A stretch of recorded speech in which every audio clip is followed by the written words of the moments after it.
Hello everyone. How are we?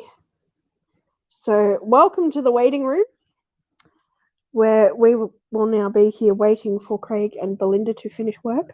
I think Belinda just sent me a message. So, anyone is welcome to come up on panel, come and hang out with me, keep me company because I hate sitting here talking to myself. It's just silly. Hello, Aquazen. How dare you not be subbed to me? Jeff Fafa. Hello, Jeff. Scary Nonna. How are we? Joe Coffee. TN Fishkeeper. Hello. We're putting burgers together, Aquazen. That sounds good. What sort of burgers? And what are you having on the burgers? See, in Australia, traditionally speaking, our burgers will have pretty much anything on them. We'll do, your beef patty, bacon, all your salad stuff. So usually lettuce, cheese, tomato, onion, beets, sliced beetroot, and even like pineapple rings. Playing burger time again. Oh, yeah. So it's actually making me hungry, but I don't want to eat yet. I had some snacky things before. So I've just done all of my water changes. It's good. It didn't take me very long. I'm feeling pretty rooted today, though, because I've been for a walk down to the shopping centre and back and dragged some shopping with me. Grilled onion, cheese, mustard, mayo, ketchup, lettuce, tomato, and pickles. Ooh, yum. Sounds pretty good.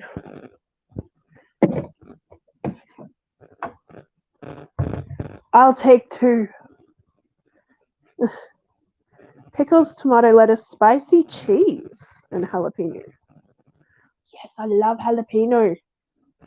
Give me all the jalapeno. People say it's spicy. It's not. It's not supposed to be spicy.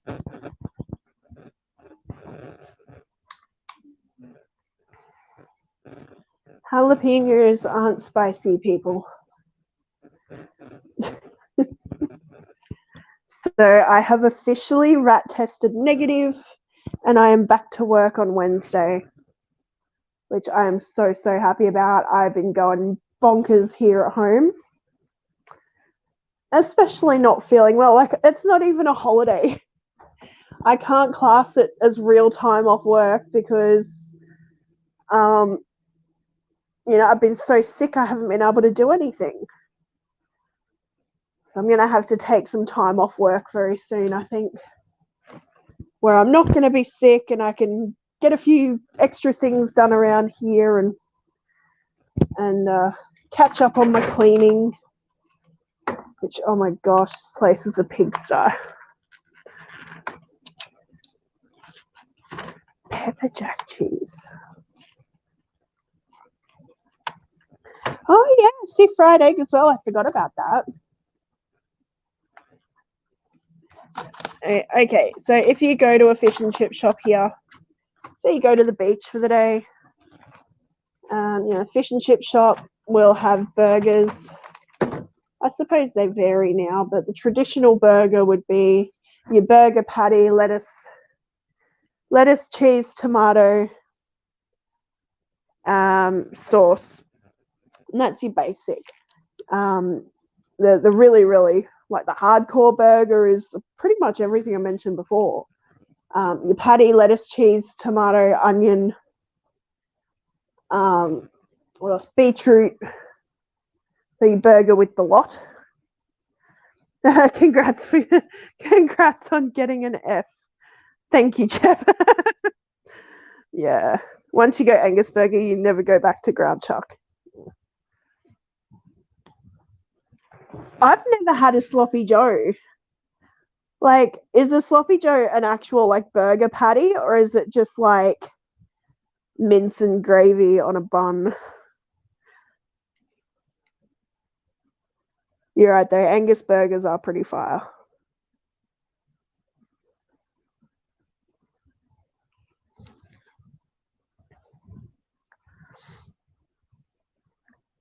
Sloppy Joe, it's a sauce you add. Oh, is it? So it is like an actual burger patty with sauce. So, you see it in the movies, like you see it in, like, I don't know, Matilda and all those sorts of movies where it's just sloppy, like minced beef. Oh, so it is a sauce. It's just sauce on a bun. That's weird. Hello, Scotty Aquati.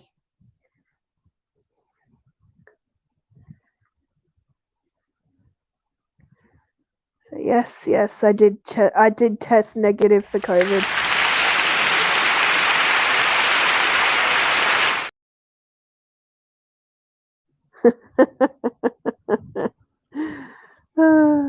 Yay. So yay me. Sauce you mixed in with a chopped burger. Yeah, so it's like ground beef mixed with sauce.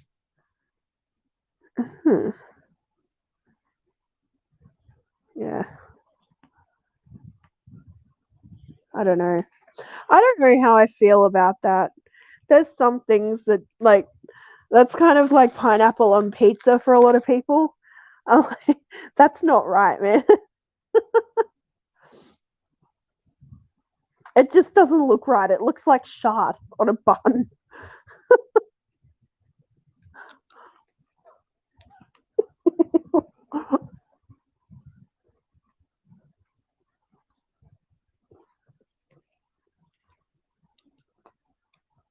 You know what causes that, TN? Salt.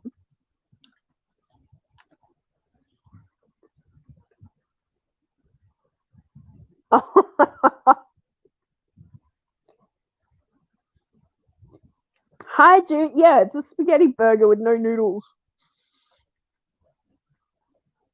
Oh, we sure do know what's good. Manwich is the correct way to do it as well. Meat on meat on meat on meat on a bun.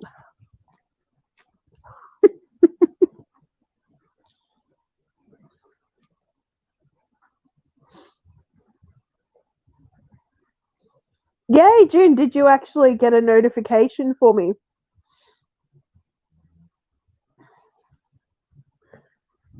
When we get vacant from work. Okay.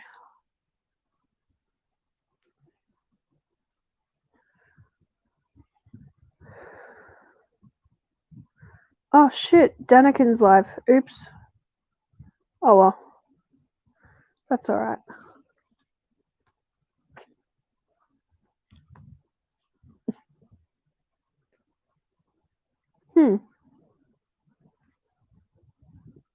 How weird, June. Go to my channel and just double check the bell. You know where you click subscribe and it'll come up with a little bell on the side? Make sure that the bell's white. You can take half of his. Daniken gets like 80 people in their streams. Sometimes triple digits usually.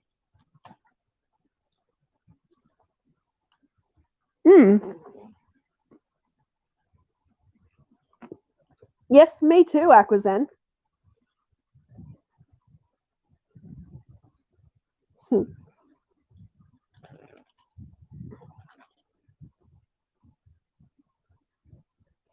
Oops.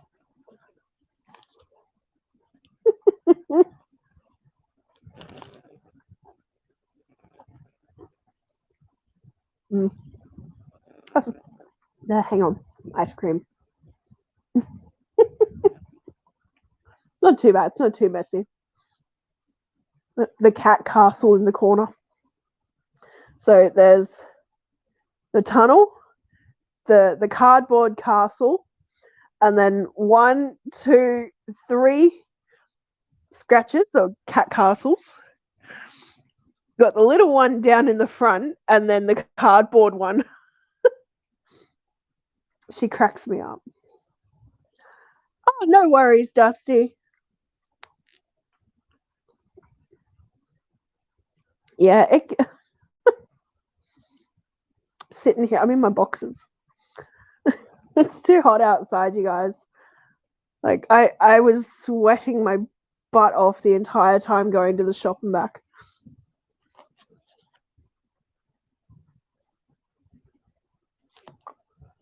Oh, god damn it. Turn off. There we go.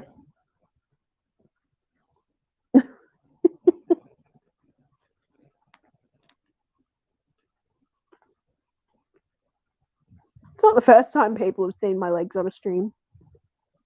Hello, Swiffle.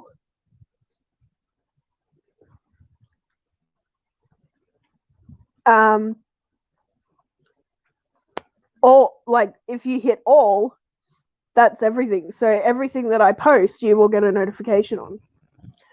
And if you still don't get notifications that I go live, I would be very surprised, June. It's got to warm up first.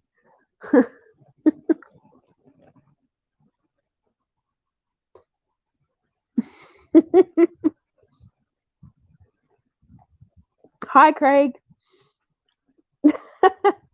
Oh, very funny, TN. It is hot there, though. Like, it's hot up here, too. But, you know, being a female and all, it's not like I can walk around without a shirt on. Not without getting arrested, anyway. Hey, for all you weirdos, that was your pre-show. Oh, grief. Just, you guys.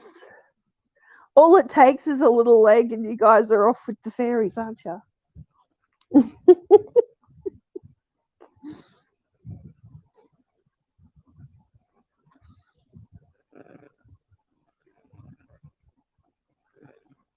Yeah, it's weird, isn't it? The personalized setting means you only get certain notifications. Turn the camera back on. Why? What, you want to see my leg? Oh, why isn't it working?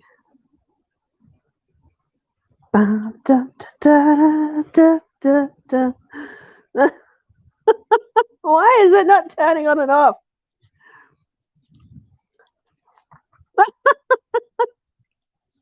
You don't want to see Greg shirtless either.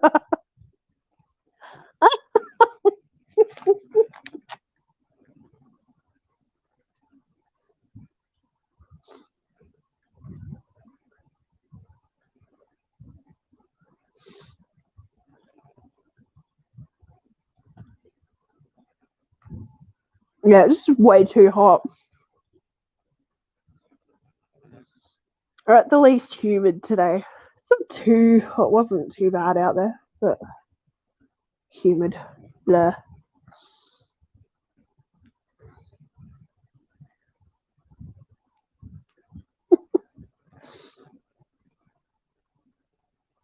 Hi, Liz. Hi, Luke.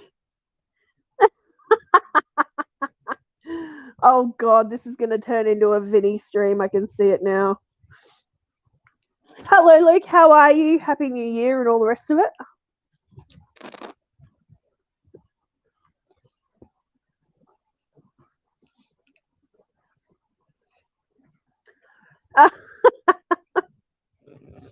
I'm pretty sure Luke's taken as well.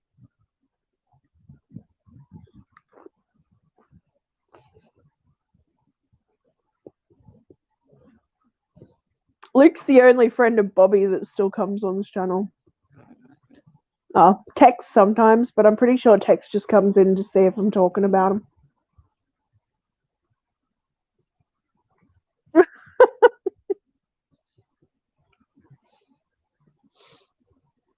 Nothing, Liz. I'm sitting in my big rocking recliner, and they're all talking about seeing my leg. Sure, Saints. Hang on. Just got to shoot over to YouTube.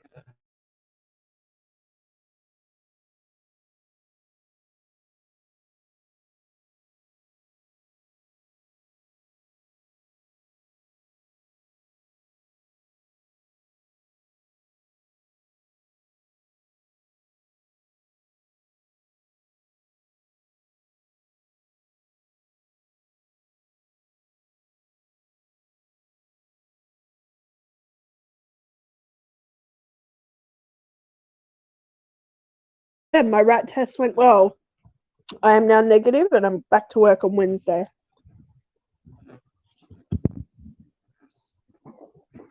So all you lovely rays of sunshine won't see me.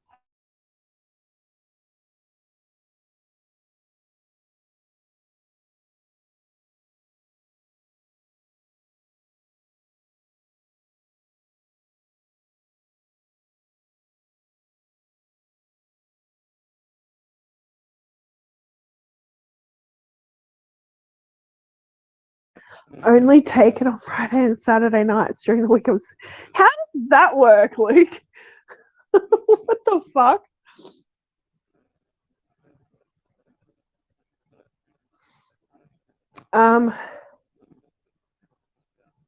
Well, it wasn't much of a break, to be honest, because I've been sick. I'm still sick.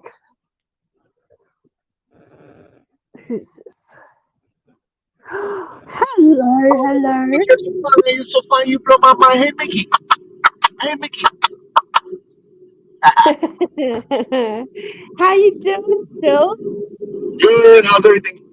I'm driving, Oh, so. I'm doing all right. I'm now COVID free apparently.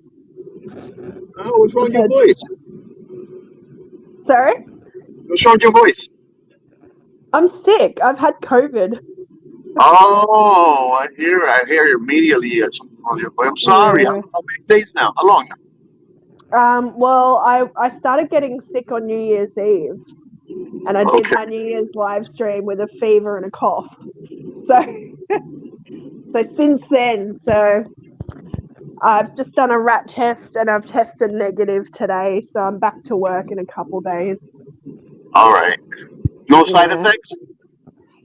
Oh, I've been sick as a dog. I've been so sick because I haven't had a flu or a cold or anything in like 5 years. Oh, So that's it hit me like a ton of bricks. yeah. I feel like like you got beat up, like you got jumped, right? Yeah, so I'm still a bit sniffly. I've still got a bit of a croaky voice and a cough and stuff.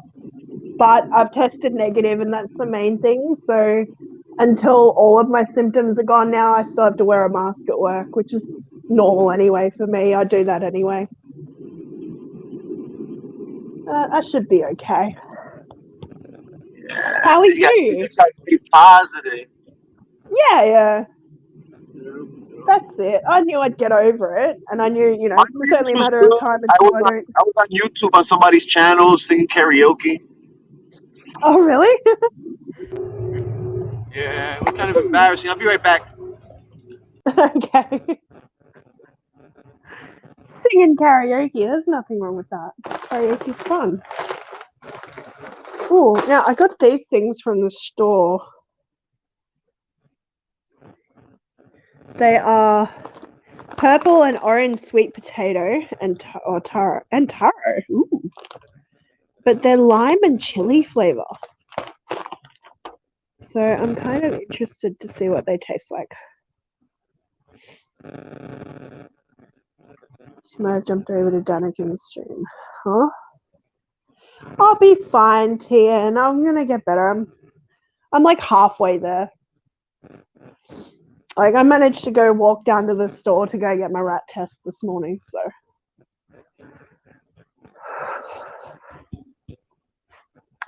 what's what? Chili and lime. Tubers. They are tubers, aren't they? I like sweet potato chips. They're good. But lime and chili just sounds amazing. Time for that. I need some. Luke, I need some. I could have used some this entire time that I've been shut up in my place. I'm so fucking bored. Quarantining is no joke.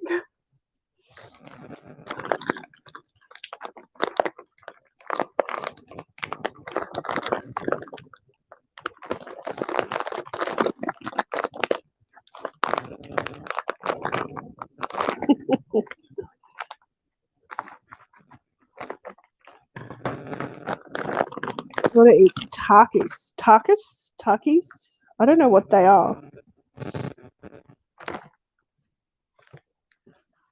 That just smells like. I can kind of smell the lime. Kind of.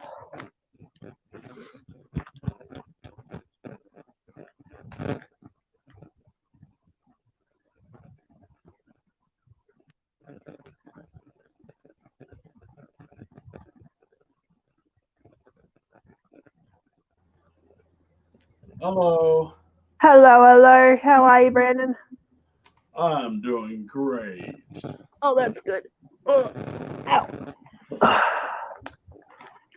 I don't know what Takis is. Sour cream and onion, barbecue, and plain are the correct chip choices. Yeah. I mean, branch out a little, jeez.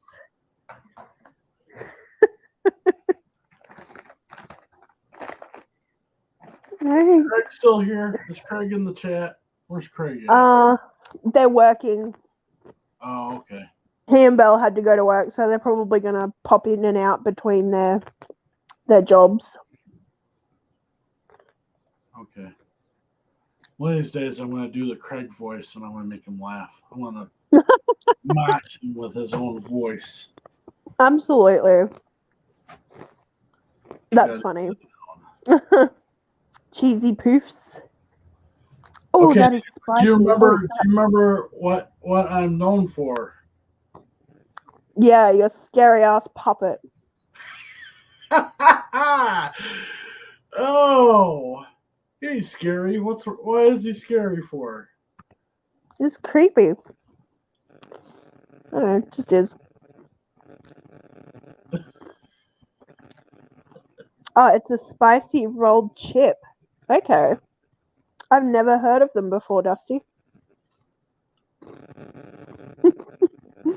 Look at my screen real well. You can see a few puppets back there.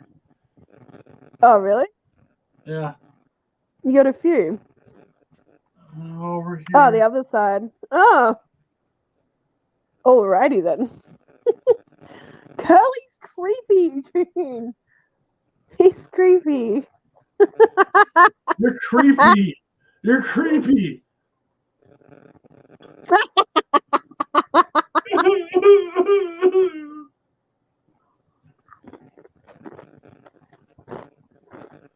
That's like 20 people leave your stream because Curly's up here. Yeah. I'm sorry. Yeah, see? See? Okay.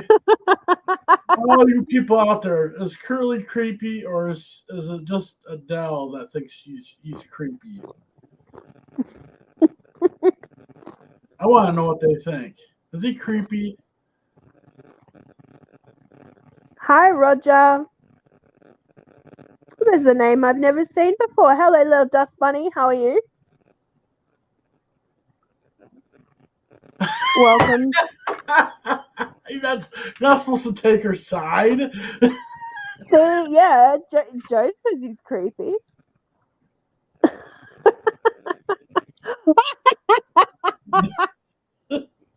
Dude, Brandon, it's a puppet. I'm a puppet? Are you calling me a puppet? No, Curly is. Yeah, but Curly has many friends, you know. Curly does have a lot of friends. I'm sure. I just can't say I'm one. I don't know. It's just something about him that creeps me out. I think it's probably, let's see, the eyes. Let's see. Probably. Or the eyebrows. He looks too happy, don't he? See, Jeff Dunham puppets I can deal with, but yeah, I think it's the fact that his expression doesn't change. Where Jeff Dunham's puppets, like the eyebrows move, and yeah. Hi, Mayhem and Miracles. Hello, welcome. Good to see you. I hope you're doing well. I just want to come up and let you know that I hope you feel better. Yeah, like, okay, all things considered, yes, I'm feeling better.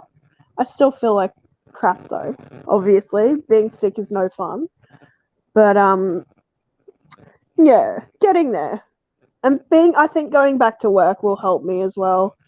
Not sitting around here doing nothing, isn't helping things, and I just feel miserable. Once I'm back to work and working, I'll actually have other things to focus my energy on.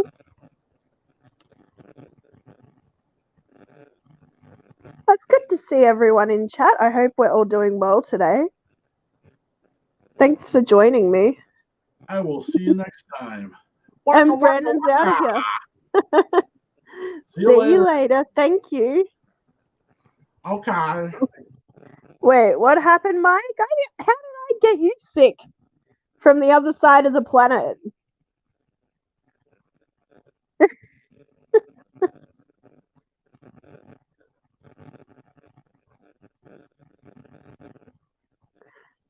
How did I get you sick, Mike? Do you have the Rona too?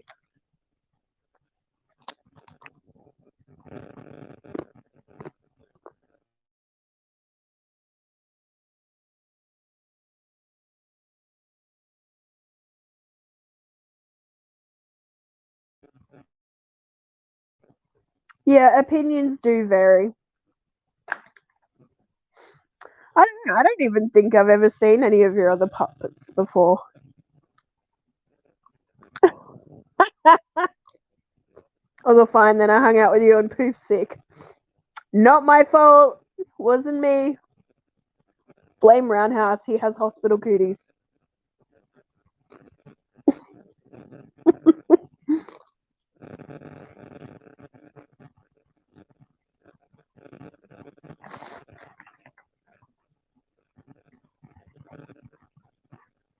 I'm not sure how I like these. Like the flavor, it's okay. Some of them are a bit spicy, but the texture of these ones is kind of blur. It's like cardboard.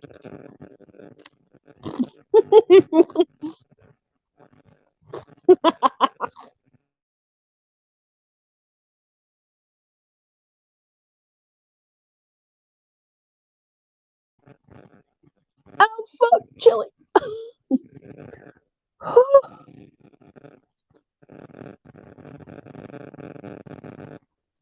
It's Dupit.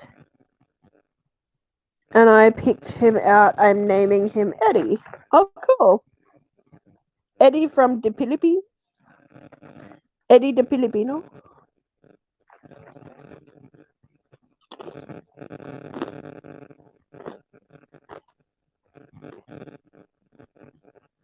These are hard to get rid of.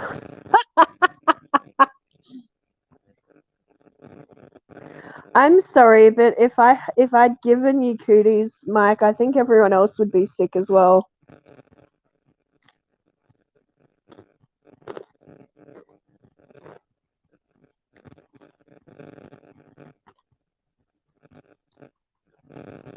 I'd rather have the damn vid.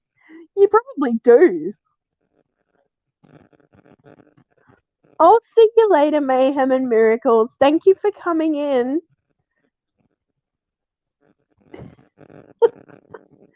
Stop it, I don't have Aussie cooties. Meanies.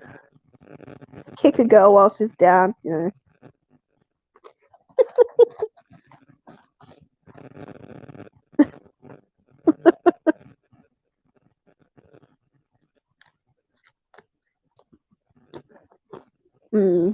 In all seriousness, Mike, feel better soon. I'm sorry you're not feeling well.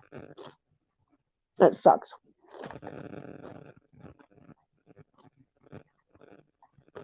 I'm hoping it's just a cold or something and not... What is it? There's a...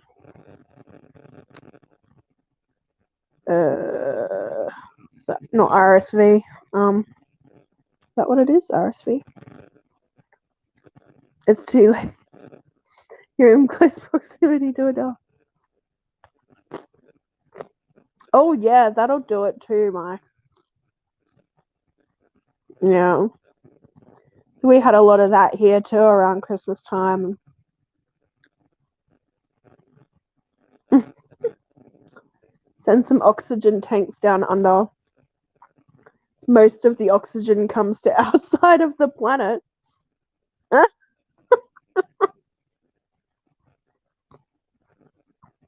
No problem, Roger. Thank you for stopping by. That's very nice to meet you.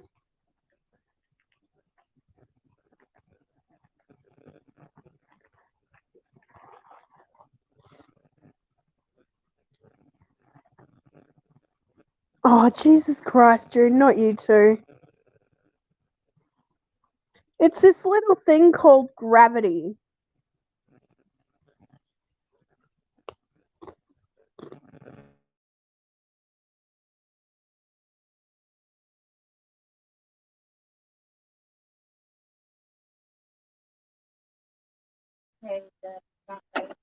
What up, lady? Hi, Mike. Hi. I'm ill. I'm fighting like I've been pretending all day that I'm not ill, but apparently I'm ill. Yeah. Liz is like, he ain't sick. That's the problem with pretending you're not ill. Everybody's like, you're not sick. Get up and do some shit. Bastards. I was supposed to do stuff today too, and I didn't do any of it. I was supposed to go pick up some firewood, and like I had a whole plan of shit I was going to do today. I even told Liz she was going to get her freaking boots on and come help me, but then of course I woke up feeling like I just wanted to die. Yeah, even hit by a bus.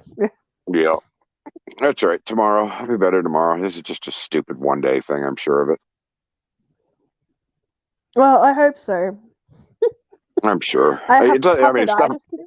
Jesus Christ. You're puppetitis. It's definitely not the COVID, which, you know, I know because I've already had it a couple of times and I didn't like it at all. Yeah. Didn't like it at all. It sucked so bad. Yeah, it took me getting it 3 times before I got freaking sick enough of it that I went and actually took the stupid jab. I was going to do it, yeah. but I'm like, I'm going to wait until all this is over and look at getting my 4th one. Yeah. Yeah, I don't want it again. It was rough. Saying, like, the 4th one here, they're going, oh, yeah, if you're over 55, then get the 4th one. But there's nothing about people who actually want to electively take the 4th one. Right. Because I work around old people, I want to make sure that I stay up to date and vaccinated. Yeah. Like 3 and done just isn't like, it's not a thing because the variants are always changing. Yeah. Like, yeah, I mean, we're stuck with this thing forever now. It's not going away. Like, I've got Omicron, and if I'm this sick this time around with the triple vaccination, like, you know, there's a new variant rolling around the States at the moment. Yeah. That's supposed to be like a super bug where it's a very fast hitting variant. Yep. So yeah, I'm not excited about it. Of course, luckily I live out in the middle of the freaking sticks and I don't see people. So, you know, unless a bird comes along and gives me bird flu, I should be okay. Yeah, but I mean, you're going to other people's houses doing rescues and stuff as well. So yeah, that is true. If you're over 65, you can get your 5th shot in Canada. Well, yeah, that's what they're saying here. So it's over 55 or something for your 4th shot. But what about the people who work with older people? Like, really, I should have already had my 4th shot.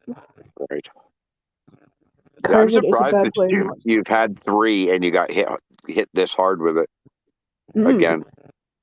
Because the first time Heather and I got it, we didn't really actually even know what the hell it was. Like, it was prior to it being released in the news that it was here.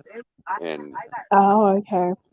We got we got really, really, really sick. Yeah.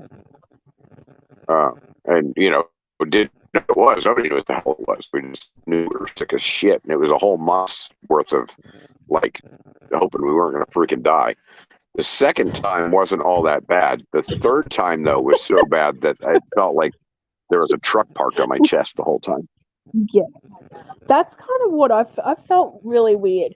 The fever got me. So three or 4 days of just feeling hot, and then cold, and then hot, and then cold. Yeah.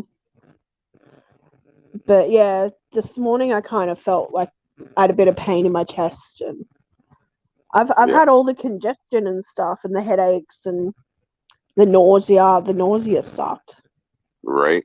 But it's the up and down, and it comes and goes in waves. Yeah, I never got So nausea just when with you it. start feeling, when you just start feeling like, oh yeah, I've turned a corner and I might be starting to feel a bit better. Yeah. Bang. And then it smacks you again. And then you've got to go and lay back down in bed and like cover your face with a pillow because it just. Yeah. I think that was the worst thing about the third time was that, like, I had about an hour's worth of potential energy a day, and that was it. Like, I could get up, freaking, grab something to drink, sit on the couch to watch TV for a minute, and then I wanted to go back to bed. I was just, I had nothing. Yeah. I'd get up, walk to the kitchen, and be out of breath. Okay, fuck it, I gotta go back to bed. Yeah. Where I'm still kind of out of breath randomly for no reason. But I managed to make it down the road this morning to go and get my COVID test. So right. That'll be about it for me today. I did my water changes really quickly. Right. Yeah, I don't want it again. I'll pass. Thank you very much. Excuse me. I mean, I'm glad that I had the shot. If I hadn't have had the shot, I don't know what sort of condition I would be in right now. Right. In all honesty. Yeah, Liz managed to get the shots before we did because she was I don't know, she was just on it. And then when she got COVID when we got it the third time and she got it the first time, she was pretty much fine. She was running around going, "Oh, I'm okay." I'm like, "Screw you." So yeah, that's what convinced me to go start the whole damn thing. Oh, I'm okay. Mm-hmm. Yeah. Yeah, well, that's exactly, a different kind of cough. That one's not a. If it prevents me from giving it to someone, I would be happy to get it. The shots, yeah. I mean, it doesn't. It just lessens your the severity of your symptoms. Yeah. I mean, like the way that I felt since the start of the year, I'm really, really surprised that I felt this bad. Yeah. See, again, I'm breathless hey, again Chewy. now. I haven't been sick in about 5 years, and then to get COVID, it's just right. I don't know I get something once a year. I mean, living in Florida, like, everything lives here, and that means every pathogen just runs around going, "Yay! I found Florida." So we get something every year. It's always it's usually pretty weak. It's just a flu or a cold or something. But yeah, with COVID running around the last 2 years or last 3 years, it's been COVID the last 3 years, which sucks. Oh, awesome. Thanks, Roger. Tanner's lovely. Yeah, the damn floor.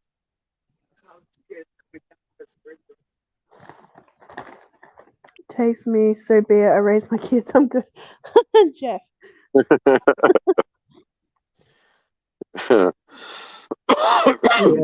But I'm kind of glad that I've had it now. Yeah. Just to boost the old immune system a little bit. Right. You managed not to get it for the last 3 years? Not once? Yeah. This is my first you lucky time. bastard.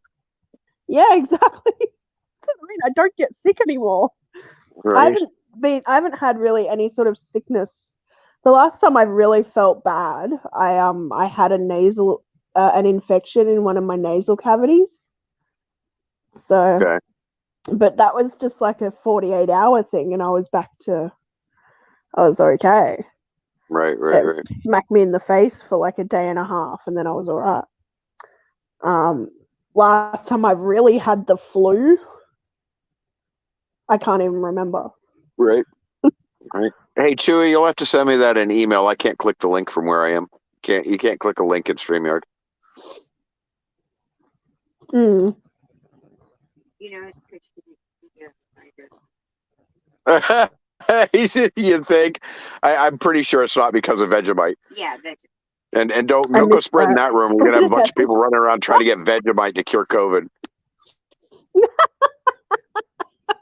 that's why she doesn't get sick. Oh, that's why she didn't get sick. The Vegemite, right? There's B vitamins in Vegemite. Yeah, that's why she doesn't get sick. Uh huh. Yeah. Pretty sure there's. the healing properties of Vegemite. Pretty sure that's not true. Hey, they always say the things that are good for you always taste the worst. All right. I knew an old guy years ago who he was in his 80s, and he was a pretty spry old bat, and he swore that it was the can of sardines a day that he ate that kept him healthy and youthful. Oh yeah, which I think is ridiculous, but you never know. I mean, I know people. I've known like old people that smoke and drink and do all that nasty shit that's bad for you. Right.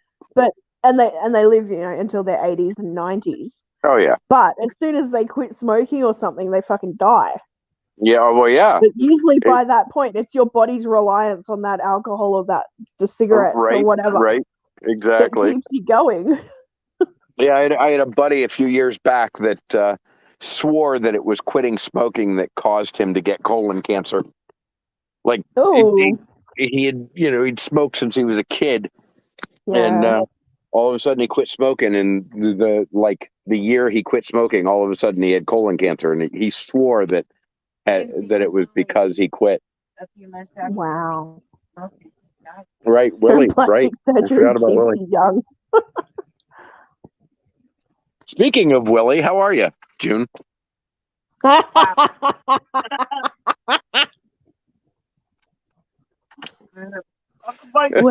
Wally? All right, it was Wally, not Willie. Wally. Oh, that was a weird night last night. That really was. That's why it was fun. Oh my god, that's why my chest hurts. All right, that's probably why I'm sick. Probably. Headache, broken bones, engine degreaser, Vegemite fixes everything.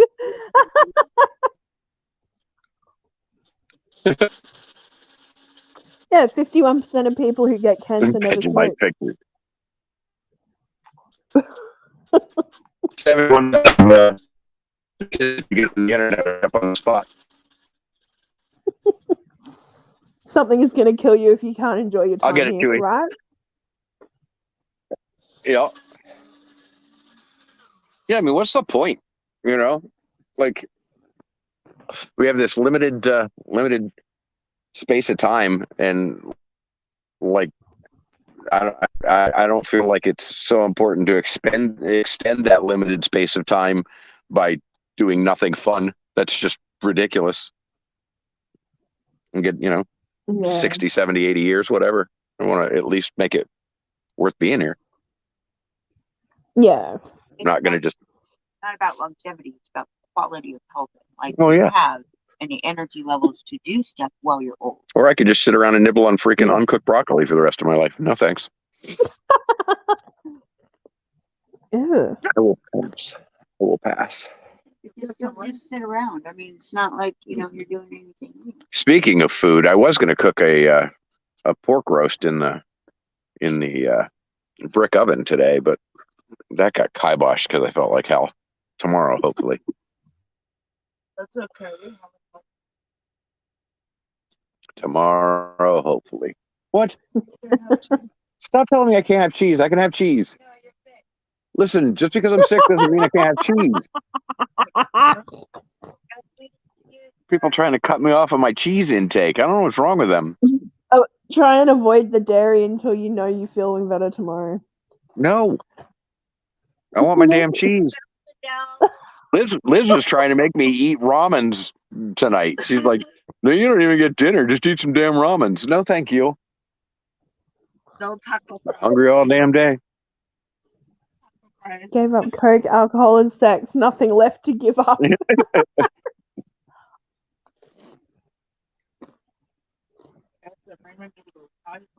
Veggies are for the tortoise. Yep.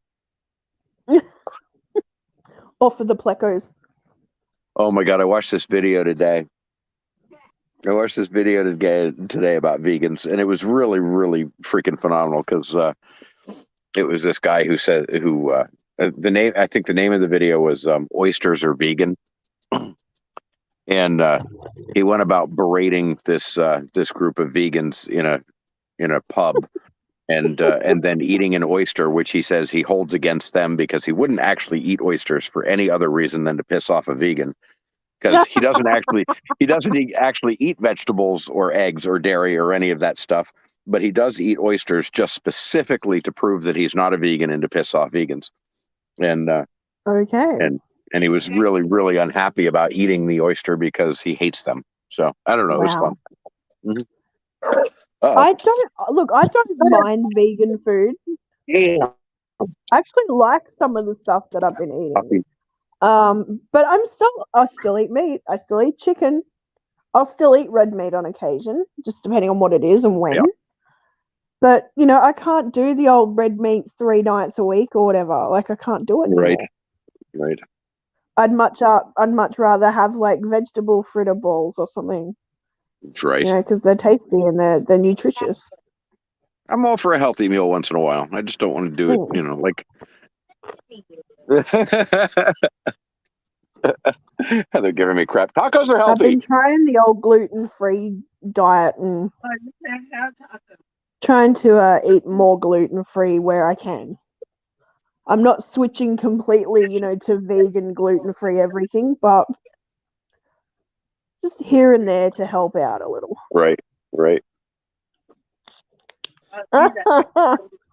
Luke gave up rehab, but he figured it was for quitters. Yep. Yeah. Jesus Christ. That's hilarious. I should have vegetables and soup. No, listen, I'm hungry. Last night wasn't dinner. I'm not doing vegetables and soup I think tonight. the vid broke you, Adele. No, it didn't.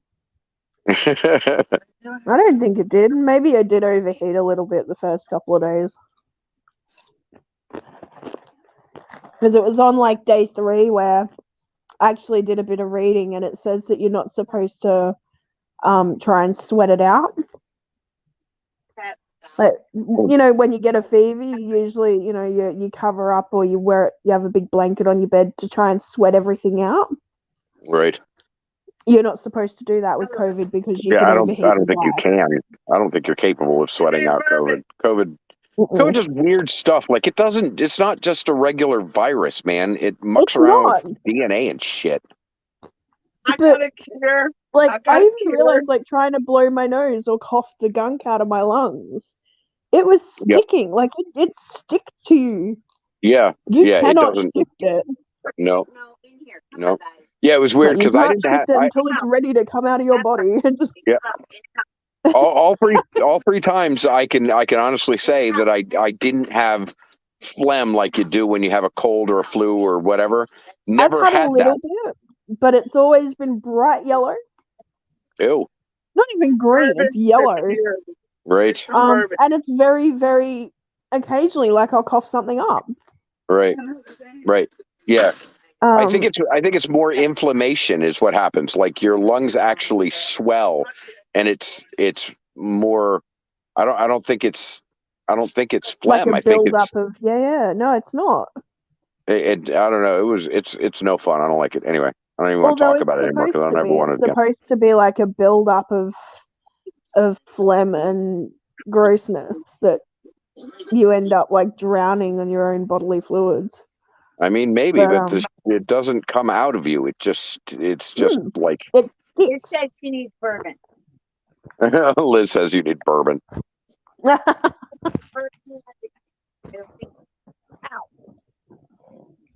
But yeah, like I know that Heather and I both ended up with the long version, which really sucks because my taste buds still haven't gone back, and the last time I had it was a year ago. Oh, really? And I didn't have like full on, no more smelling things, no more tasting things.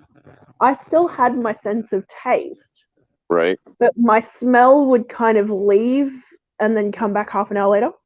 right, But right. it would like diminish rapidly to not Gotcha. smelling much at all. I don't know.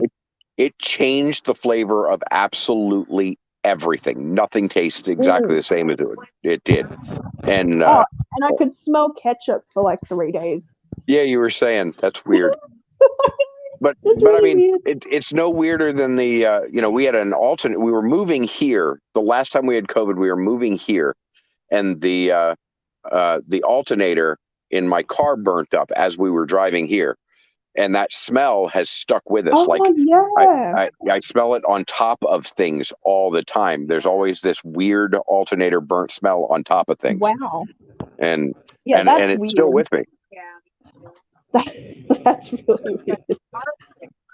It sucks because I mean, it really, like, Heather loves freaking garlic, or used to love garlic. Now she can't eat it. It grosses smells her like out. alternator. Yeah, and I mean, there's all sorts of things that just. I stuck my face in a jar of garlic and couldn't smell it. Yeah. But I could smell tomato sauce all over the house. Yeah, that's so weird. I know, like, and then I'd get like a slight whiff of something like that I was doing, but I'd spray myself with perfume all over and couldn't smell a damn thing. Right. I could still taste things, but I couldn't smell them. Yeah, well, my smell was right. It would go in and out. So I don't know. My smell was dominated by that alternator smell. Like everything smelled like that alternator. Everything, absolutely everything.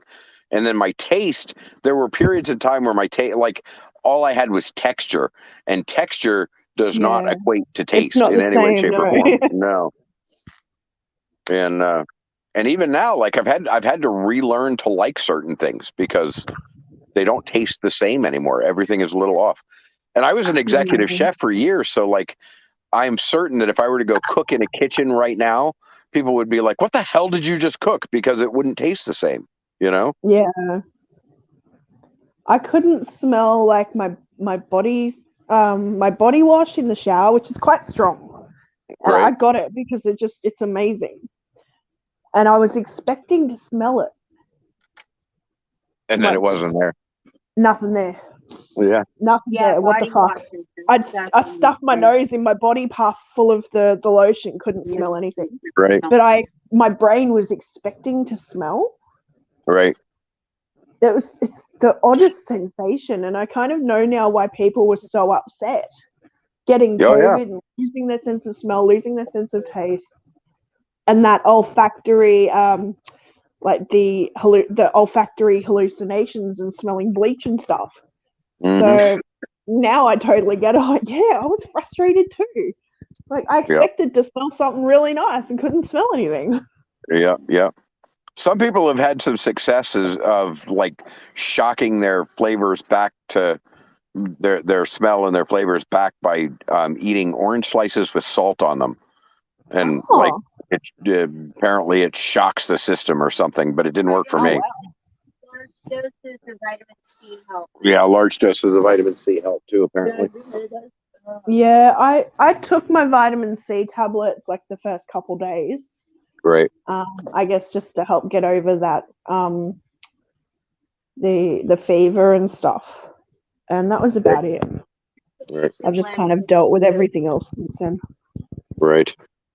Yeah, we dosed like crazy with Golden Seal and Echinacea and vitamin C and lots and lots and lots of freaking like apple juice, orange juice, cranberry juice, that kind of shit. Yeah. And got through it. I think what I'm gonna have to do is just go to the store and like bank up on some stuff just in case I get it again. Because now I've had it, I'm almost certain that I'm gonna get it again.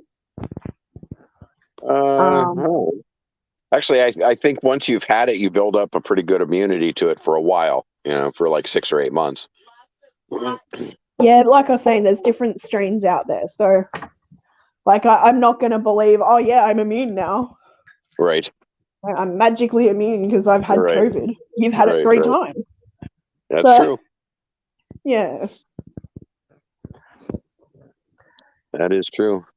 Like I Our said, that brains first will time. create sounds and smells if you lose that scent. Yeah. Yeah, but they're not always the same. That's the problem. Oh, Jeff got super glue smell. Oh, that's Oh, weird. yeah, that's like that bleachy type smell. Yeah. I mean, at least I knew where mine came from. I knew it came from that freaking alternator. And, Yeah. but it just like, man, it was just overpowering. Like the whole world just smelled like that. Everywhere I went, all I smelled was burnt alternator, which is not a pleasant smell. And that's what it was like for me with freaking ketchup. Yeah. That one I wouldn't All I mind, could though. smell That was one I wouldn't ketchup. mind.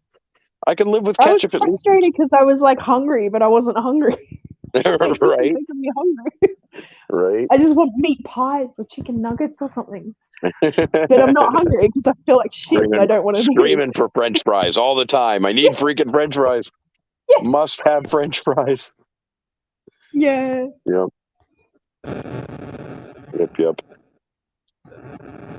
French fries are good for Yeah, super glue smell would not be good. Bleach smell would not be good. Like all of those chemically smells would just ruin. And I mean, like I said, that alternator smell ruined all sorts of stuff. Oh, absolutely. That'd be horrible. It was bad. And for the longest time, I thought the water on the property stunk. I did, honestly. Like I couldn't. Yeah. It kept making me think that the water on the property was bad, and it had nothing to do with the water. No, you guys have got well water, don't you? Yeah, we have good well water too. We're right smack in the middle of 3 different springs, crystal clear freaking blue springs. So the water we get comes right from those springs. It's That's just the weird amazing. thing. Joe Coffey just said bleach smell or Vicks smell would be ideal. I've got one of the Vicks inhalers, and I was trying to shift all of the mucus out of my nose, which, the Vicks inhalers usually open up your passageways Right. and help you breathe. And that's what I was like, it just doesn't behave like a normal cold. So I was using the inhaler and it just wasn't doing anything. Nothing was shifting out of my nasal passages to help me breathe more. Right. Yeah. Hi, Vibes. What up, Vibes? Yeah. Right, Oh yeah, June is talking about tinnitus. I have an ear that my right ear is a constant siren, always, and I can ignore it until I start talking about it like I am right now. It's not actually a fake it. sound made by your brain. It's damage to your inner ear. Yeah. It's hearing damage from like concerts or loud noises or. Yeah. I actually knew a lady who her husband came up and whispered sweet nothings in her ear and burst her eardrum. Like her eardrum burst and now she's half deaf. Yeah. So mine actually got damaged by a solution that was used for getting wax out of your ears. It's hydrogen peroxide and something else. And it was an over-the-counter solution. I bought it at Walgreens, and I stuck it in my ear to clear it out, and followed the instructions. And at one point I heard this pop, and I'm like, what the fuck was that? And so I washed it out, and after that it just all the time it was ringing, and it's it's been 15 years now and it still rings like a son of a bitch.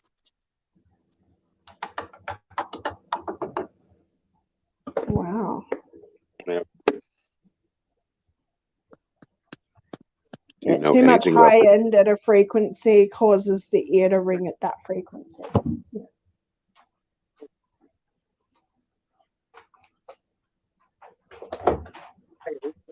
Yeah, I don't know what it is, but it's a freaking honest to God siren, and normally I can just ignore it. Like I've gotten so used to it over the years that like I don't even notice it's there. I've had tinnitus since I can remember. I've had it like my whole life. Yeah. Of course, yeah. As soon as I start talking about it, I hear it, and then I'm going to hear it all night too. You notice it, yeah. So I go to sleep, and then I'll finally wake up tomorrow, and I won't hear it anymore because I'll forget about it. Yeah. Oh, I can always. Mine's there. It's always there. my ability to ignore it or hear You do. You past it. kind of compensate for it, and your brain just goes, okay, well, this sound is always going to be here, so we're just going to pretend it isn't. Yeah. Yep. I had a lady who wanted me to come do a rescue this week, but she's 4 hours away, and it's just one pleco, and I'm like, so I'm not going, but she might be. She said something about she was going to drive down to Brandon to visit somebody in the next couple of weeks, so maybe she'll drive by here and drop them off. Oh, She'd be kind of going past us. Yeah, if I can get people to drive here, I'm freaking thrilled. Sometimes they will, sometimes they won't. My light is dying.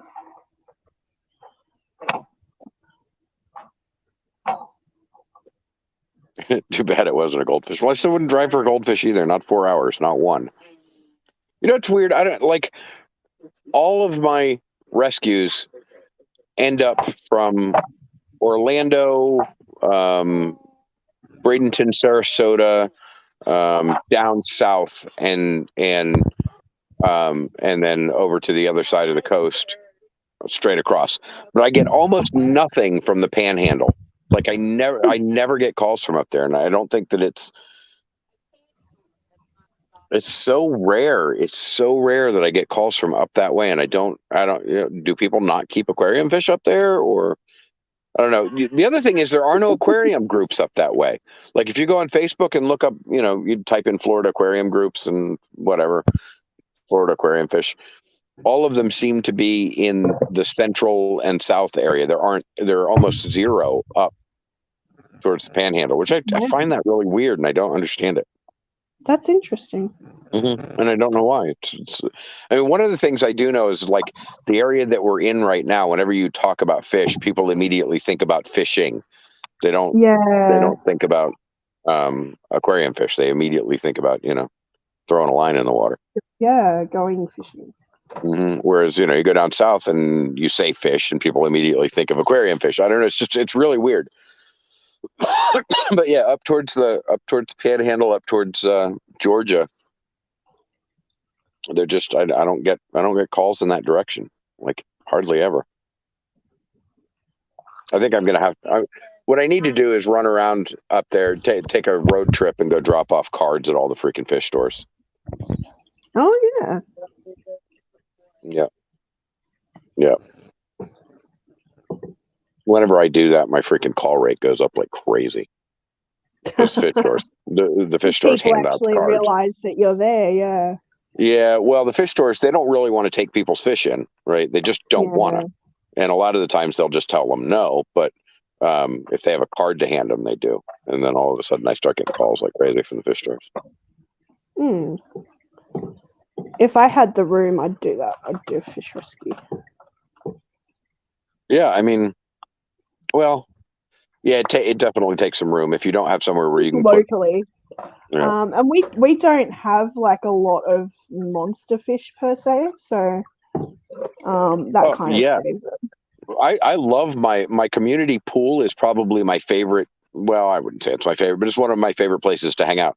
It's all small fish in a 450 gallon. I mean, we have cichlids and Oscars and stuff. Yeah. But in the stores, you don't really see a lot of big fish. Yeah, June. PetSmart will take your fish back and they'll put them in a bag and they'll throw them in the dumpster. That's what they do. That's what they do with fish that get returned.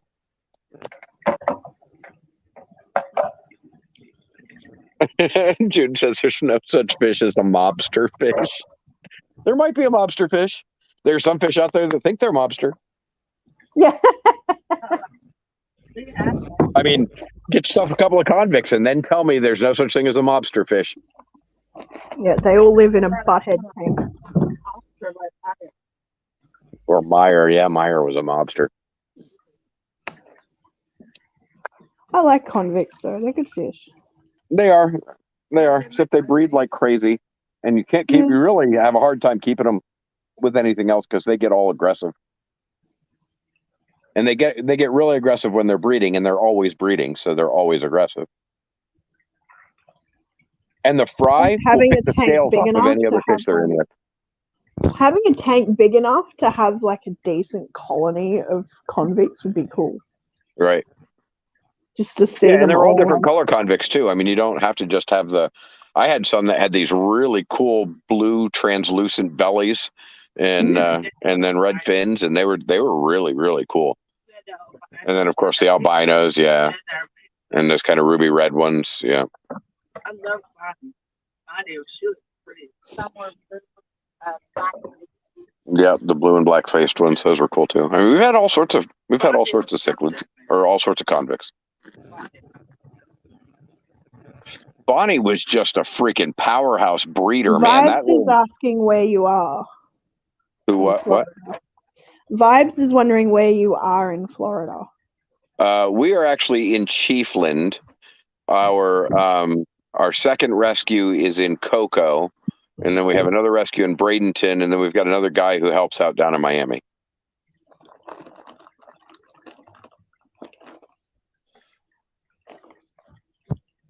Vibes just very recently went to visit Garcia. Oh yeah, Garcia Aquatics. Mm-hmm. Yep. He's over Orlando side.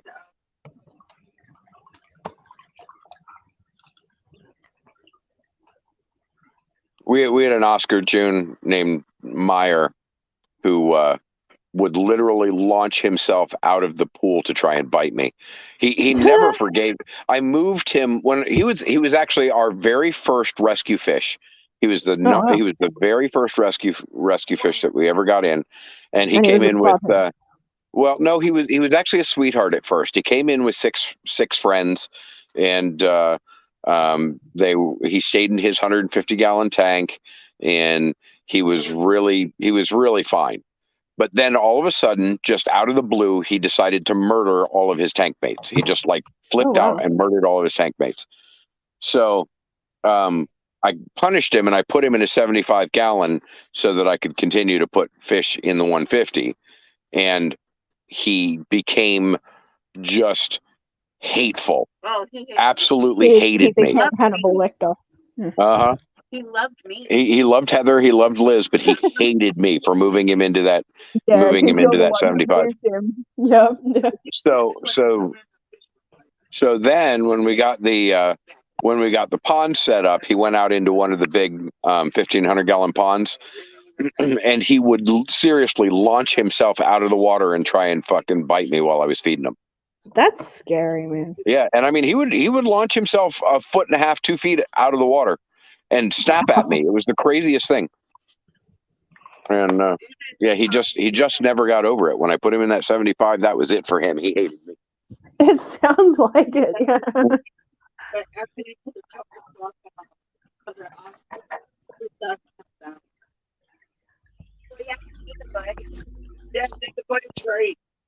Yeah. Yeah, he did. He got friendly with some of the other Oscars in there, and that did calm him down a bit. Chewy says he's part piranha. He was, man. He was brutal. I don't know what it was about that fish, but he just never forgave me. Hi, Scully. He was shaking. Craig's in chat again. Must be on the way to another job. Uh-huh. Yeah, actually, one of our very first videos on our channel is him sitting in the water bubbles, shaking like a freaking psychopath, and blowing bubbles. And wow. Just like he was so. God, he hated me. Yeah. Wow. So, only Mike. Yeah. No, the first video. Right, that's when we did the surgery. I said one of. Flower horns can easily beat up a red piranha one-on-one. I'm sure. Oh yeah. Oh yeah. Pedro. Oh my God. He's something. Wait, red piranhas aren't that big, are they? No. Oh, they're still fairly small. Yeah, it's so shocked. I did go through stuff, but As far as I'm aware, like from everything that I've managed to read up on about piranhas, they're actually very timid. Yeah, they're not.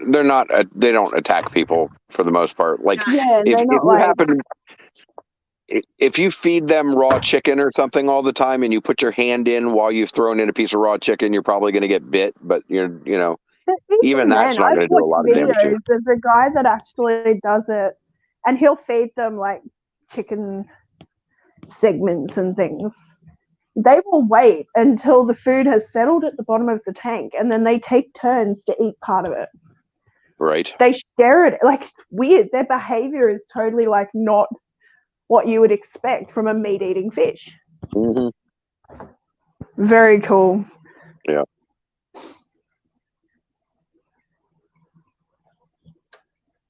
I mean, I don't want to mess. Personally, I don't want to mess with any piranhas, but yeah.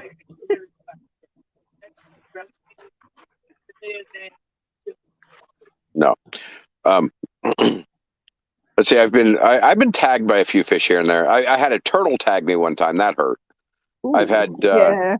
I had a red Midas cichlid that tagged me one time, and that hurt. Meyer tagged me one time, and he actually didn't hurt me all that much, but he hit me pretty freaking hard, and it was amazing how much power he hit me with. Because, like, I mean, he's a pretty big fish. He was almost a foot long Oscar, but he hit me with a lot more power than I expected him to hit me with, and I'm just like, wow, okay, buddy. Jesus, I felt like slamming the door on my fingers. Ooh, yeah, I've done that. That sucks.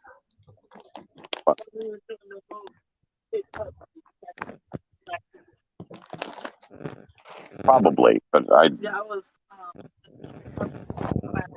that's it, Dusty. You still love them even if they do tag you. They're just doing what they were born to do. Yeah. Yep. I think even like Bob Kaler was talking about getting tagged by a couple of his snakes. Oh, and yeah. Even then, he's gone, you know what? It was my bad. Yeah. Trying to hand feed him out without the tongs or something because he couldn't find the tongs. He thought, oh yeah, got tagged. Okay, I deserve that one. Like, silly. You don't put your hand in a tank with a freaking hungry snake. My barramundi used to swallow my whole hand when I'd feed him a pilchard. Yeah. Screw that, Luke.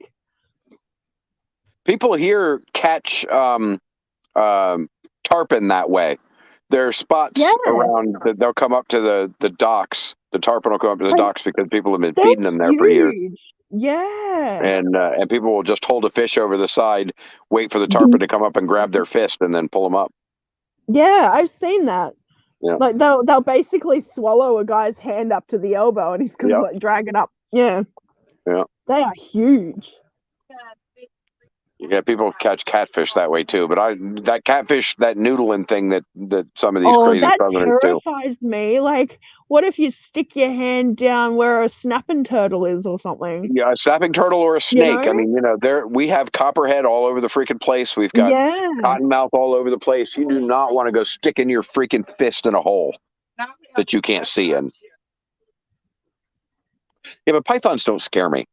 I mean, the chance of running across a 20-foot python is pretty freaking low. You're going to run across this. Well, you're going to run across it, but it's just gonna slither off the other way. It doesn't want to deal with people. Scare the hell out of you, but it's probably not going to mess with you. But if you stick your hand in its hole, you might lose a body part. The piranhas that school closely together usually are pretty harmless. I could clean a red piranha tank easily, but not a black piranha.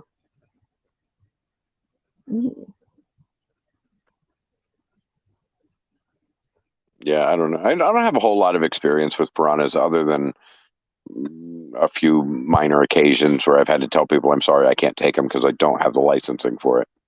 Yeah. But they chew on everything too. I'm sure that's true. Those guys are pacu. I love pacu. Pacu are one of my favorite fish. And I've got a couple They're of great, but they chew on everything because they got the teeth. them. They're like little I haven't really experienced that. I teething really toddlers. don't. When we had like 6 of them together, they would nip on each other's fins a lot, and that was problematic. But Jesus Christ, Craig. Craig's gone, I like sticking my hand in holes. Jesus Christ. yeah, probably not muddy ones though, Craig. They're saying it. Let's say the word. Oh, Jesus Christ. We're back to this again. Oh, God. I was like, I had to take a minute to get over Vinny's stream yesterday. Uh-huh. I'm still not over it. Wow. Yeah, that one went for a while, and it He's didn't. going to have to didn't go let back up. to turning the wheel at some point. No, He's he's not. starting to You get a know, he's bit. just going to get. You know, he's just going to get worse and worse and worse until one day they're actually going to boot him, and he's going to be pissed. Yeah. But he's got a couple of channels, so he'll just go back to his other channel. Well, yeah. Oh, Craig, gross. Are you sure, Mike? He did give his starfish to Adele.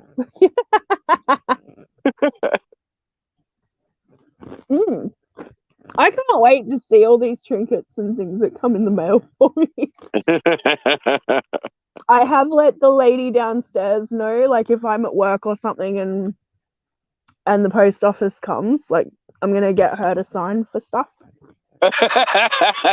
Why? You don't want it to be known that it's supposed to come to you? You don't want to accept it?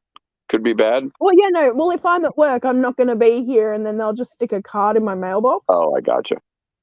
So if the post office comes to leave the packages and they need a signature, I just get my neighbor to sign for me, and she gives them to me when I get home from work. Gotcha. She's good. She's really good like that because she's usually home. Yeah, the Pacus are definitely nut eaters. That's what they eat. Yeah. And that's why they've gotten the bad rap that they have, that people think that they are that they like to nip balls off of people. But that's not true. There has been an occasion here and there, like once in a millennium, where they've mistaken some gentleman's extracurriculars for Brazil nut or something. But I think that would have to be a very special circumstance, though. Like, yeah. But yeah, I mean, like if you got your dingle out where the Pacu are, that's your own damn fault. Yeah, exactly. But really, Liz, really. I missed that. I didn't hear him. you don't want to know. Gusty says all that's in the tank is the Jack Dempsey and her. Oh wow.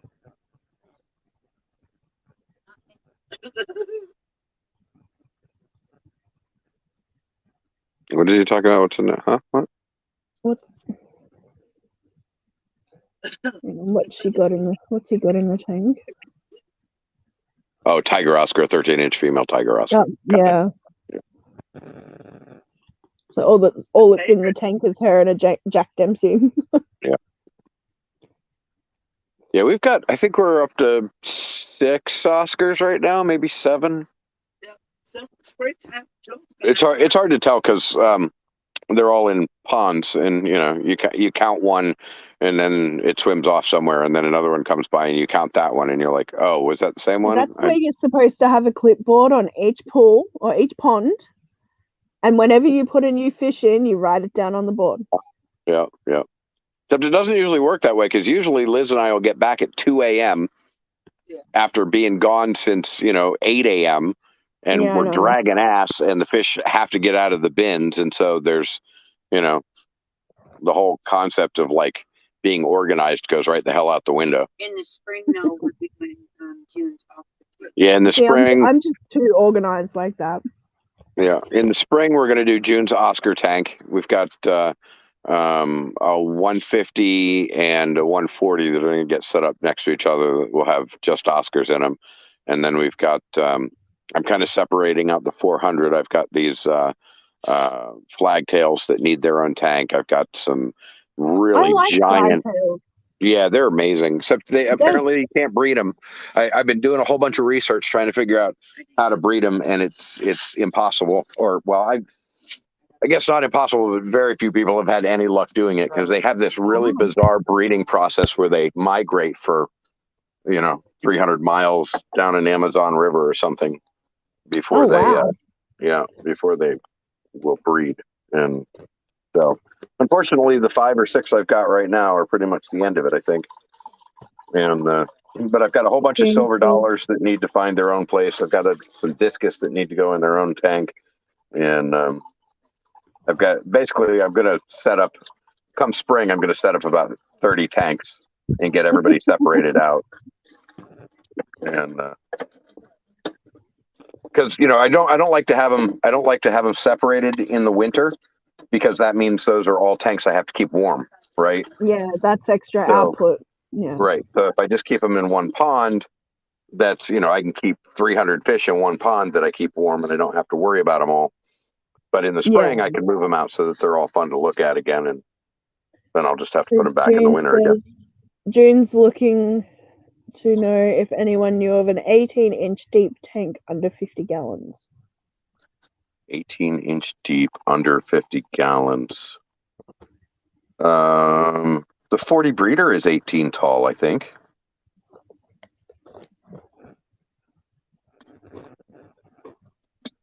Oh, you know what? There's a 39 tall. I have one, and it's 2.5 feet tall, but it's thin. It's thin like a 55 long is, but then it's only got the bottom space of a 20 gallon. So it's like a. That's funny, Greg. It's like, I can hear this turbo car. He looks over and there's an old lady that gets out of this car smiling. Hot Rod Nanny. Oh, that's a good one. I was asking my question. I remembered fish tanks direct. Oh, okay. What size is a bullnose tanks, June?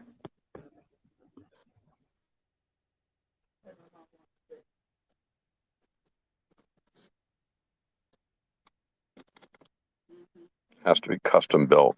Yeah, but what size is it?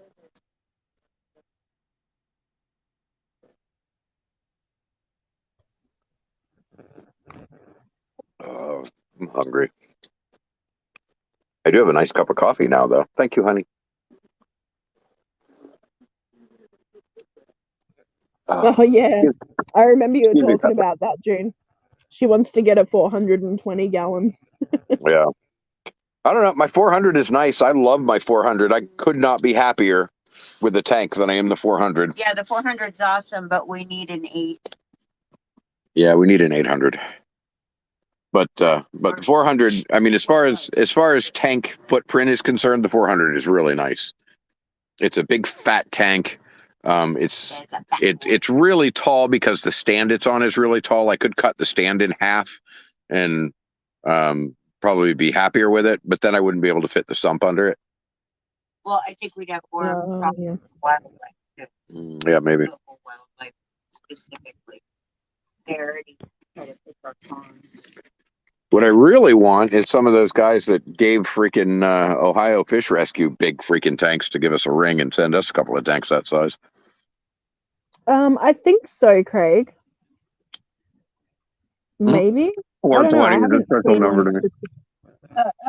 Or have SeaWorld. There's sandwiches, oh my god.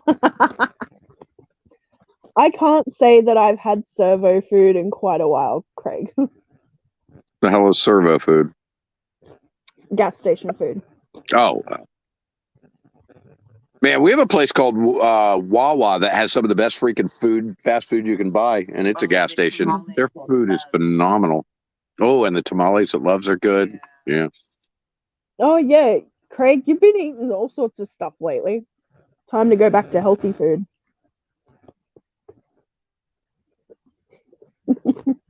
Have a Craig's been salad. feeling flat today. Somebody let the air out of Craig.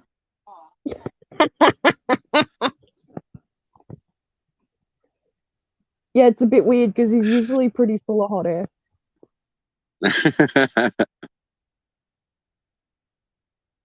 I'm kidding. I'm kidding.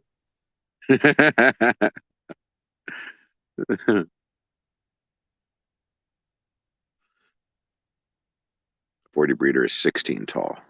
Okay. So that's not bad. I don't mind. I like a long footprint over a tall tank. Yeah, if you have short arms, I bet you do. I don't know. I just like the look of them. I like being able to look across an aquascape. Yeah, I get that.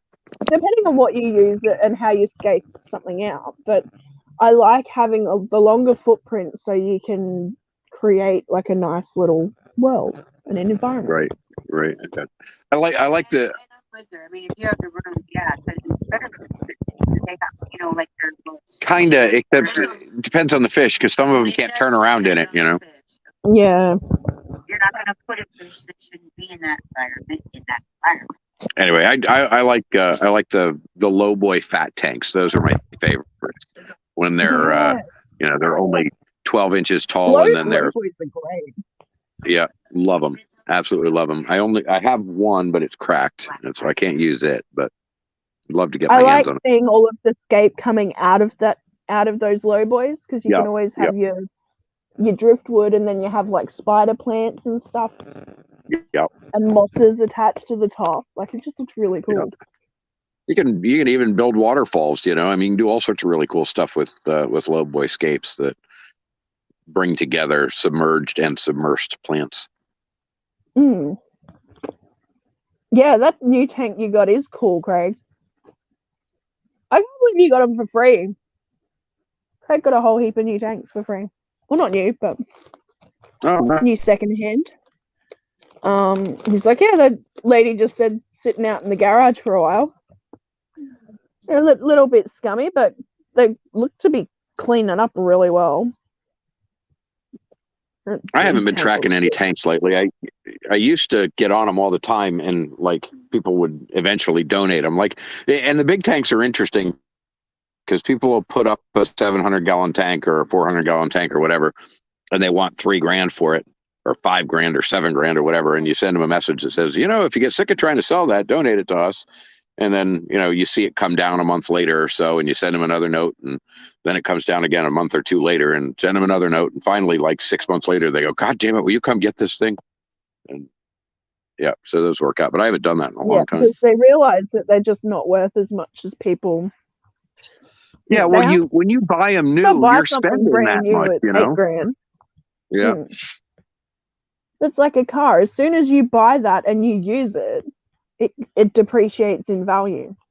I don't think you even have to use it. I think you could leave it in the box and it drops by half its value because people don't want to buy a tank like that secondhand.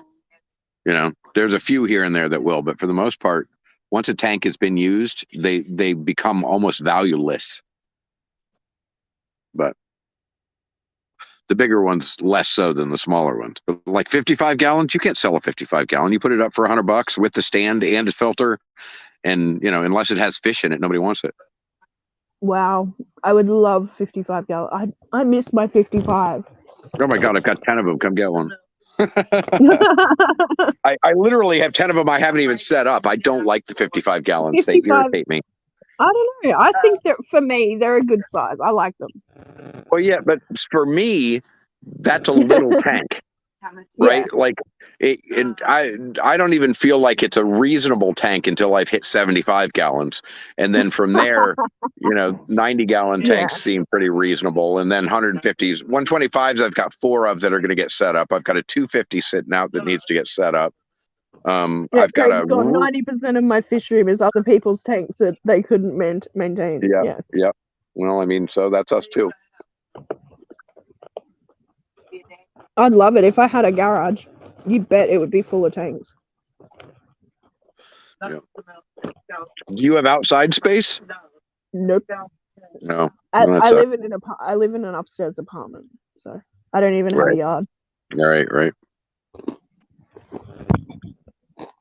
I mean, I plan to have this acre just absolutely full at some point. I want to build a bunch of concrete ponds, but I can't afford the construction materials right now. So yeah, that's a lot. We did just pick up one more monthly donation, and nothing big, but every time I pick up one of those, I get to add that to my monthly budget. And if I could just get my monthly budget up to like $1,000 a month, I could build this stuff. You know, right now our monthly budget's like $130 or something. But mate, if I could pay $25 for a 55-gallon tank, I would be hugely happy. Right. The rent here, Mike, is killing us Aussies. Yeah, fuck yeah, it's killing us. Oh yeah, well here too. Everything. I just happened to get lucky and buy a plot of land to sit on. A yarded place, like either an apartment or a house with a yard. Forget about it. Yeah. Forget about it. If I'm lucky enough to have a place with a garage next time, yeah. Which I probably will actually look into because I don't want to have to keep going up and down stairs.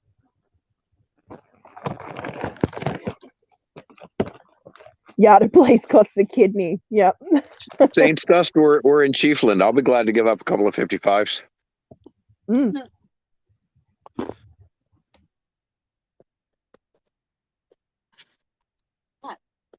Right now, I've got two of them just kind of hanging out next to the catfish pond that I just happened to. They got rained in, so they had water in them. So I threw plants in them, so the plants would propagate. But like, other than the fact that they're just kind of there, they're not doing much. It is, Craig. Renting here is more than a mortgage right now. But people don't want to buy a property because they know as soon as they do, the interest rates hike. Right.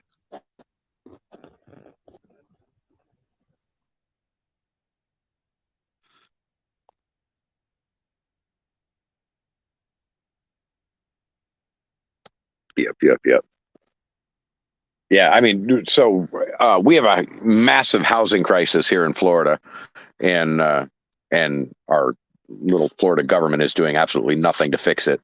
So, so the rents and mortgages, like the housing market has gone absolutely insane. A house that you bought 5 years ago is now worth 6 times what it was. I mean, seriously, literally 6 times what it was. Well, that's the weird thing over here. Like the price of buying a house, the prices have actually started going down. Really? But where they're getting you is the interest rates on the mortgages. Right. Well, what's your prime interest rate?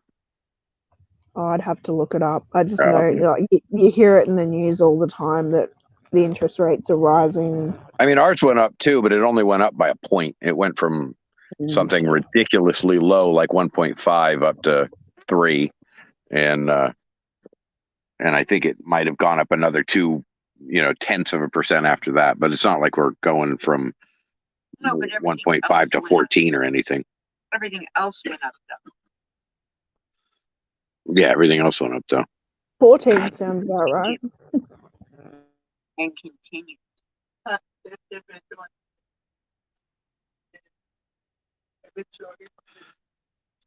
Saints Dust, I don't know what SD is, buddy. Wow. Sandusky.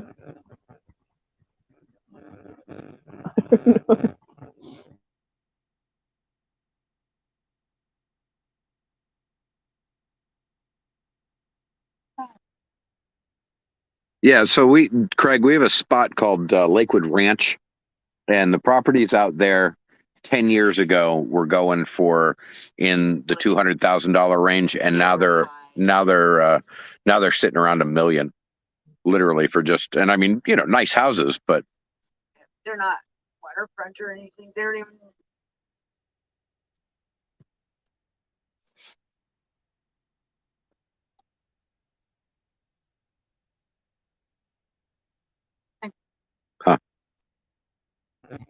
Oh yeah, beachfront land here is at least 1.5 now. oh yeah, well, waterfront, I wouldn't even want to think about trying to price it. That's ridiculous. Except South here's the Dakota. good news. Here's the really, really good news. Where we are right now is high and dry, and in 10 years it will be waterfront property because Florida is sinking. Right. Yeah, all those rich bastards that are just a mile or 3 up off the coast from where we are, they're all going to have to move, and they're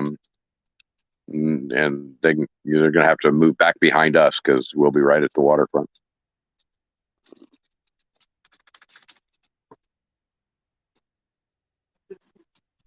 Yeah, like there's no way now here that you could rent a 3 or 4 or 5 bedroom house on one income.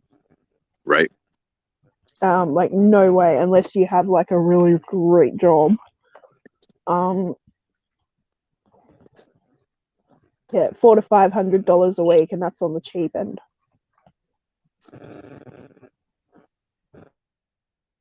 $400 to $500 a week. So Yep. Yeah, for a house. Yep. That's about what it's running here. Yeah.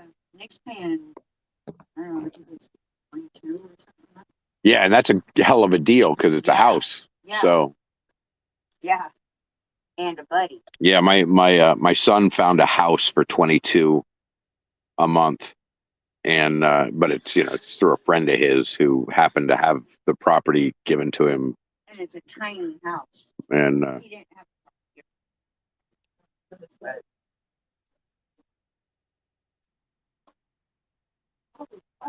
yeah, Chewy. I mean, I just looked at the map of what's expected of Florida in the next 10 to 15 years, and I'm not even kidding about having waterfront property. Miami is already, there are neighborhoods underwater. Yeah. Like every day, not even just with storms anymore. It's seriously, they're having to move. Yep. But I mean, before we have waterfront property, we'll have food shortages so that everybody's dying anyway, so it won't matter. Food and water shortages. So. We have a lot of like receding beaches as well. Yeah. Because everybody down there is coming over.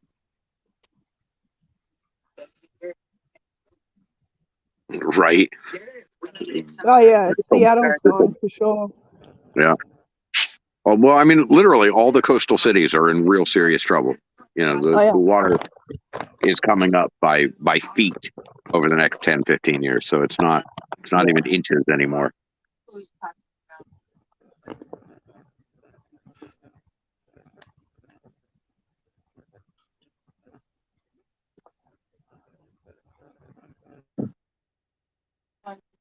Hey, Zervit, were you going to cook at some point? Anyway, were you gonna cook at some point? I mean, it is 11. That's why they're trying to get you to eat ramen. And vegetables. And vegetables. I'll make it into a little soup.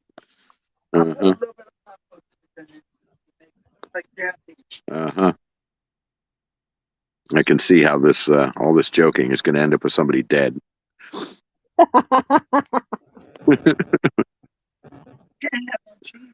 I can have cheese if I want cheese. Oh, you people. Just give the man his damn cheese. Right? but then if he feels worse tomorrow, then you can go, I told you so. That's how it works. We're going to turn into the Borg. No more. You people are monsters. We don't want to hear it. Oh, my stomach hurts. oh my God. dying. Right, but I can have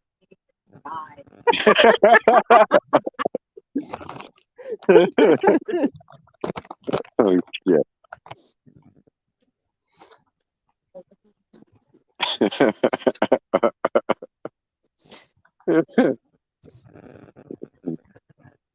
So, yeah. Oh. So I'm gonna have to start doing a live stream again. Apparently, our internet connection is stabled out enough that I can probably pull off a live stream without dropping out too much. I went to my Friday night site. I don't know if Friday night's going to be the thing or not. We'll see. I don't know. But Or Sunday. Well, no, I did a report on the flood area and the pollutants that hit the Fraser River. Where the hell's the Fraser River? But you know, it's weird. Like, I hate this state, but I actually like, as much as I hate the state, I love this state too.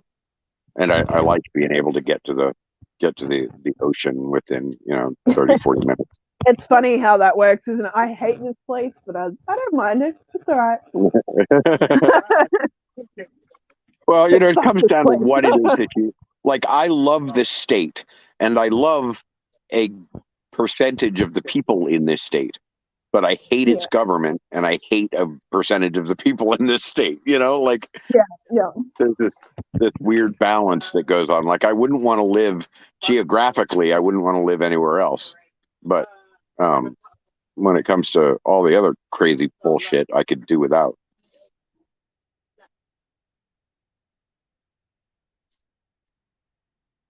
After I open doors to my shop, I can just...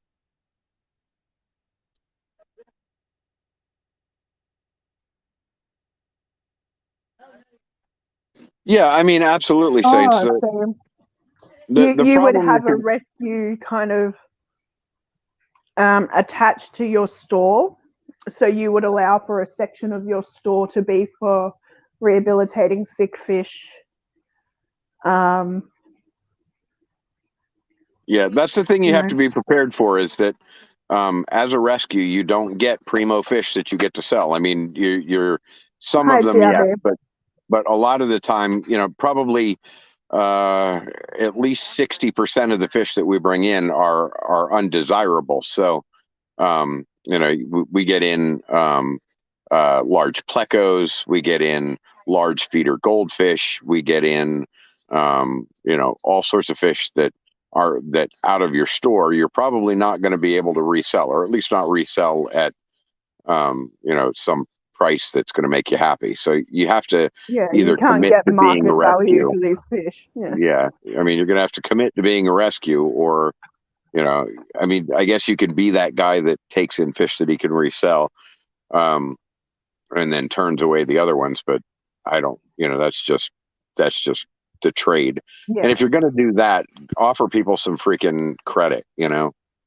If people are going to come into your shop and bring you fish that you have the ability to resell, throw them some credit so they can take home some little guppies or something. If they're really going to be undesirable, then selling them at a lower price. Yeah, well, I mean, most of they'd be rehomed. I mean, that isn't such a bad thing, is it? No, most of the stores that take in fish don't take in the undesirable fish, though. They'll tell you straight up, I'm not taking in your feeder goldfish. And that's why people call us. They, no, I can't get anybody to take them. Yeah, I know. So, the big plecos, the feeder goldfish, the 22-inch Midas cichlids, you're going to get all sorts of fish that there's a very specialized market for, or no market at all for. And you either have to make a decision that you're going to take them in or not. Now, if you're not going to take them in, then when you do take in the desirable fish, you should at least give credit to your customers so that they can take home some other fish, because you're going to resell them. And in my opinion, that's just good business that way.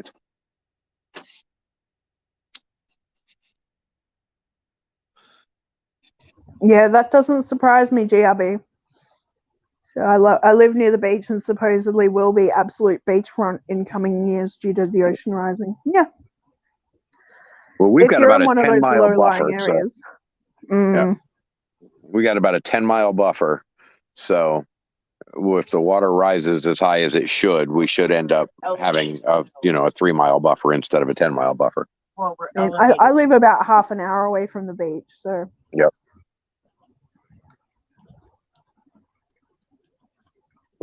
Hello, Huawei. How you going today, Grasshopper? Grasshopper was showing off his fire trick.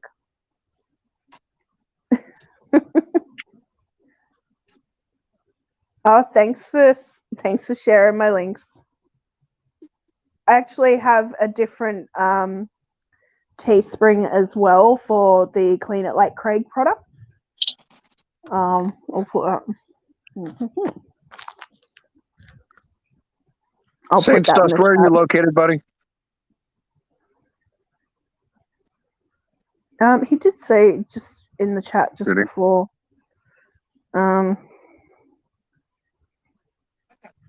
So all of the products that I'm adding into the South Clean It Like Dakota. Craig products, all of the money raised from the sale of those Clean It Like Craig products are going back to Belinda and Craig.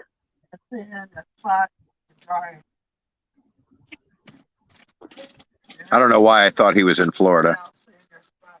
It's too bad because I'm always looking for new people to add to the rescue family because if people have places to drop fish and don't have to drive too far, that makes our lives much easier. That networking is so good.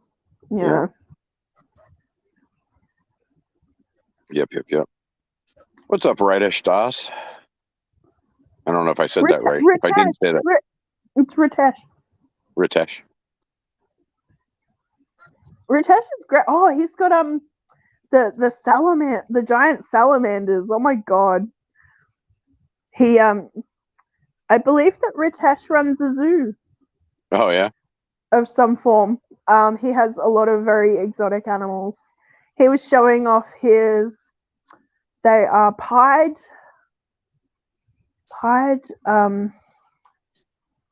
hedgehogs. Cool. Yeah, Chewy. We don't usually get the albino. They're really cool. We don't usually get the showstoppers, buddy.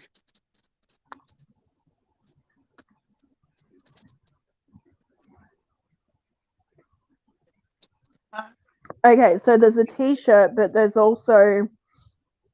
should be a towel and a mat as well. Oh, get rid of it. Yeah, get him, Chewy. Pull out the fly swatter, Huawei.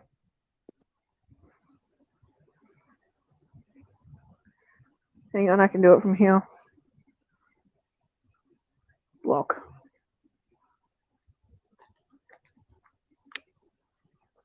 Ugh. Well, yeah, Saint Dust, but I get the calls in Florida, man, not in South Dakota.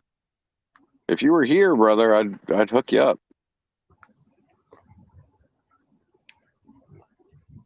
We may eventually go freaking nationwide at some point, but we got to get our balance worked out here first.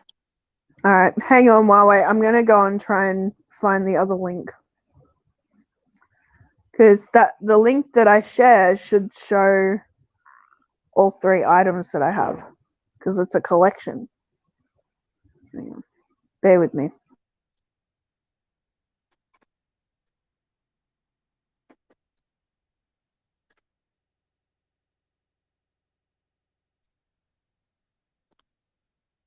Ow.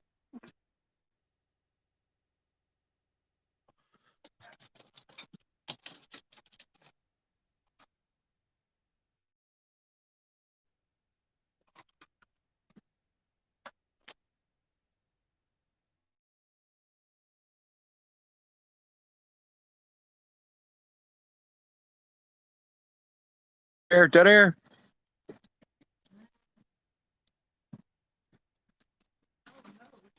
We can't have dead air. Dead air's wrong. Somebody say something. Oh, I'm saying something. Here I am, not allowing dead air. Right. So that link that I shared, Huawei, is actually a collection. So if you click on that t-shirt, it will come up with the t-shirt, and then when you scroll down, there are other items. And I've only just started it, so I'm adding stuff to it as I go.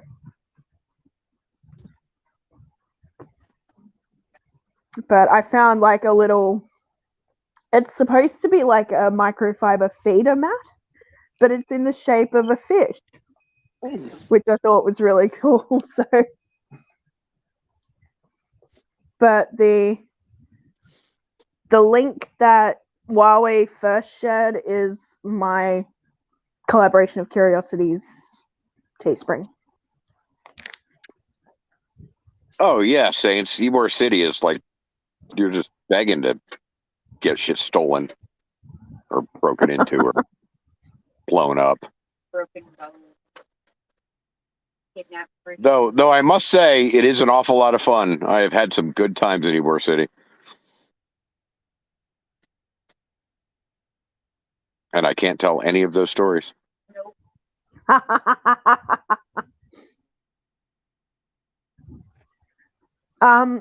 You can do both of them, Huawei. The one with the Clean It Like Craig merch is actually a new store, but the link that you originally shared is my original collaboration of Curiosities.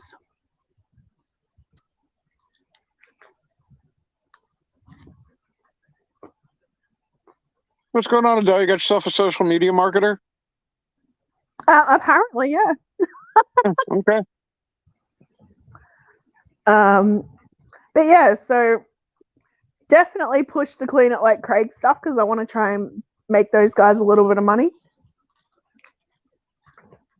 because they're awesome peeps.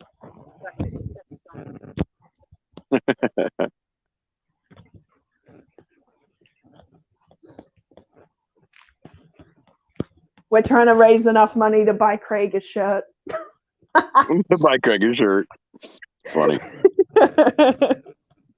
We put a bunch of bling up on Teespring too, but like I don't know.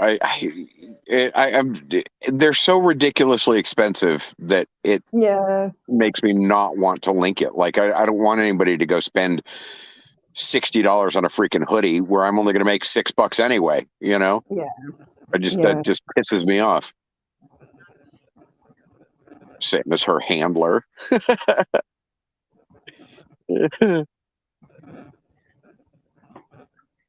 Oh no, Saints! After dark is the only time it's fun. What are you talking about? Have you ever been there for Guava Wing? I don't think I haven't seen Bunny come in yet. Oh my God, Ybor City for Guavaween was the greatest freaking time every freaking year. So anybody who's in Ybor City is it's basically a city that is nothing but a bar district.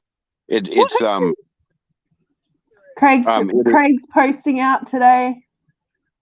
Yay! What's happening? Craig's posting out all of our prizes and stuff. Oh yeah. From the Fish Fam Christmas and the giveaways. Gotcha. I wasn't here for any of that. There's a starfish and a goldfish because Mark gave me his goldfish.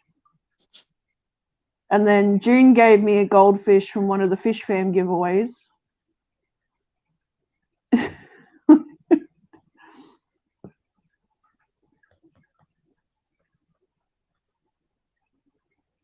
Bunny's been sick for the last few days, yeah. I kind of thought she would be, considering she's trying to quit smoking. Oh yeah, that'll make you sick. She's probably not feeling well. Craig won't wear the shirt anyway. Well, that's besides the point. Belinda can tack it up on the wall. But yeah, did you ever get that fella out of your trunk? What's that? Did you ever get that fella out of your trunk? Dr. Black. Dr. Black? Dr. Black, yeah. Yeah, okay. I just wanted to make sure he was back doing the rounds. I forgot about that.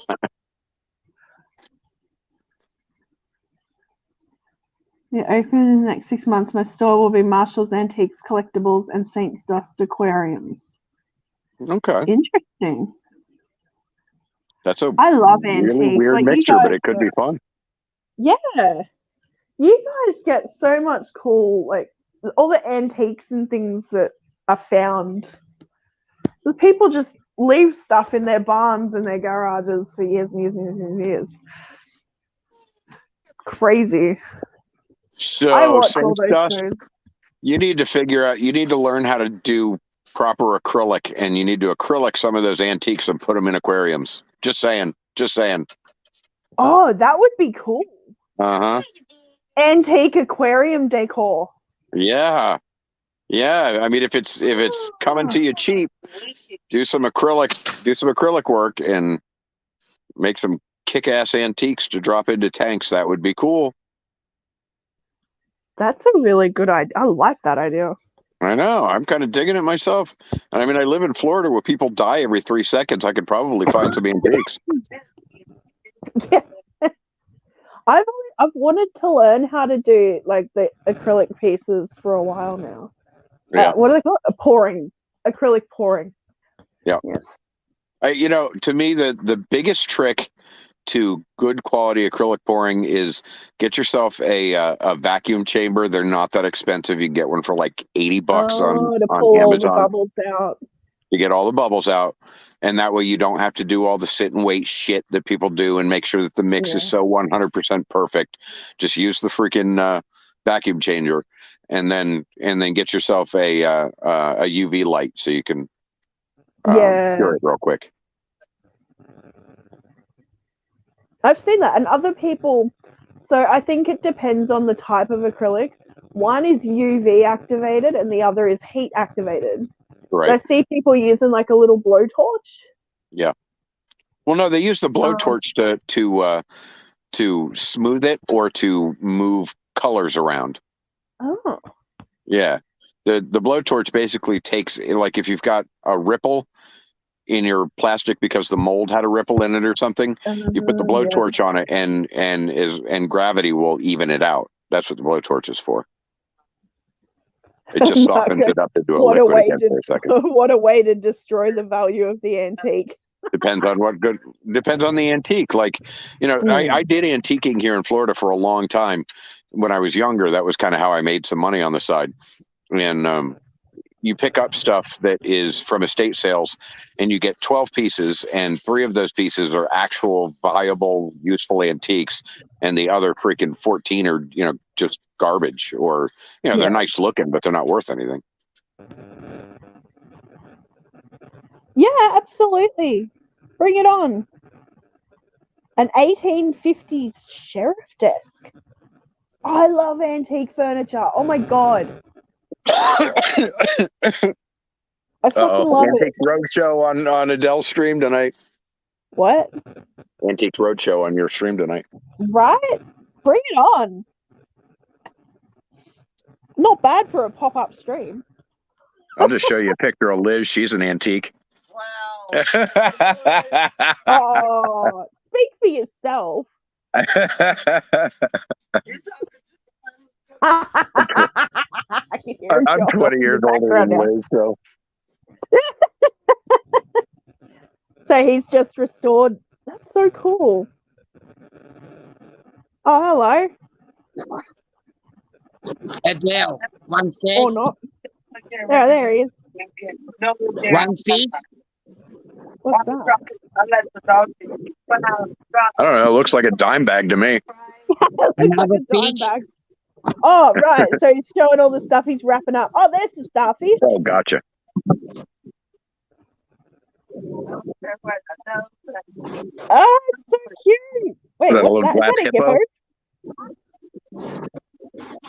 That was yours too, wasn't it, Adele? I don't think so. Unless someone's gifted me something I don't know about. Yeah, Nina gave it to you. But it was a starfish, 2 fishes. Starfish, goldfishes. And I don't know. Linda. Oh, okay. All right, I'm just checking. That's all.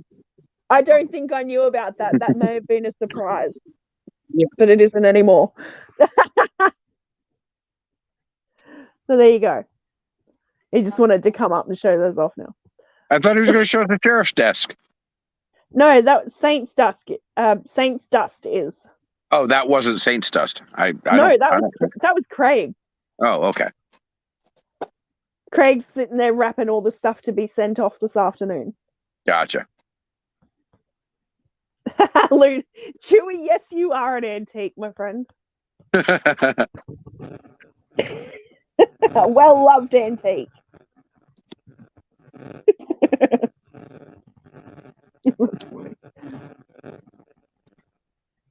Like, come on, Dusty. Up you come.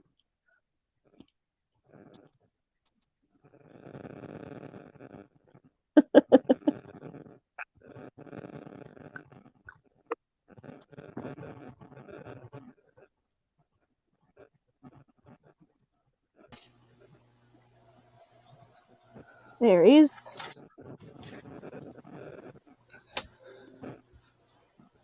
Huh. Oh, Caught up. furniture. Oh, hold it. That doesn't look like a desk. Those are fish. That's a buffet, isn't it? No, it's not a buffet. That's a... Oh! Hi. That is a desk. Very cool. No, okay. That's awesome. So is it a sheriff's desk because that space behind the glass there used to have a bunch of guns in it, or what? It would have. Maybe. It would have. Yeah. And then if Yeah. you Does it have And then hidden if you look at- compartments in it? it has the badges at the bottom on the doors. No, check that out. Do we know That's whose sheriff's so desk it cool. used to be? Was it somebody really cool? Like, No, it was nobody cool. I mean, it's an old one. so you could make up a good story about who it used to belong to and make it worth 30 times more than it is right now? I wouldn't do that. Right now, it's probably worth 15 to 1600. Right. Oh, that's a massive piece. Yeah. I wouldn't do that either. Wink, wink. Oh, Belle's dealing with customers. Okay, now I know why Craig just popped on and popped back out. All right, fish then. Yeah. So, how many tanks do you actually have, Dusty? I've got 30 plus tanks. Oh, wow.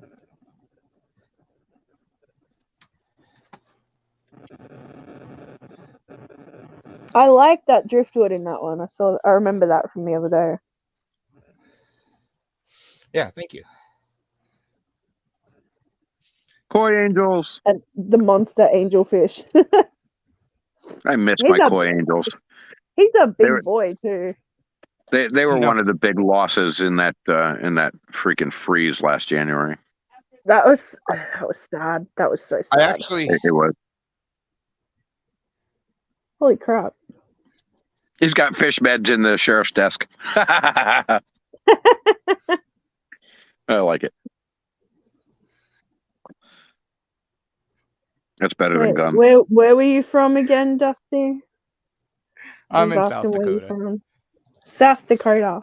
Why the hell did I think Sandusky? SD. Hi, George. Hey, George. My dad's desk was similar, an old accounting desk No. from a bank from the 1880s. Wow. Love it. Like, just the historical element of some of these big pieces of furniture. They don't make shit like that anymore. No, they don't. Now it's all fucking IKEA that you can knock over with a feather. Yeah, Oh and god, I hate Falls to- IKEA. I hate Falls to IKEA. bits in 2 months after you buy it. Yeah. That's why everything I have is crap anyway. It's all secondhand garbage that's half broken already. Yeah, the only antique I have left from the old house is a Cool. I've just Bell given and it- Howell. No, Bell and something old turntable with a radio in it, and it's one of those big console Oh, that's radio. cool. No, I don't think it's Bell and Howell. It's God, no, it's a big freaking name, and if I could remember it, you'd be like, oh yeah, them. But it's from the late 50s, early 60s. Was my grandmother's for years, and it still fucking works. It still works, and it has incredible sound. 5 music players.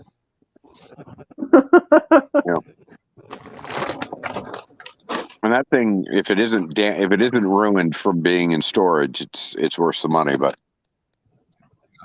I have an antique record changer system. Yeah, that's cool. Yeah, there was I spent like I said, from 18 to 23, I used to run around to the estate sales and pick stuff up in my car and run it to the antique shops, and that's how I made my money when I was a kid. And because here in Florida, like I said, people are dying, all like dropping like flies. So there's an estate sale every day.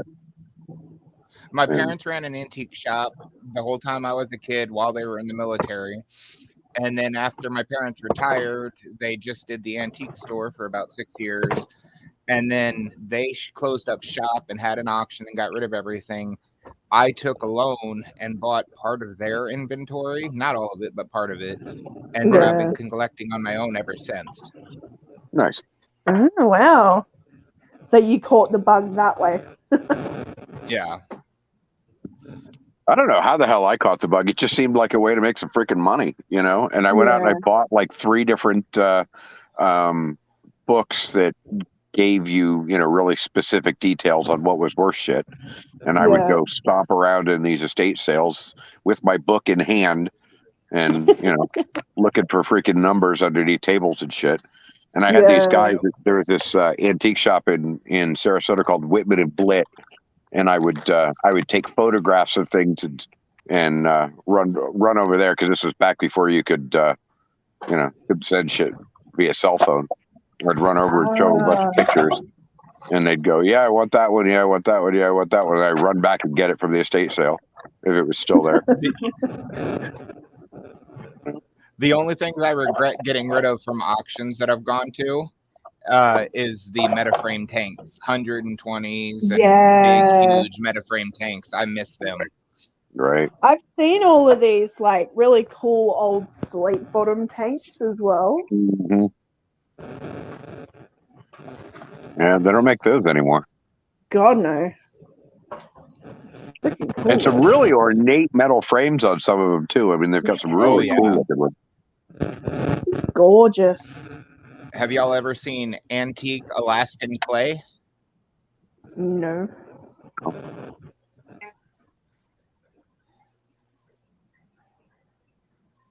Not that I'm aware of. I did see the other day on Facebook Marketplace a Chinese octagon tank that was freaking amazing. No, but like it was weird because every one of the octagons was like a window between this really ornate wood framing that was around it. Fantastic, isn't it? It was a cool looking thing. It's definitely like every piece is just artwork. Yeah. So ornate and detailed, and I don't know, and they take great pride in those sorts of works as well. Yeah. Absolutely incredible. Chewy's got a very old love seat from 1917 and a dinner table from the 1930s. Yeah. I love seeing I got refinished upholstery with material from the time period. Wow. Yeah, we had a bunch of stuff like that until when my uncle died. The same cousin who sold my house out from under me came to the house and took all of that stuff. Oh, hi, AAA. Oh, excuse me. That sucks to lose it. That's one of my biggest issues is getting rid of it after I get it. I'm supposed to be a shop and I fall in love with it. I have that problem with fish. Yep, my dad ended up stealing all of my mum's family heirlooms. So when she passed away, it was supposed to go to me. Yeah. And yeah, that didn't happen. Like all of her family's, you know, the great parentals, bloody family jewels.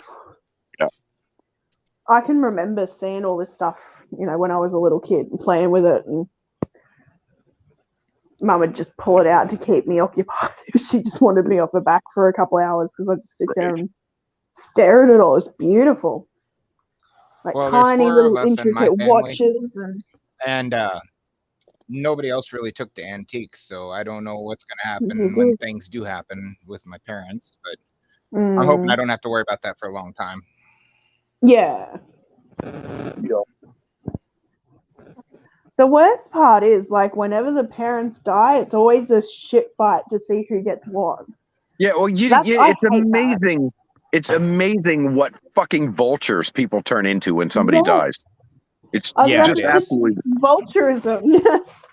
Mine. Yeah. It's disturbing as hell. It really is. I mean, I haven't seen Great Aunt Bessie for 30 years, but mine? Yeah. Yeah.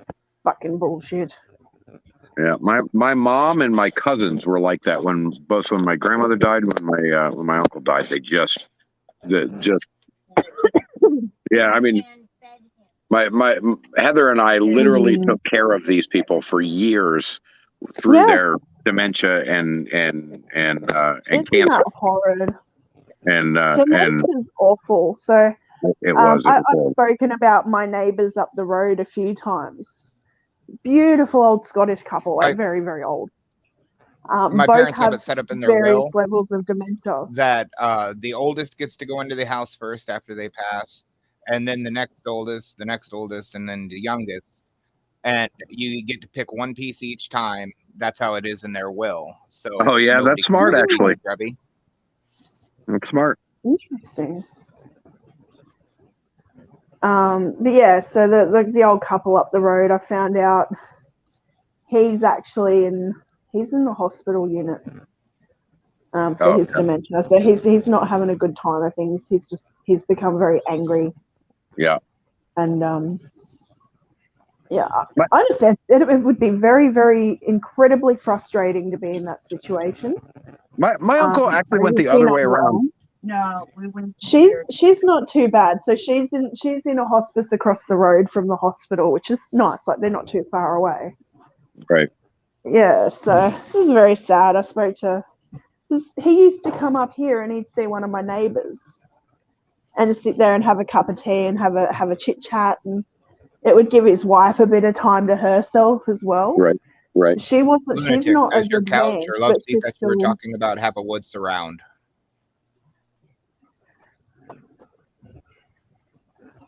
I'd say so. What did he say? It's where is it? He said what it was. A love seat from 1917. If it's got the wood surround on it, you could be messing with a piece between $5,000 and $10,000. Yeah. You'd also want to pay attention to the type of wood. Yeah, that's true.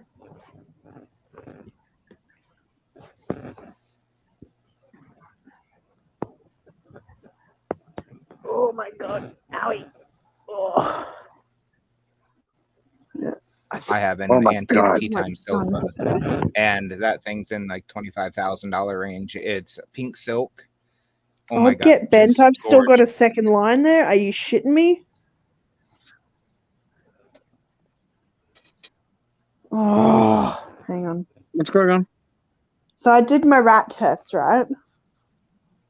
I've just looked at it, and there's a second line there now. Oh, it's still with you. It's still faint. That sucks. But like, congrats on the F, by the way. Because I sent a photo of it to my boss, and there was only one line. But now there's two, so. Right, so you need to send her that next one so that she doesn't freak out when you're not coming in tomorrow. Well, I'm not going into work tomorrow anyway. I'm working Wednesday, but. Fuck! I don't have any more. I don't think I've got any more sick time up. and I've got to work at 2 different stores this week. I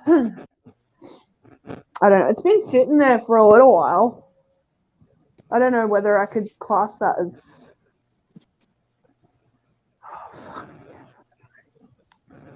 I don't know. I'll ask one of the other girls later. She's Oh my pretty good God, at what is it looking with at my it. subscribers going up and down? Yeah, mine do It's that the too. algorithm. One day I'll It's look the and I'll have algorithm. 20 less, and the next day I'll have 30 more. And I Mine was have one been away pretty from steady. I'm pretty 700. happy. I was one away from 700 like 4 hours ago, and now I'm down to 697. oh wow, Oh, damn. I think I'm sitting at like 226.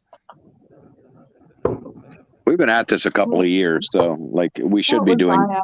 more than we are, 106? but I don't market like we should. We dropped out. I think I was like 106 or something. So last time I looked. So I've hit my 100. That's good. Yeah, that's nice.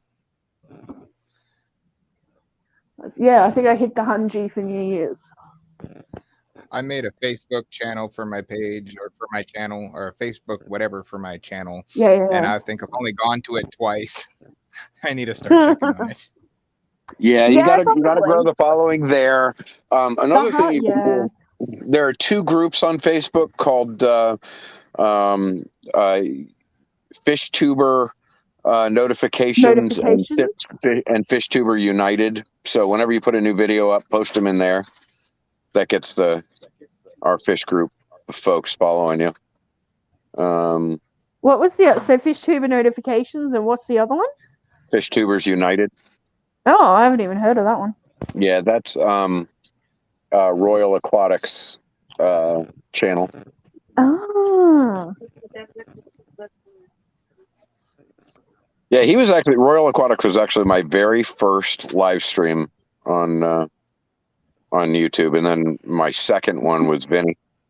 Speaking of collections, you can help me. I don't know. I might be at Why? How can I help? Actually, no, I think I watched the fish streams and tubes and everything on YouTube for about 6 months before I ever even said a word, because I was just too nervous to even talk. Right, Craig? Oh yeah. Vultures is kind. Absolutely. People turn into fucking animals whenever like deceased estates are involved. Yeah. And it's fucking sad. It really is. Like, I'm not gonna pretend I'm ever gonna be rich when I die, but you know, anything that I deem, fit, I want to go to people in fucking need. Yeah. If it's money, then split it up. I'm gonna have a list of fucking charities, and anything that's worth money can just be sold off, and the money can be sent to those charities. Right. Video Australian trains for you. I can try to do that. Our trains aren't exactly very exciting looking, Chewy. But I could always go down. I've got a railway crossing not far from me. I could just go stand there. All right, how do y'all do the thing where you don't see the picture and it's just the thing that you'll have up? Huh? Oh, so you turn off your camera.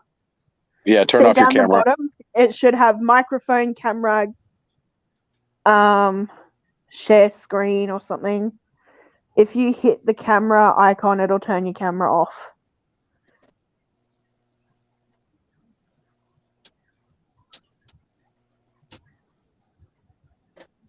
And then I'm trying. If you want, I'm doing it backwards.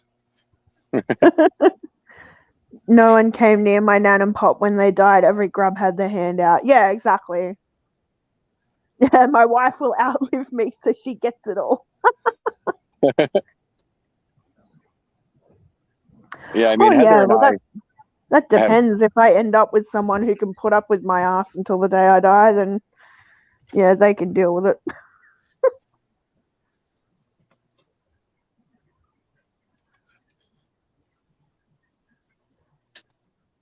Are you on your phone, Dusty? My wife. Huh? Are you on a mobile, Dusty? No, my phone's beside me. I just don't want to be seen because I don't have my hat on. Yeah, just click the camera icon, like in StreamYard. Down the bottom you go. there. Yeah, there you go. All right, now if you see your name Yay. there, you can click on the icon On your icon on your there. name, and it'll say edit audio avatar, and you can upload a different picture if you want. Yeah, yeah. So you could have you can get a little photo of your channel logo. So like I've got my channel logo up there. Or what else? I've forgotten what I've got in here. Hey, I can't change my. Huh? Why can't I change my avatar? They don't want you I've to. got remove from stream, solo layout, or mute. Well, that sucks. It might be different on a computer. On the phone, you can do it that way. On a computer, you might have Maybe to it's change it. because I'm in June's StreamYard. Oh, yeah, that might be it. General? Audio avatars, yeah. Back. Camera.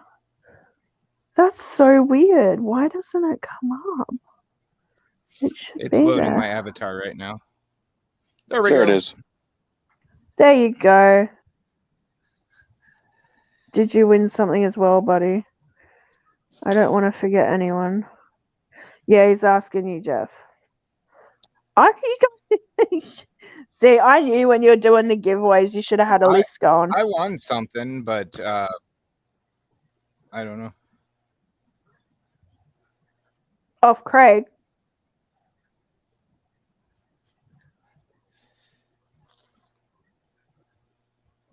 Sorry, was 5 minutes behind. Oh. YouTube was doing that to me yesterday too. The chat, like, I'd lag back in the video and I'd be like half an hour behind or something. What the hell?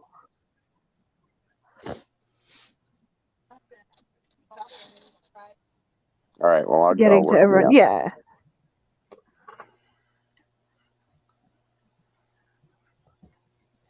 You're doing well so far, Craig. Yes, would you like one? Okay. That reminds me, I've got to get You know what? I might just go to the chemist tomorrow and get another rat test just to be sure.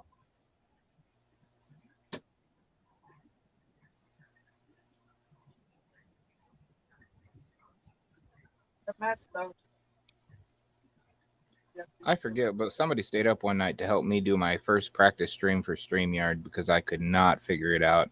Was it you, Jeff? It could have been. Like, once you figure out StreamYard, like, well, the basics anyway, everything else is it's all pretty straightforward as long as you know where to find everything. Yeah, StreamYard did a pretty good job with their UI. I mean, it's fairly easy to navigate, and it doesn't have all that many features to get too confused with anyway, so. Yeah. Yeah, they did. And thank you, Jeff, for helping me out with that.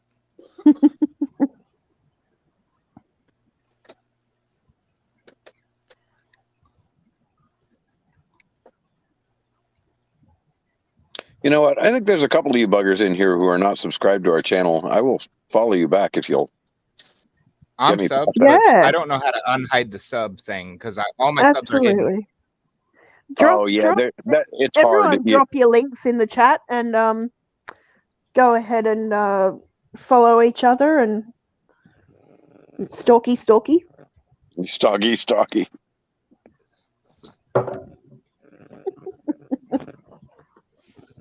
I've heard, well, you know how we were using pineapples for a while.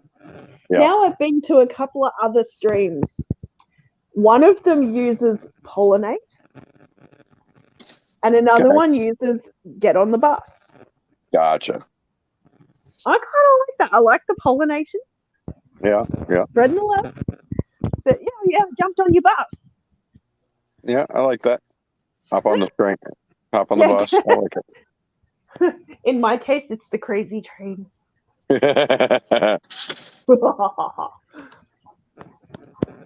Legends kicking the door every 30 seconds. Kick.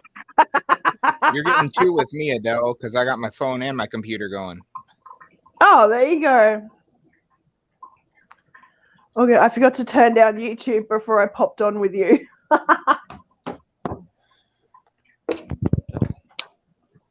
Oh my god. It's going to be my next thing that I ask my real estate to get fixed. The freaking exhaust fan in my bathroom. It sounds like it's about to take off.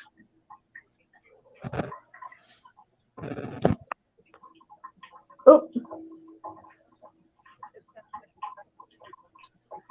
Yeah, I'm on the mobile phone. I switched over to YouTube and it kicked me. Yeah. It can work that way. Yeah, it'll do that one. It's going to be LO46. I don't think they would like the shipping.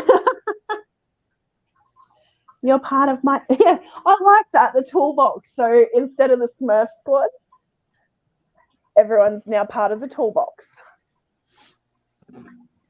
Hey, look, June's back. Hi, June. Hey, June. Hi, June. Wait, Wow, what I happened? went I up to fell off, came 231. back, and now all of a sudden there's a bunch of people in here that weren't in here. Weird. Huh? I can't Roger even Little Dusty Bunny is June. new in just like the last 3 seconds. Mayhem and Miracles is new in just the last 3 Oh, seconds. They're TN from ages back. They were in Are here they? earlier. Yeah. That's weird because it wasn't showing them to me at all. Mayhem and Miracles is one of the other channels that I think I was talking about earlier.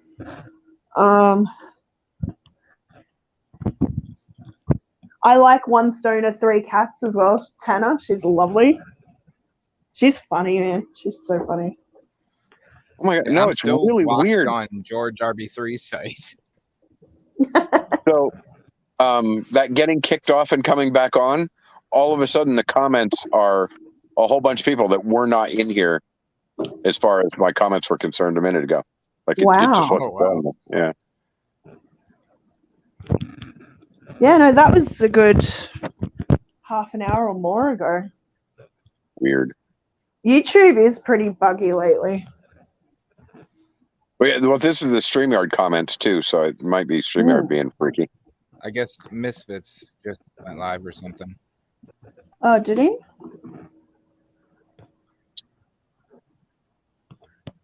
Oh no, you know what's weird? Okay, so I don't have. The comments that I'm looking at right now are back an hour and a half ago, Yeah. and there aren't wow. any. All the new comments are gone. Oh. Well, Weird. I went back in time.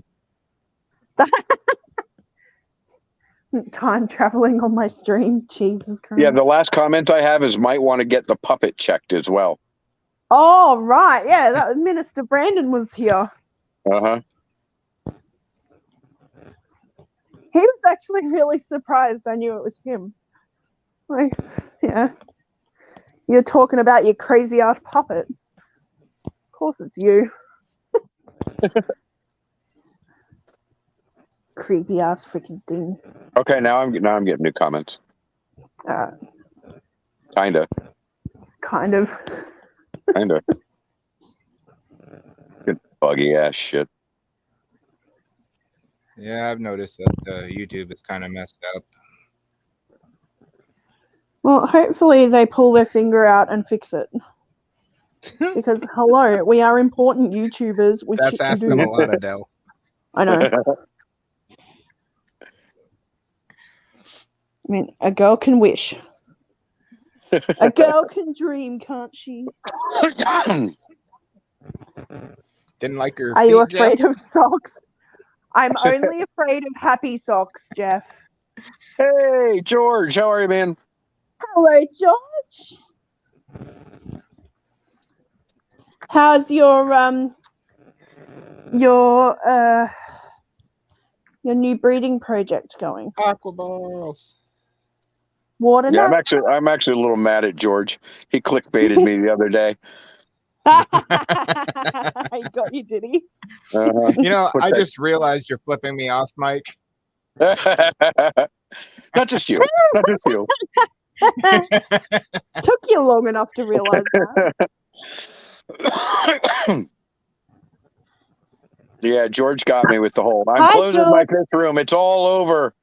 I so- know, Mara, right? I'm Liar. not just telling you I mad at call, me. I was pushing the button. Why you mad at me again? I, I called him out on it You the first clickbaited live me. stream of the new year.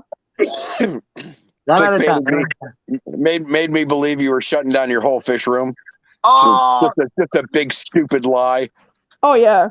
bro, that video taught me a big lesson in life. Yeah, don't be a clickbaiter. No. I wish it was that. Let me tell you, people, they don't want to see your success. Nobody want to see your success. I'm not talking about you guys, Yeah, okay? funny I'm that. talking about Nobody wants to 400 see other something people view I succeed. got on that video. I have never gotten that many views on one video that much faster than ever. So Mm. what I'm trying to say is, I don't care what you are making. You can create diamonds. You can create, like, you got to be somebody very important to people be following you. You know what I'm saying? Like, there's Yeah, too many of Yeah. us. There's too many of me. There's too many of everybody. So Right. too many of people doing this kiss, doing fish, doing angels, doing this, doing that, doing snakes, doing bopals. They don't care about that. But you're failing down, they will want to see what's gonna happen. Oh yeah. No, there's no doubt that the best way to get freaking traffic is to do something stupid. You know, it really is. Like, and I get really mad at it because I actually heard somebody the other day who was propping up their YouTube Wait, channel, and Jeff's got a basically they spear. said it.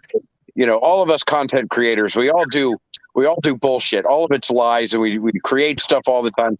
And I'm like, no, the fuck, I don't. Now that might explain why I only have 650 followers, but that's not my game. And this guy it just kind of got under my skin because he was basically telling the whole world that in order to get traffic, you had to do dumb shit that wasn't real.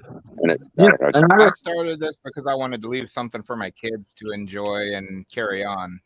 Yeah, that's true. That's same here. You know, kid's gonna grow up. Pop's not around. He can watch you. If he misses any of the videos, we always talk and say, leave him messages, stuff like that. Always tell your kids, advise them. I know I learned the hard way not to push my kids anymore. Let them do what they want to do, but just give them advices. That's all. They'll take it. Yeah. I did advices my father gave me, just a few he did, saved my life, guys. Like, I'm alive sitting here because of my dad gave me few advices. If he wouldn't have done it, I would have been dead. Right. I wish I'd gotten some good advice growing up.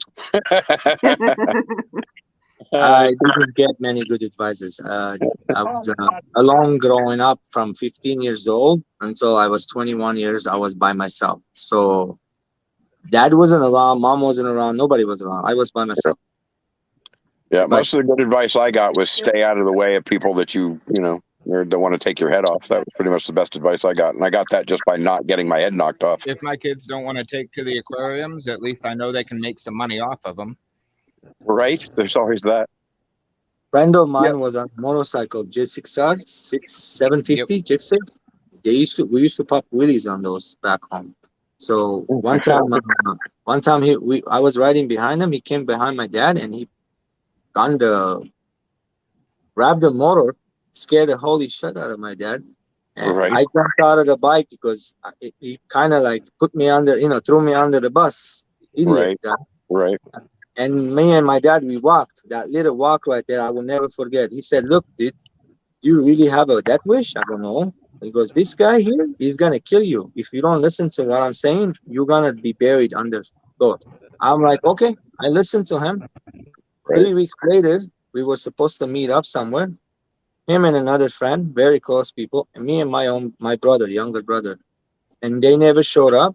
The next morning, we go down to the city. I see ribbons, and the guy, he had killed the other guy. He fell off. His motorcycle, brains were all over the floor. Literally happened. I swear on my kids, I buried that guy. He was a military dude. I put him down. Myself and me and my bro were holding the casket, dancing, and we walked like 3-4 miles to just put him down. And I told my brother, "Hey, do never promise me on this guy's grave. Do never ride a bike. Look what happened to him." And he's like, "I won't." We were crying, both of us, and he's like, "I won't." Brother came here. He went and bought a bike. the same thing. Jigsaw, 750. Yeah, he's dumb. That's okay. Kids are like that. So he don't have it no more. His wife is like, either the bike or me. So he chose the wife. Yeah, I kind of got that rule thrown at me too when I got married to Heather. I kind of got the your bike can't be anymore. So I'm okay with that. I'm okay with it. It's not wise to ride a bike in Florida anyway. Well, I mean, we had Nick, so. I get it. I get it. I was going to do bikes, but my hands aren't even strong enough to hold on to the handlebars, so I'll leave them alone. I rode a bike around Florida for, I don't know, 10 years. And I had some really, really desperately stupid close calls, but I managed to survive all of them. And then Heather was like, no more of that dumb shit. So. Did you hear about the isopods I picked up yesterday? No. I got like 6 different types I got yesterday. I have already 8, 9, 10 different kinds. Why do you need that many kinds of different isopods? Those are the best looking ones, by the I'll be right back. the clown. This one's called the marbleized. Then there's like a pak choy. That one is cute. Yeah, and there's the rubber ducky that look like a pak choy. So wait a minute, are we keeping these things as pets now? They're not just food?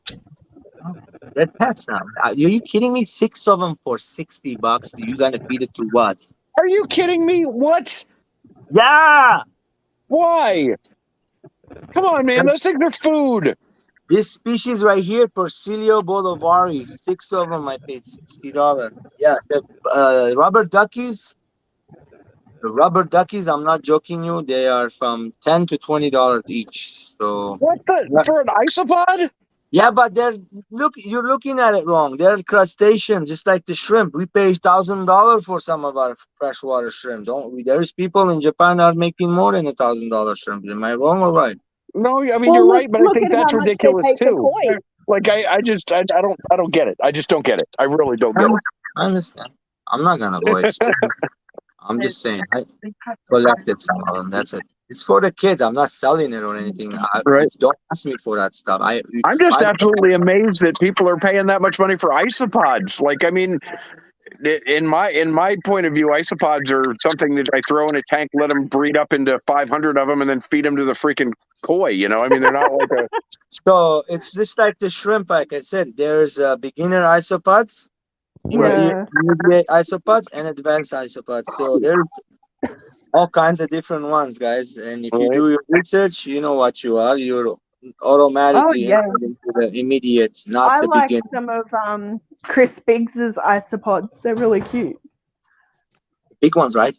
I love those big ones. Some of them are, yeah. He's got how big do they get?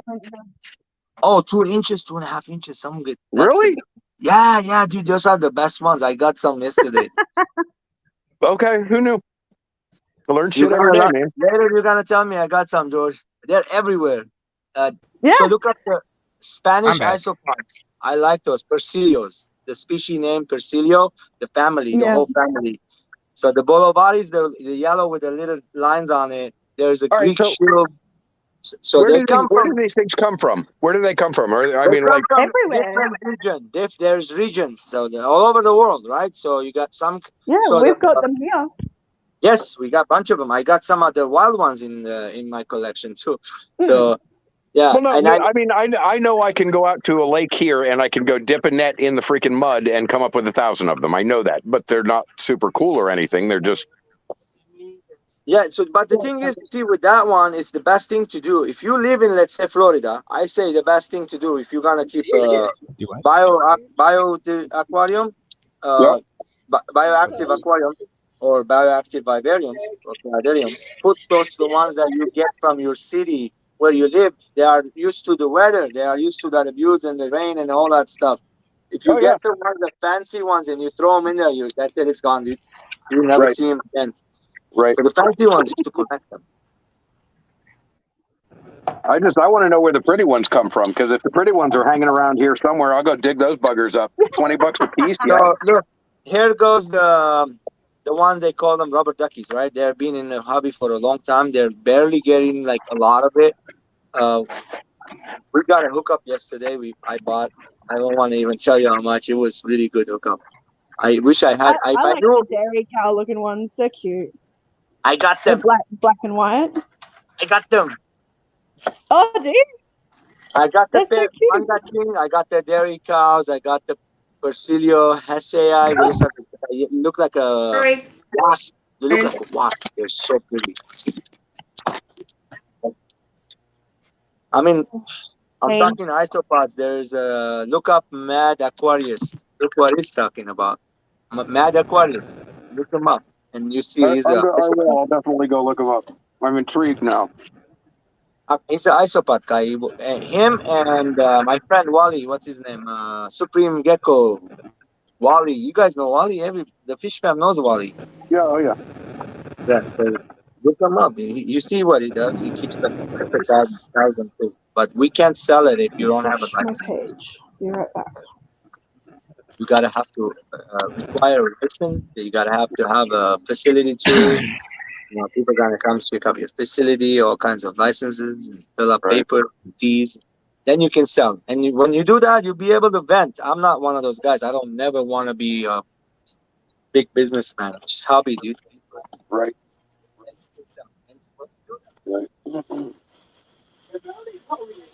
I spend way more on my hobby than I get back out of it. I know that feeling. Today I could have done money. I could have made money, but yesterday we walked a lot, and I got up at 8 o'clock. The club started at 10. Oh, there was a bunch of club meetings everywhere, right? So we had a club meeting today. I didn't go. Right. I didn't feel like bagging fish, and then the club is always like lowballing me, and I'm taking the best looking fish there, and they still lowball me. If I take it to the LFS and the guy does better relationship with me, and then he gives me the same price that the club giving me sometimes. I'm not liking the club that much. But again, the club is like, it's not for the money, it's for... Go ahead. Well, no, he's talking about... Wait, are you talking about, are these isopods dry isopods or water isopods? No, bro, dry isopods. Dry. They're the dry ones. They're roly-polies. They live in like rain. Yeah. Yes. Yeah, roly-polies. Oh my God, those things are all over the place. Yeah. Yes. But there's different variations of them. So Are these... instead of just like the normal gray wild ones, there are others with certain color variations, different shape sizes. Every region they're all like, has its own colors. they're like Pokemon. You got to collect them all. Yeah, exactly. They're Pokemon. And they all live in like different regions and in different substrates, so you have to care for their needs accordingly. They're pretty cool. And Adele, every 6 to 10 months you have to change their substrate. The colony gets bigger, you have to separate the colony and give it to your friend. I don't think there's a law if I'm giving it. I don't know. I gotta ask. If I'm giving it away to like friends, if I get in trouble, I won't even give it away. You have to dispose them, meaning you got to put them in a Ziploc bag and freeze them and throw them away. Really? Yeah, or feed them to your frogs and to your fish, whatever you want to feed them to. If you get overloaded, which you will. Oh, that's a good idea. Yeah. But there is a rule. I guess that's sort of what I always figured to do. Go ahead. Hold on, I was gonna tell you. We need an onion. Where's it? Do we have any onions? Look, let me read you the rules back there. You want me to read you the rules here in Cali? Okay. Check it out. It says, please read. The live organisms you receive are regulated by the California Department of Food and Agriculture through a permit issued to your supplier. So there is a permit to be able to sell. So you cannot sell these items just like any other fish or stuff. A permit is necessary because this organism could pose some risk to agriculture or environment if misused. So you can they can cause problems in the agriculture, you know, if they are misused. Pretty much they're telling you, you know, you can't sell it. You must not distribute this organism to anyone. I guess you can't even give it to them, I guess. Maintain this organism in a cage or other enclosure that will not allow escape, which that's what we've done there. They can't escape. I got a special sealed ones too all the way around. Oh, that's a good idea. Yeah.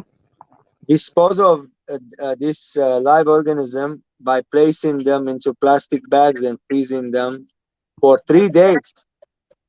Oh wow. Damn. Before disposing in your regular trash. If you have any question, you just gonna call the agriculture. They will tell you everything else. It's serious. Like they're very, very serious about it. Yeah.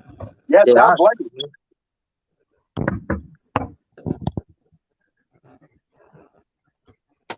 Sounds like it. Yeah, it never occurred to me that that was going to be a thing. The guy that I bought the rubber duckies, he owns isopod.com, by the way, and he is top notch, great dude. I'm not joking. I was talking to him yesterday. I want all his frogs. He has another company called Dart Frog Connections. Oh, cool. Yeah, he's a great guy. I met him a few times. 3 months ago, I got the tadpole from him. I showed him photo. I go, look, buddy, because didn't I tell you when I sold you? He remembers. That's good. I like that guy a lot. Because didn't I tell you you're gonna have a frog? I go, I bought other tadpoles. They all died. He goes, not from me though. I go, no. I wanted more. He didn't have no tadpole. He has this. He has this type of a frog which is not common in the hobby. It's a poison dart frog with multicolored. You got the green, blue with the yellow on it. Oh, that's cool. Pretty for 500 a pair. Wow, that's a lot. Now that's crazy. I find it funny that y'all are all entangled in so many different things all at once, and I can't hardly come up with cardinal tetras. Mate, I own five 5-gallon tanks of guppies. That's it. That's what I own. Guppies. That's it. And a corridor. I'm like seriously impressed. Well, George, if you're interested, I think we're going to be doing jumping spiders come spring. Nope. Oh yeah, okay. The little tiny dudes, the peacock. Yeah, they're little tiny dudes. They're cute, but I still wouldn't keep them. They're super cute, and as it turns out, I live in the area that has the highest population of all the really cute ones. So, there you go. I got some, guys. I got the black ones with the green in the front, with a white dot, look like a face. It's cute too. Yep. They're all over the place here, so it's it's just a day of hunting to. So it's okay to grab those guys, right? They won't bite you. No, they won't bite you. They won't bite you. I'm not scared of them. They're cute. And if you get them young enough, they're friendly. Nab them up. I actually kill fly in the summer. I feed it to them. I like it.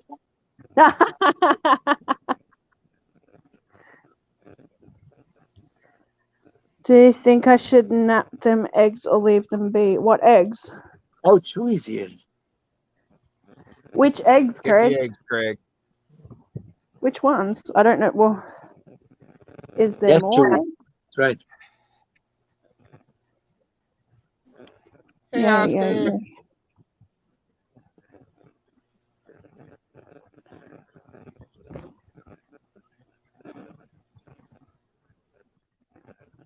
So I'm sure we can feed isopods to our food.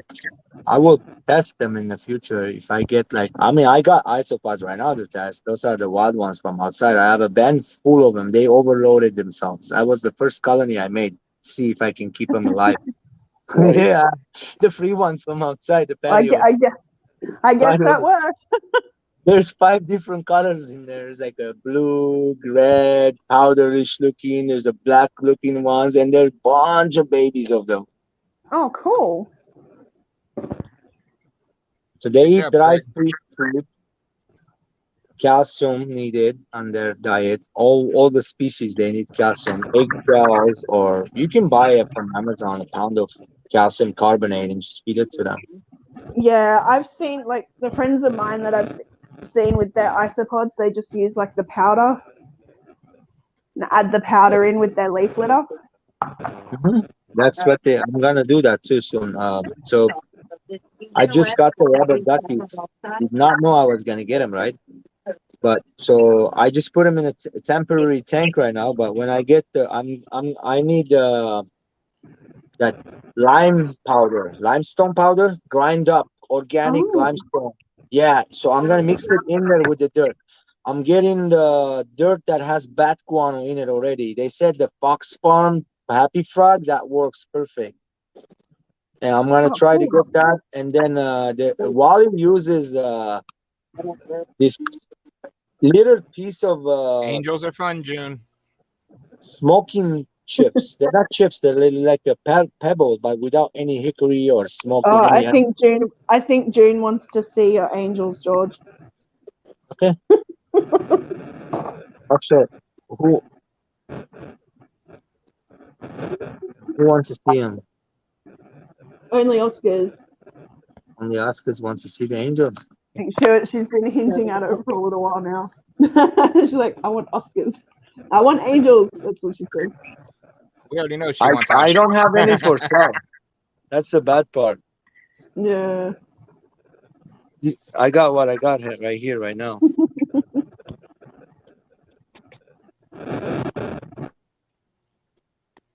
Well, hold on a second, guys. Sorry, guys, I'm eating dinner. I'm here, but That's all good.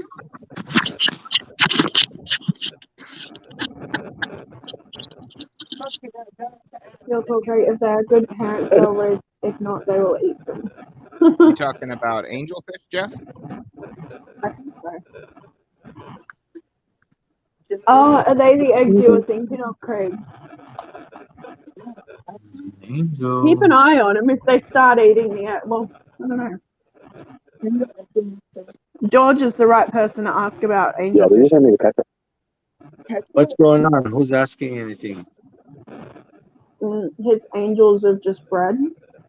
I think he's got eggs, and he's wondering whether he should pull the eggs or just leave them with the parents. yeah, except I turned it into a hamburger salad. Oh, if you have angels, you can always pull the eggs. They're not like discus. You gotta have to keep them with mom and dad, or else they won't survive. Nah, the angels, when they hatch, they'll take brine shrimp right away, and they'll grow fast too. Not like the discus, like I said. Yeah, the angels. I still have the marbles, which they are right here in this tank. A pair of marbles. Koi marble looking, koi looking. With all the rainbows in there. This tank's lights off right now. But here's a golden nugget, guys.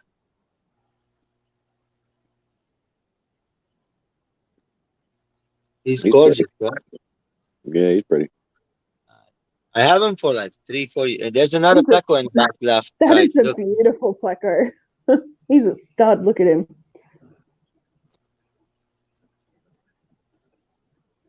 Oh, wait. You think that's a pretty pleco? How about this guy? Yeah, he's pretty too. Mm. I've got a long thin albino bristlenose that's got herself stuck in a cave right now. Pretty sure That she's means got babies. pumping out some babies. Babies coming soon. Mine's about to go too. My girl, she's got fat. There's only 2 in here. They always have babies for me. Yeah. In the tank, and I have no problem taking them out of this big 120-gallon. So what he does, he takes her and he goes right here underneath this big rock in that little cave right there. So he made his own cave. He traps her in there. She gets out. I watch him. And when I see him out, that means that's it. It's ready. Right. I'll just grab the whole thing. The babies are all sucking on the bottom of the rock, and I'll put it inside a net. I'll move it and take it somewhere else. Yeah, I'll pull mine out too once he comes out of there, or she comes out of there. You don't want to leave them in there. These guys will snack on them in like 1 second. Yeah, I have that same problem. They're in a community pond with hundreds of other fish. So yeah, you can breed in the community. Any fish. Over $1,000. Yeah, they are. Hey.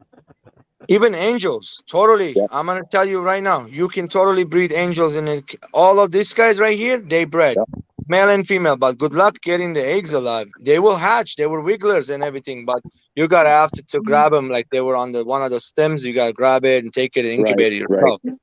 George, with the angel eggs, you can just put them in a breeder box, yeah? Oh yeah, you can hang on, but look, eggs, just pop them in a. for me, you don't see any breeder box anymore, right? I used to have them hanging. I keep on boom, boom, boom hitting those things, and I don't like it. I got one right now. I'm experimenting, but it's on not on this side. I had it on this side. I keep on hitting it over here. I moved it. Yeah, you got to be careful what you're doing. Little tiny little movements, it will throw your whole balance off. Yeah. CPD breeding. That one's some new style. And I guess it's going to spit the eggs into that breeding box. We'll see what happens in the future. I'm waiting still. Nothing going on yet. Yeah, guys. I'm like loving this guys though, the discus. Oh yeah. They're all so pretty. They're pretty. Yeah. I got a couple of orange ones and a couple of blue ones. But they're in a. Look at that guy. He's got the war paint on. He's got the big black stripe along his face. Yeah, I actually like this guy right here that he's showing us the. Yeah. What is pink guy with the orange face? Black stripe. Oh, the one in the back there. He's pretty. That one. That one. That one. That one. The mostly white. It's got two. Like got the yellow spot where it's thin. I like all these guys, but my favorite is the tiger turquoise, which is down there. Yeah, I've got two of those guys. The tiger turquoise? Yeah. Do you know what I'm talking about, right? Okay, look at this one. These are turquoise right here. These are turquoise. Oh, he's more yellow than my guy is. My guy's more. This isn't the tiger. The tiger's down there. Watch, this is a nice tiger. Well, he's hiding because I'm right here. That's the tiger. Yep. That's the tiger turquoise. Got two of those guys. That is so pretty. But all my discus are in community ponds or in the community 400 with everybody else. So. They're looking so good. Right, and these are like young juvies, young pair, first time pairing up. So what tiger turquoise that had the eggs the other day, were they the ones that were laying? So I took the eggs, I put it in that box, the Zist tumbler, not the tumbler, the Zist brine shrimp one with the methylene blue in it, and they hatched, right? 2-3 days later, the eggs hatched. Oh, wow. So I didn't want to raise the eggs. I grabbed the whole babies and I dumped it right on top of that terracotta where mom and dad is. I took the terracotta back down and they grabbed the eggs, the babies, they were wigglers, and they put them back on the terracotta. I don't want to get too close, but they're like right there. The eggs are right there, about 100 or so. Cool. They're not eating them yet. So cool. There's few swimming around, but I don't, we'll see what happens. I'll let you guys know what happens. Give you What's either going to go one of two ways, isn't it? They're either going to raise the fry or they're going to eat them. Yeah, I don't care. You're going to eat them, let them eat it. If you're going to raise them, good luck to the parenting them. Yeah. That koi is getting bigger right now. Yeah, he's pretty. I had the super fire reds, but the red devil kois, I lost them all, man. I was bummed. 5 of them. I lost about 8 of those in that freeze last year. Dude, I bought them $20 a piece. I thought I got a good deal from a local fish store that I took fish to. Right. And he gave me like $170. I turned around and gave him the $100 back. Took 4 fish. Right. I thought I got hooked up, but I got bumped. 2 days later, the fish were swimming upside down. And the funny part was, guys, I'm not joking you. The fish were with these guys and the Bulgarian seal points. You see the Bulgarian seal points right there. The albinos are all good. None of them died. Only they did. So I'm saying it's just like discus. They got some kind of bacteria these guys have because they're healthy. Nothing happened to them. The other ones were not healthy. And maybe either these guys gave them the bacteria or the bacteria was in that water. And that's what happened. It died. Yeah. It wasn't my fault. How would I know there's something like that happening. The best thing is to keep them in like a 20-gallon or 40-gallon by themselves for a month. Yeah, quarantine it. Yeah. And I didn't do that. I quarantined them only for like 2 weeks. They were fine, and then I moved them. Right. Right. Yeah, I don't know. It's weird. There's a lot of fish you get, and I think it has a lot to do with water changes. Not so you can take a fish that is in perfectly pristine water from a shop and bring it back and put it in your perfectly pristine water, but the chemical mixture of the water is slightly off, and it's enough to kill a fish sometimes. Okay. I mean, never heard of that could happen. I agree. Not saying like no, but I think it's more like the bacteria Prozola and then parasite that is already in our water. Trust me, there's parasites always in our water. yeah, sure. If you say no, especially in the planted tanks, there's like 1 million more parasites in there. Yep. And actually, that might be part of it too, because I mean, the water chemistry from one place to another is going to have different kinds of bacteria in it. So if you take a fish from a fish store and then bring it along and drop it into your tank might have a strain of bacteria that fish has never seen, and boom, it's gone. That's true.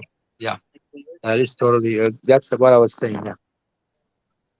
So I mean, the water chemistry difference is huge. I notice it here because I'll take a fish from one place, that's just from 50 miles away, bring it here, and all of a sudden it gets a total different behavior pattern than it had before, and it's simply because the water chemistry is different. And I know that the water's clean. It's just a matter of the chemistry is different, and it either freaks them out or makes them super happy. Like we have this really One interesting of those ones thing right there, George.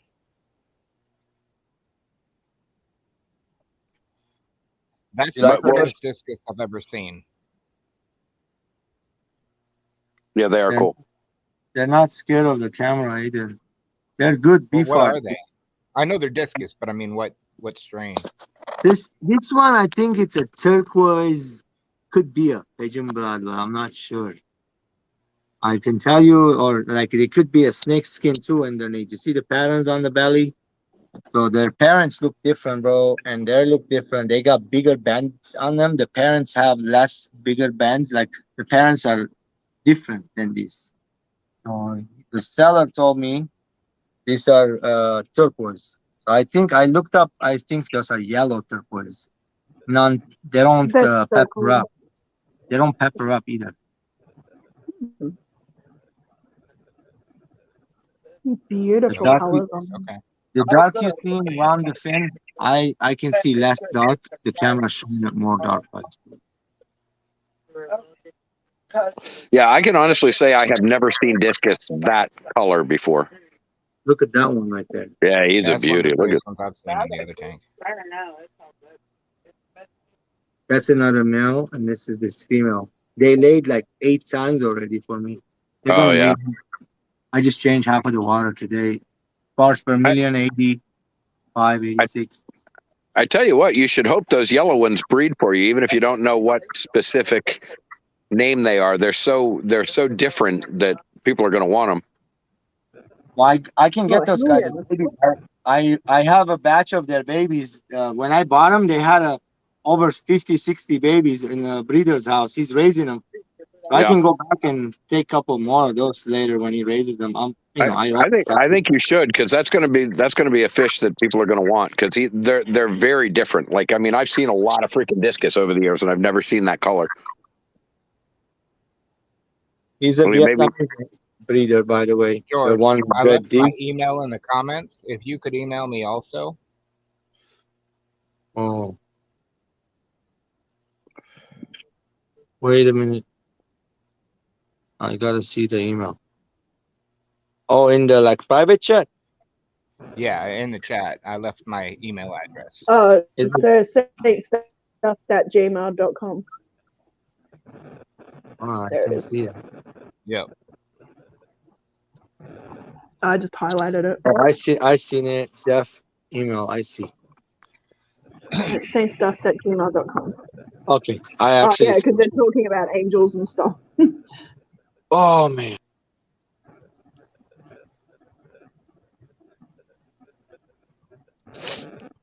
Oh, we lost George. Oh no.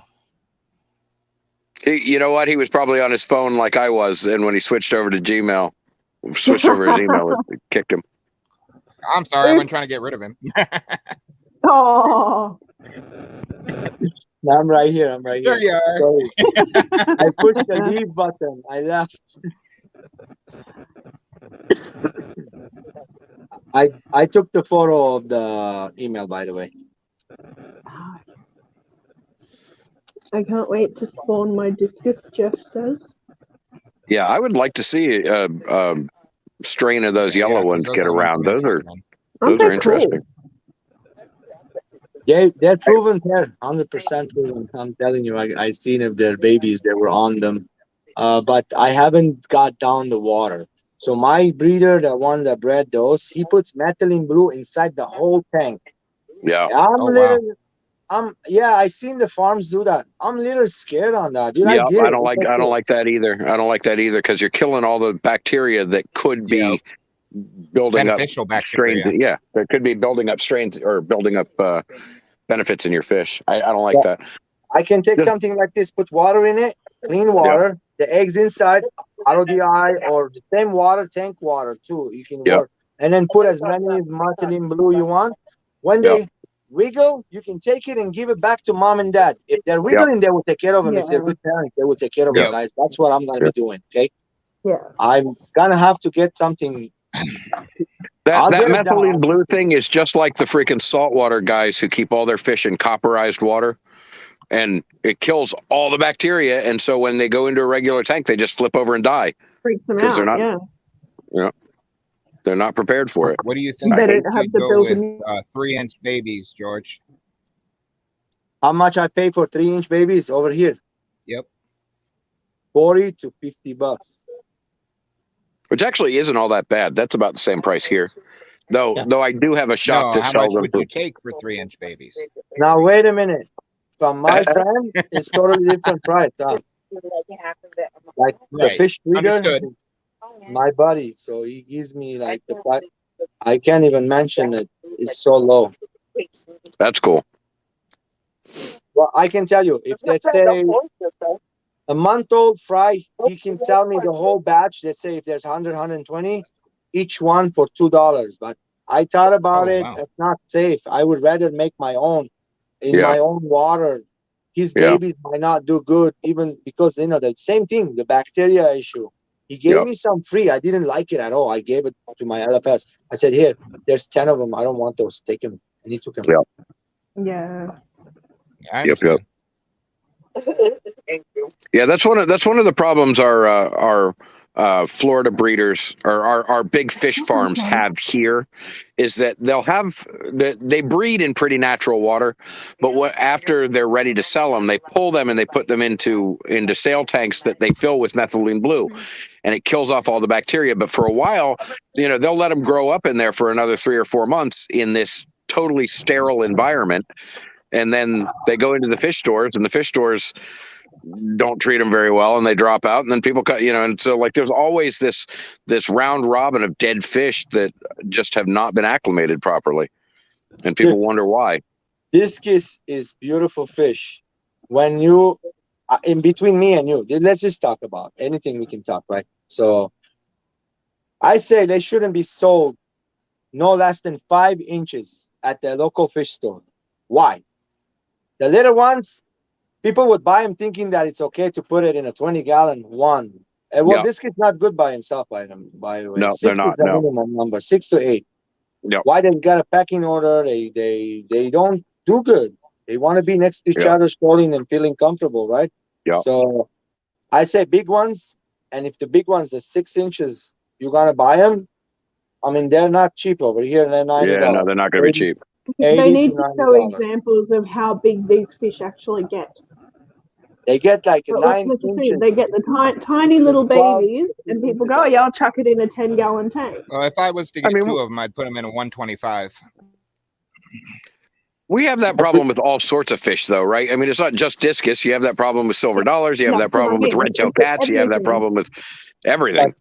These guys are, like you said, they were born and like bred in the sterile environment, the other stuff they can take it. These guys they can't. They can't Yep. take that too much ammonia. That's why Yep. I'm like taking plants and putting in their extra filters.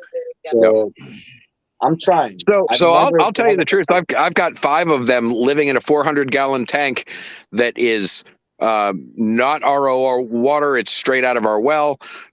They're with silver dollars. They're with flagtails. They're with cichlids. They're with angels. They're with bristlenose plecos. They're with puffers. I mean, and they do just fine. Now I don't get any babies out of them, but they do just fine. Oh, breeding discus is a whole another game, bro. I Yep. didn't know that until I kind of like wanted to do it right now, and I know I Right. can do it. It's just gotta have to find the way. Well, way. you have to decrease their pH like crazy, right? You take them No, from. do not do that. That's so many. Okay, so right now the discus are so great. What people doing? Okay, discus baby grow better, not in the soft waters, not in acidic waters. Acidic waters are good for one thing only. The bacteria is less in it.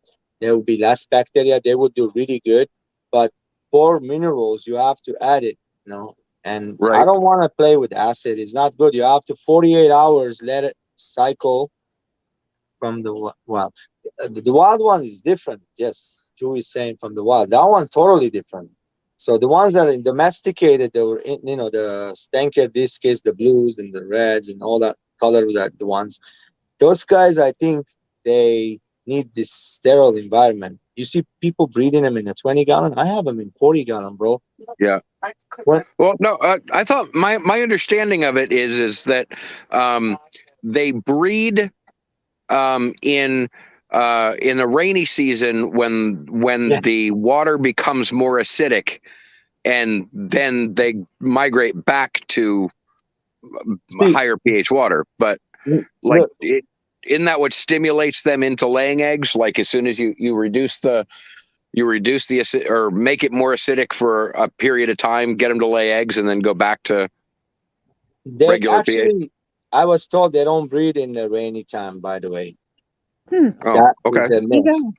They breed when the waters are all settled and like, you know, not moving too fast. It's a Rio Negro. It is moving, but it's more like I was told different. They said there's different discus in different waters. They Well, breed yeah, differently probably too. depends on where they come from too. Yeah, I mean, I'm sure that's true.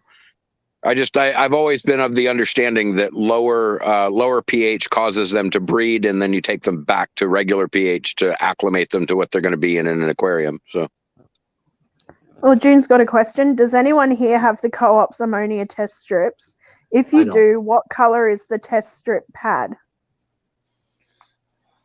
I have no idea. yeah, I don't buy anything from Aquarium Co-op.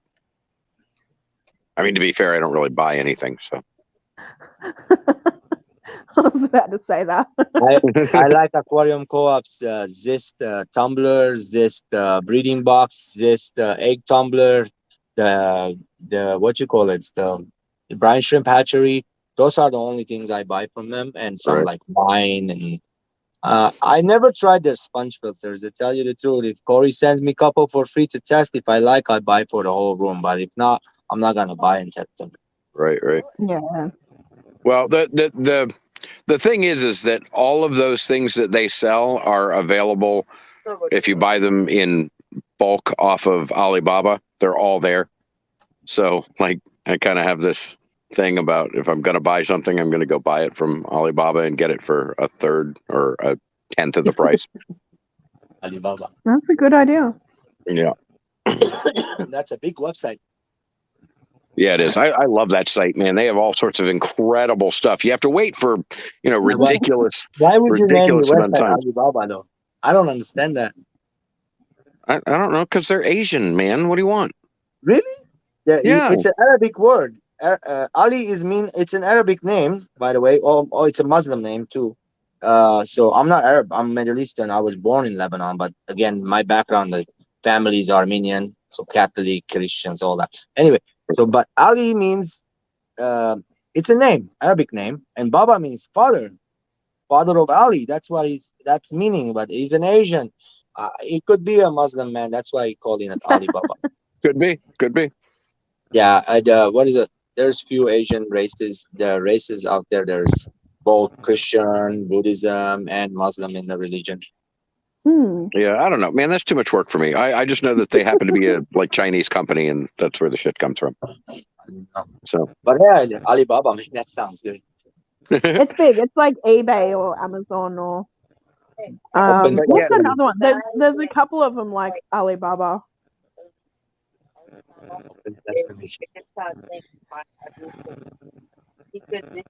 We have a Mediterranean restaurant here. It's called Open Sesame. Really? Actually.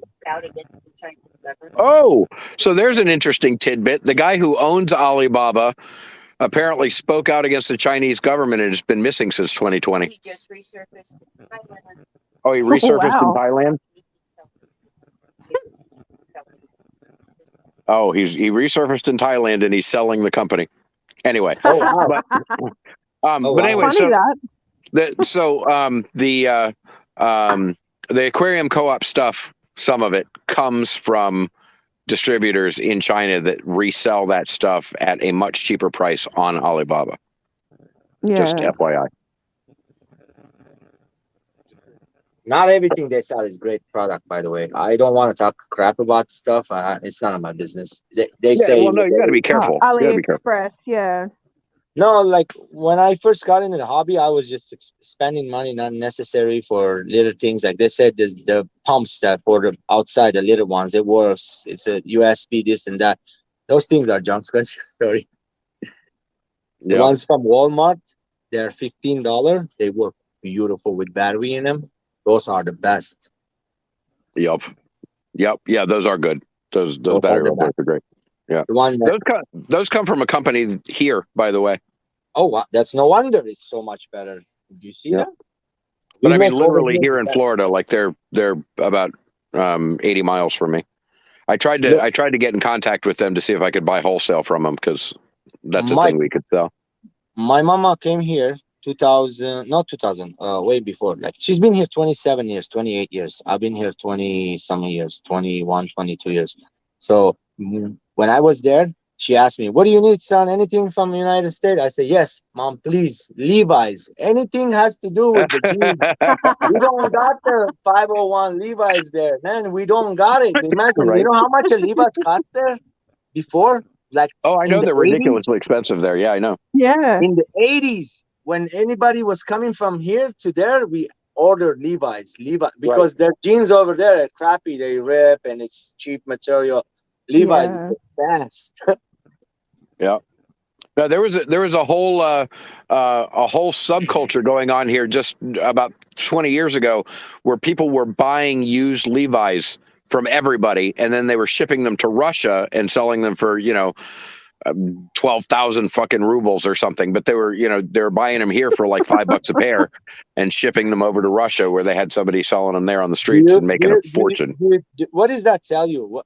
This tells me a lot, but I don't want to talk too much about it. But again, United States can make a lot of money. We don't have to buy our products from outside, only maybe the materials to make the stuff. That's it. And the machines, we can make better stuff here than Asians. Well, we could, except we have a higher cost of living. And so therefore a higher wage base, Yes, we could if everybody was willing to work for $4 an hour, but nobody here is willing to work for that kind of money. And they shouldn't be because they can't afford to live on that kind of money. So yeah, see, we can shop at thrift shops here, so our op shops, and get Levi's for $5 a pair. Right. And half the time, like if you know what you're looking for, and you know where to go, certain stores you have everything that still has tags on it, or it's never been worn. Like it's crazy. Well, yeah, that's because the United States has good trade with Australia, but like Russia, we wouldn't ship them the regular way, but we'll ship them our used jeans to buy for $200 a pair. Yeah. I don't know. It's weird because you have like companies like Supreme. Do you all know who freaking Supreme is? Supreme. Okay, so Supreme is this ridiculous company that has made this logo, this red logo that says Supreme on it, and they make T-shirts that they sell for $500-$600, and it's just a fucking T-shirt that says Supreme on it. Yeah, no kidding. Go look this up. It's amazing. this company has marketed themselves as a specialty boutique. The guy that created them is just kind of a jockstrap, and he started by selling skatewear, like skateboarding wear, and turned Supreme into this unbelievable marketing machine where he's got and I kid you not, a crowbar with Supreme printed on it that they sell for $800. It's a fucking crowbar. Do you guys have LRG Wow. there too? LRG, you know the company called LRG? No. I think so. Oh, that's big here, I think. I don't know. I've seen many of it. The LRG is, I think it stands for Lifted Research Group. Okay. Sounds familiar. That has to do with pot. Yeah. Yeah, I don't know. Yeah. Lift. Yeah. It's a closing I company. have. LRG. I It's think got I was watching I was like a watching a circle documentary about pot. with a tree on it. The symbol is a Yeah. tree. Right. Okay. That's the Well, same thing. I understand what you're talking about.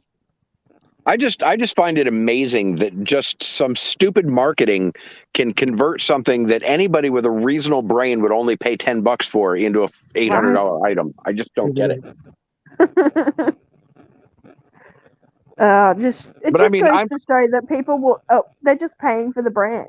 Yeah, they are. Doesn't I matter. mean, I'm not a consumer, so that kind of shit flabbergasts me. I don't I saw an understand. article recently, like some massive brand company was selling a pair of shoes that looked like it had been found in the back of a dump truck Right. for like ridiculous amount of money. Yeah, it's crazy. Yeah. Did you see those two guys, entrepreneurs from Asia, that they made this new type of shoes that looks like transformers in your foot? The laces moving, the shoes moving and stuff. Oh no, I haven't seen that. Really? Holy That's cool. smoke. Yeah, the future freaking shoes gonna look like out of this planet. No joke. At least that's innovative. That's not just taking a regular T-shirt, slapping your logo on it, and calling it an $800 Yeah. I'm still T-shirt. here. I'm Guess just who letting y'all bought talk. it? There was a company that Nike made paid the them bunch shoes of money. from the lace up shoes from Back to the Future. And they actually made like a prototype of those shoes. What, they lace themselves or something? Yeah, like they're self-lacing shoes. Oh, okay. So Well, you I mean, like like I put the said, at least button on that's the innovative. side and they do themselves up. Yeah. See, my problem is I'm really not part of the consumer culture. Like, if I want if I want an FX6, basically what I'm going to do is I'm going to go to Home Depot. I'm going to buy a 7-gallon bucket. I'm going to pop a pump on it. I'm going to throw some baskets that I get from the dollar store in it, and I'm going to make one that actually flows better than an FX6. some And I'm only going to spend $14 to do it. With That's some pot exactly how I stubbies would and do it. lava rock in it. Yep. That's how I did it, man. Yeah. I mean, I've got a 350-gallon canister filter outside because I went and bought an IBC tote, a pump, and filled it with lava rock. Boom. And that cost me less than an FX6, and it's a freaking 350-gallon canister filter. Yeah. So, I'm not part of the consumer world. I don't buy shit. I don't. If I want a sponge filter, I will go to freaking Lowe's and I will get myself some sponge, and I will take a couple of pieces of PVC and some glue, and I'll make one. I just made an agreement with a farmer to pick up 6 300-gallon barrels in the spring that he used for watering his cattle. Nice. So I want to start breeding. Yep. Those IBC totes are easy to come by. They're all over the place, and you can get food grade ones for $100 a whack. Oh yeah, How much is the absolutely. I've Home seen them Depot for cost? less than 100 here. Yep. How much is that I 45-gallon paid Home 50 Depot a one? piece. How much is the what? The trash can with the lid on Home Depot, the one has like a wheel underneath. You put a wheel, you twist it. I use one of those. How much they go Those are for? like $25. That's those are pretty like- good. They last a long time. I have one outside as a pond, and it's Yep. not bad at all. I like Yep. it. And I mean, before I even go to Home Depot, the first thing I'm doing is hopping on Facebook Marketplace and Craigslist, and I'm going to find it for a third the price I would get it new. I'm not part of the consumer world, man. Everything I do is ridiculously cheap and 12 times more functional than what I would do if I went and bought the real thing from the Fush store. Or just, I don't know. You know what I see the discus people do with their sponges? They take the black sponges out. They go get special white sponge, and they put zip tie from the top and the bottom, so the color of the sponge is different color. It's no more black. They literally throw that big black sponge away. Some people, they take the white stuff, they cover it because of the babies. Now I'm gonna have that problem right now because I have black sponge filter. Right. And the babies are free swimming. They might go to the black sponge filter instead of mom and dad. That could be a problem. Right.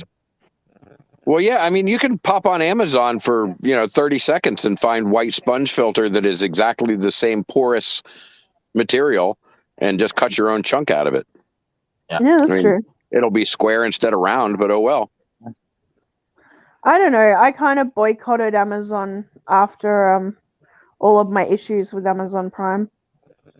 They were double charging me. They were double charging me. They weren't only just charging me in Australian dollars, they were charging me in US. Oh, what? Yeah. So I was paying $30-something at one point, and that's one payment, and then the next I would have my Australian $8.99 come out. What? That's weird. Well, didn't you just fix that with a phone call? I tried. And they go, oh, no, you've got to call the US counterpart. Oh, no, you've got to call the Australian counterpart. And they just bounce back and forward, weren't taking responsibility. So I cancelled my card. Like I had to cancel my bank card and get a new bank card. Right. That's irritating. It's not cheap, though. So $8.99 for the Prime membership is cheap. But when I'm paying, $30... I don't even know why I was getting $30 charges from Amazon. It's just weird. Yeah, that is weird. And it was every month.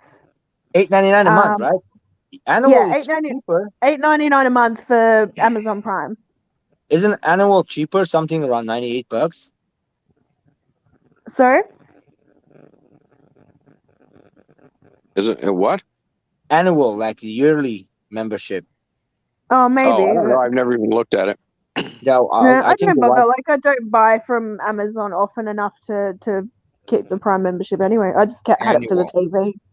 Don't forget, if you got Prime membership, you get Prime videos for free. Like, not all of them, of course. Well, that's how it was supposed to be, but I was getting double charged, and neither side wanted to fix it. So I told them to irritating.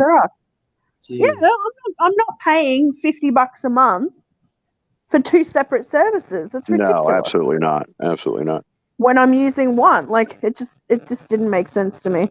Yeah, I think we're paying like $12 a month on it, but I mean we use it all the time because we live out in the middle of the fucking boonies. So what are we talking about? I missed this. Amazon Prime. Amazon Prime. Okay. But I mean, I have I $20 my streaming services now, so I use Netflix, I've got Disney Plus, and I've got Paramount Plus. So Paramount Plus is actually $8.99 a month. And I managed to land on that one with Disney attached to it for $8.99 a month. So, yeah. Oh, there you go. Yeah, I think my Disney one went up a couple of bucks. Netflix, I've just got the basic, so it's $10 or $11 a month. Yeah. And Disney is about the same, so I think it's $11 or $12 a month. But I've been thinking about getting rid of the Disney one because I don't watch it. I don't watch it often enough. George is showing us his flea circus. You know what different colors on each one. Look, these are different color mashed potatoes. Is that what that is? The guy's smart. Yeah, no. Oh, that is hilarious. You know why they're different George, colors? you're making me hungry. No, right. This so one can tell which fly, different fly, different fly. So each one of them is a different culture, like a different type. This pink one is a Heidi eyes. They're larger. You can see them, and these ones are the small ones. You can see the little ones in there. And then holy shit, there's a lot in there. Yeah, this I'm about to feed right now. Actually, look at that. Oh my goodness, George! This one's called Turkish glider, and they were cheap. I bought 4 of them yesterday. Wait, what are they?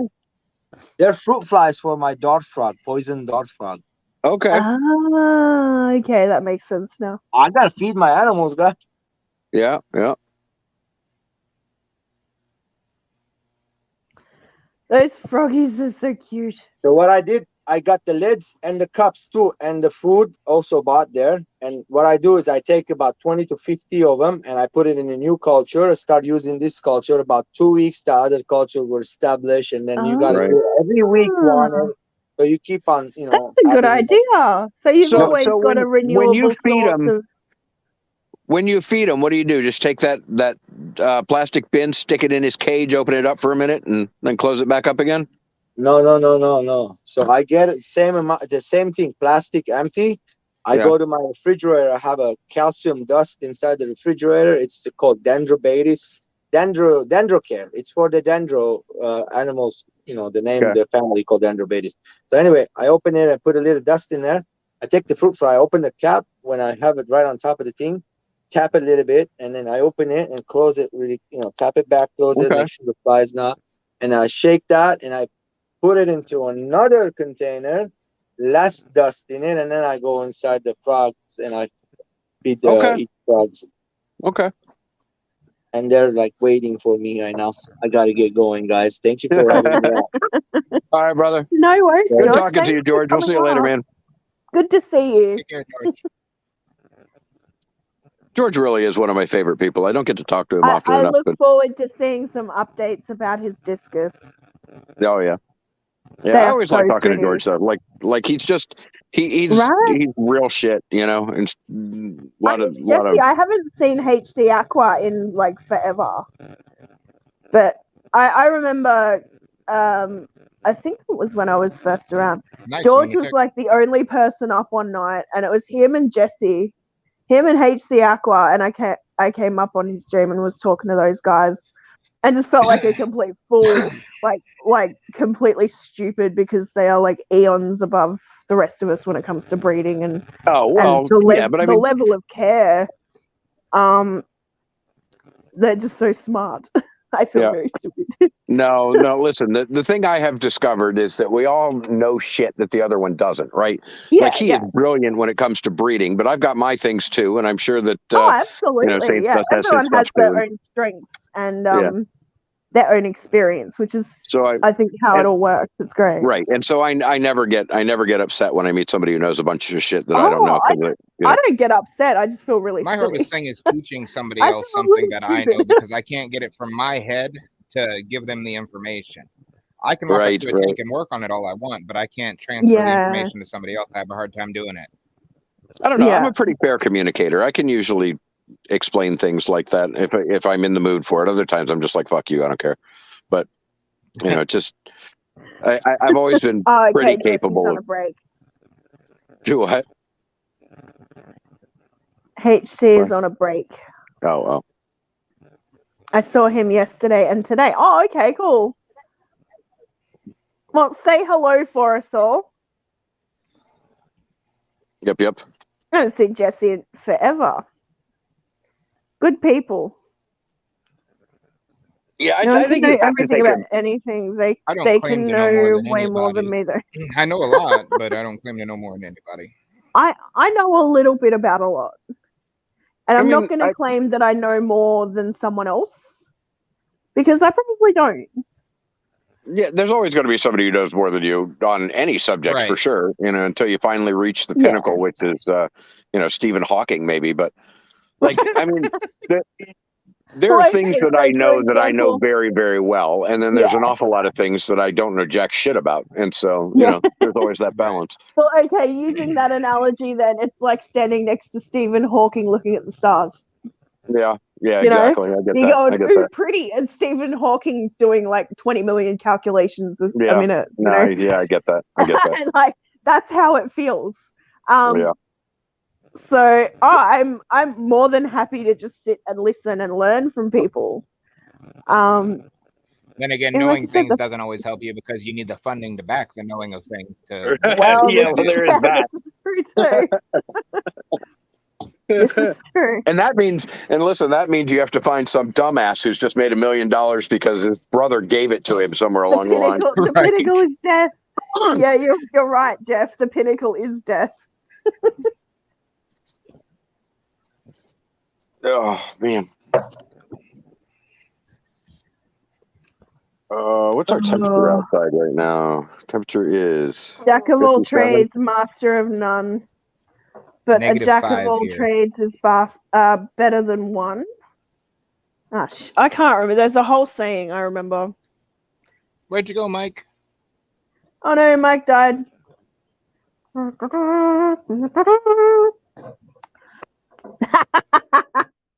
Pop. I went there to is. check the temperature. Welcome back, I got Mike. booted. That's the thing that sucks about being on your phone is that if you try and do anything else, you're gonna get kicked. It kicks you off. Craig, I sent my address to Belinda. She's already way ahead of you, bro. Tell Belinda to check her Facebook.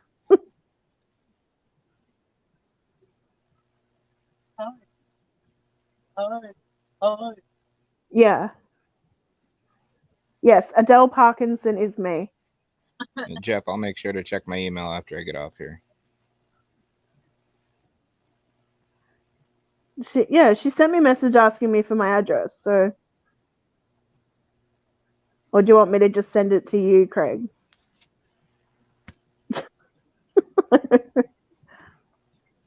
Actually, that'll be the second time because I emailed you my address.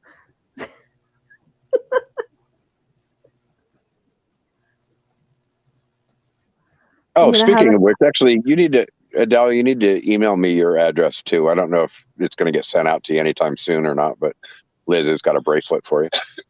Oh, yay. Thanks, Liz. You're welcome. Mike, did you get my email address? Because I'd terrible, like Craig. to talk to you about possibly starting up some kind of fish rescue here for myself. Yeah, no, I did not. But if you email me, which is just flfishrescue@gmail.com, I'll FL Fish Rescue. Okay. Jeff's gonna Or you pass just go to our out in website. 20.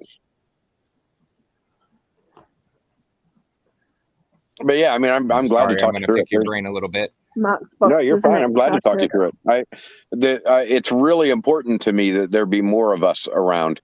You know, you've got a couple of guys out there, we won't say any names, but they don't want any other fish rescues in the world because that takes away from their spectacularness. But I'm No not comment. like that at all. I want more of us. The more of us, the better. No comment. Yeah. Yeah. Definitely no comment. It just means more fish being taken care of the proper way. Exactly. And it means less fish that end up in natural waterways. I mean, that's, to me, you know, we got into this. The whole reason we got into this was to keep the invasives from ending up in our waterways, because I would like to be able to go out into a natural Florida ecosystem and see natural Florida fish. And I can't do that because the invasives are everywhere. And flower horns and freaking. Yeah. You know, which is cool and all. The aquarium fish that are in ponds around are interesting, but they destroy our natural ecosystems. They destroy our fishing. They destroy our food fish. They destroy everything, our plant life, everything. So to me, it's ridiculously important that people don't feel like they have to dump their tank in the water.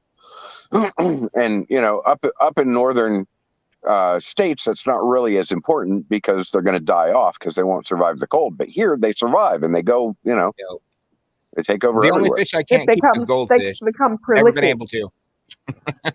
You can't keep goldfish? I can't keep goldfish. Dude, I couldn't kill a goldfish with a hammer. I can keep anything else. Ew. Anything else, but I cannot keep a goldfish alive for the life of me. Oh my God. I get goldfish and they... What the fuck? Second of all, Mike. Ew. I have no problem with goldfish, man. I get goldfish and they turn into 500 goldfish a week later. It's just, I can't stop them. Goldfish are my kryptonite. Weird. Neon tetras are my kryptonite. They We've don't got like about me. 300 koi right now. Want a koi? Oh, or 10? I'd love koi. I'd love some koi. They're big puppies. They are. They're really cool.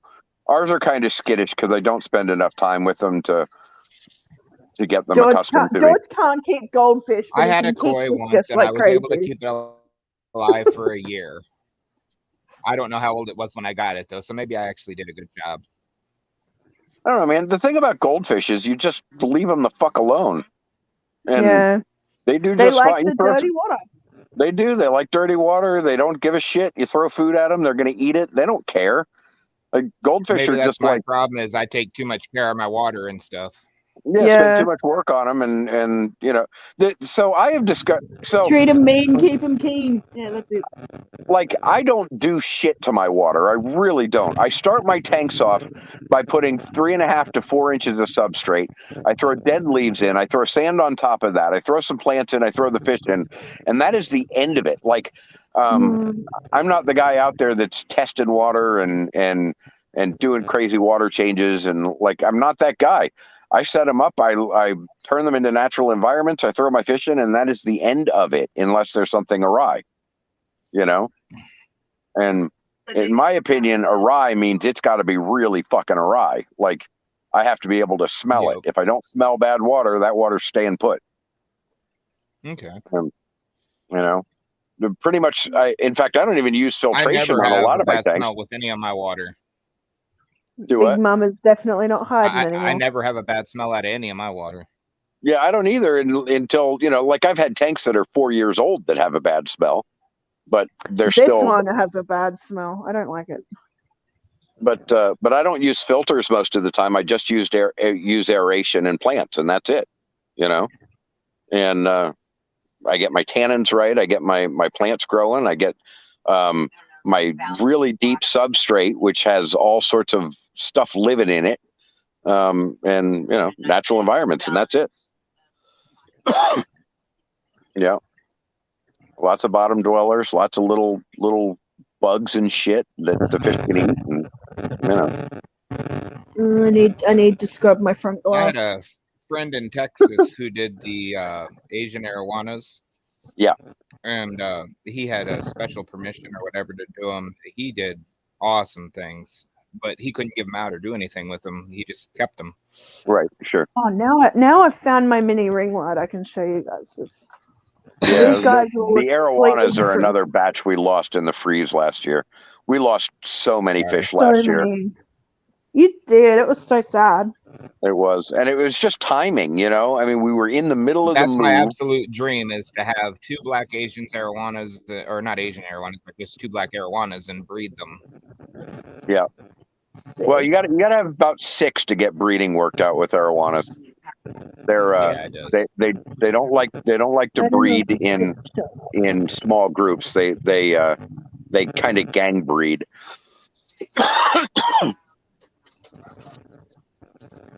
Oh, hold on, I gotta go check on my dogs. They all decided to go charging out the door. I don't know if these are actually going to show up properly. Whenever you shine a light in the front of the tank, the colors all look completely different. I respect goldfish. That's why I leave them the heck alone.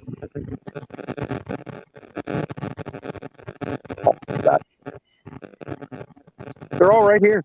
There's 2 that are over there, but.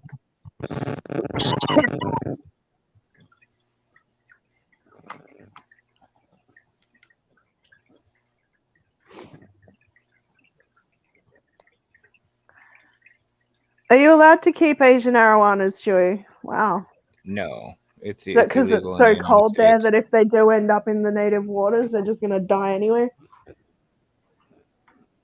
Canada's got some crazy fish rules. I mean, like they're way more strict than we are here in Florida. And Florida should be strict, but we're not. We're just like, oh, whatever. Canada actually allows people to keep Asian arowanas.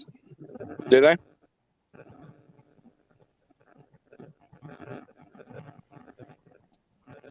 I'll be back.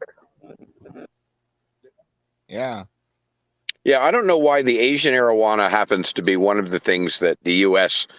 has real issues with, but yeah, it's crazy. We let all sorts of other crazy shit in, but not the Asian arowanas, not those guys.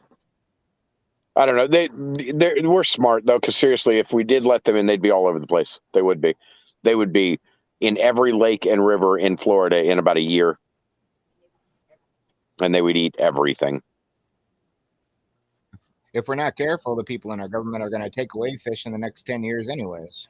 Well, so they did just make that new law, but then they got really big, and everybody was all up in arms about it. You can't. They're going to stop. They literally put out a blanket. Everything is not allowed imported. But then within 3 months, they had basically every fish that we have in the hobby back on that list. So, I mean, like they really didn't do anything crazy. Right. Everybody was freaking out about it, but they were pretty on top of it, and they put most of those fish back on the list. I think there's a few here and there that aren't, but there are arapamas in Florida aquaballs. We know that we've found 2 of them that were. Arapima's easy to get. It's the arowanas. Yeah. Well, yeah, but we can have silver arowanas. We can have black arowanas. We just can't have the Asian arowanas. Right. Like I can go to my LFS and pick up silver arowanas. I can go to the any day of the week. Yeah. But just not the pretty Asian ones. The black ones are getting a little bit harder to find. The silvers are easy to find.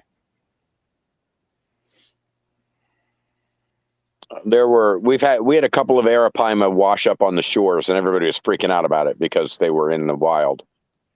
And there is some sort of constraint on arapaimas here in Florida, but I don't know exactly what it is. And I have yet to actually see anybody with one. So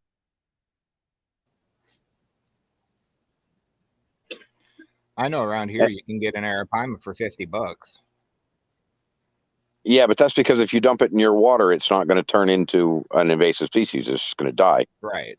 But here, they're going to immediately become invasive. Succeed. Yeah. Yeah. We have that problem with snakeheads too, which was like we can get the regular brown snakeheads because they've been invasive and they're already here, but you can't get the blue ones or the red ones or any of the really cool colored ones. You can only get the black browns, whatever the hell they are, that are already here. Snakeheads are freaking scary fish. We had the black and red ones dropped in one of our lakes, and it took like 3 years for them to clean them out. Oh, they actually survived? Yeah, they actually lived. Yeah, they're little badasses, man. Those things can pretty much go anywhere. Yeah, they walk out of water. What? Yeah, it wouldn't surprise me, actually. They're super intelligent, though. That's what's so scary about them. I love them. I think they're just freaking cool. Smart about it, I would have kept a couple of them when I caught them. Right? Right?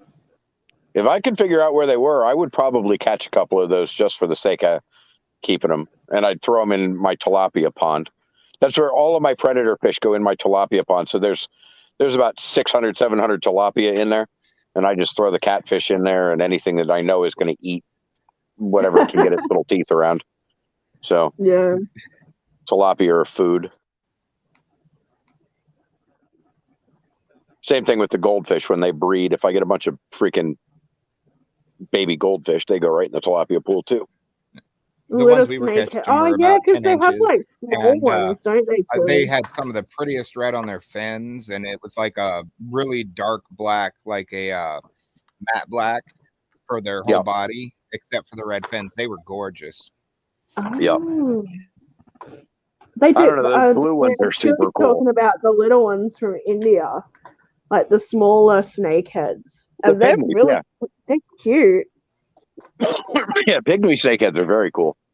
Mm.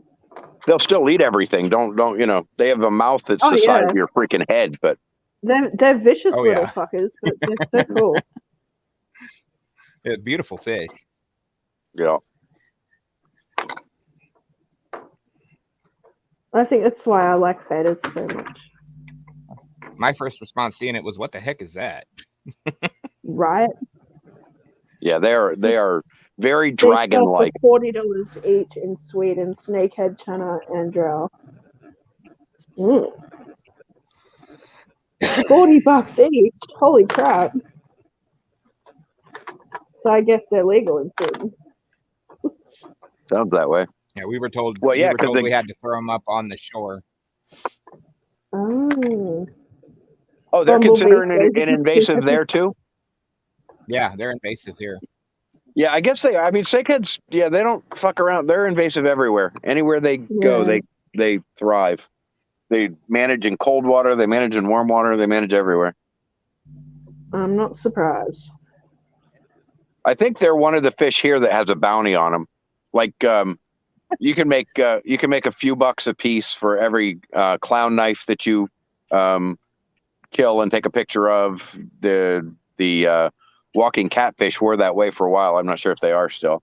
The snakehead, I think, is one of those. People in Florida be like, send me all the fish that you catch. Right? Yeah, except you're not allowed to. Like if you're going to make any money off of it, you have to actually whack them. But Gotcha. And now that I'm up as far north as I am, there are not as many invasives up here because it gets cold. You know, we just hit 20 degrees last week, and that wipes out a lot of the tropical fish. So down where we were before we moved here, it really never gets below 45. So. I was watching somebody's YouTube channel, and they were pulling out some beautiful like African cichlids and stuff. Yeah, like, probably catch them all. There's catch them all. Is that the young guy? Yeah. No. Yeah, his young guy, blonde, brownish blonde. Yeah, him and his buddy go to like canals and stuff. Yeah, I was watching. It was amazing. One of their buddies has a breeding facility, so they've gone over there, and there's like all of these little channels behind the breeding facility, or through the like little runoff streams. Yeah, that all lead another guy that goes and collects in Florida. He collects the catfish, plecos, all over the place. Yeah. Oh, okay. And he throws them in a pond or whatever. Yeah. Well, that's what I like about Catch 'em All, because he'll go in, if they're sick, like he'll treat them, and he's got like that whole big community pond out the back, which I really like. Yeah. Yeah, I appreciate some of the stuff he does. He is way too dramatic for me, but I do like. Yeah, he is a little bit dramatic. Yes, I have to agree. He did he was going to the pet stores and like dumpster diving for their fish. Yeah. And then was taking the fish that he could find and treating them for any illnesses and keeping them. So yeah. Which I really like. That is bravo. I appreciate that That's too. Really good. Poor little fishes. Kenny does that. Kenny, who runs our rescue over in Orlando, dumpster dives around his. That just makes stores. Me wonder what I'd find at the chain stores here. You'll find stuff. You will always find stuff because any you know fish what that they come. Do here? They put padlocks on the dumpsters here. Okay, so yeah, they're doing that here now too, and they've fully stopped Kenny. They called the cops on him because he was out pulling fish out of there, and they called the cops on him, and so he hasn't done it since because. Yeah, the cops will bust a big time. I would have that. gone, you know what? I'm going to keep coming. You may as well just give me a night where the dumpster's unlocked so I can pull your fish out. Yeah, you would think, but I don't know why it is that they are the way they are about it. Like, so we actually have a lady over on the other coast who is a district manager for one of the chain stores. Yeah. And she, in secret, calls me and says, "Hey, all these decorations are going to get thrown away. Yeah. I've got them. I'll send them to you. You just got to send me shipping." Yeah. Yep. But she has to do it in secret because if they find out. Of course, yeah, because by procedure, the store's policies and procedures or the companies, they have to dispose of certain items. Yep. And the fish and that. I'm not going to name names. I had a friend that used to work at Walmart when they would throw out fish, and I'd get calls. Yep. Yeah. But they don't do fish anymore, so. Yeah. I had this great hookup a while back. This guy, his wife was a district manager for Walmart when they closed all of their fish stores, and so Oh. she managed to take all of the fish food and all of the supplies that they were throwing away home. Oh, cool. So I was getting these big freaking buckets of fish food for like $2 a piece. Yeah. But yeah, so then unfortunately we moved. Yeah. Not bad. I just don't I just spent understand $60 it. Like, on a huge bucket of food. Yep. Yeah, you kind of have to do that. When you have enough fish, you get to a point where you got to buy it in bulk, man. There's none of this buying a little shit from the fish store. The big bottles of food I was running out of in a week. Yep. So I tell you what, my favorite food of all time is it is bear with me 1 second. Game fish chow. And it comes in 50 pound bags. It runs you about $35 for a 50-pound bag. Oh, that's not bad. It has floating pellets and sinking pellets, and the protein count is just as high as some of the high end foods that you buy from the fish store. cool. The only problem with it is if you overfeed it, it will murk the shit out of your water. So you have to make sure that you're feeding just enough for your fish to eat and don't let any float around. Yep. I've got about probably 30 different types of fish food in my fish room right now. Yep, not me. I have game fish chow. I have my tropical flakes, and I've got another flake that somebody gave us on a rescue, and that's it. And everybody gets fed the same stuff, and everybody does just fine. And even my discus eat flake food.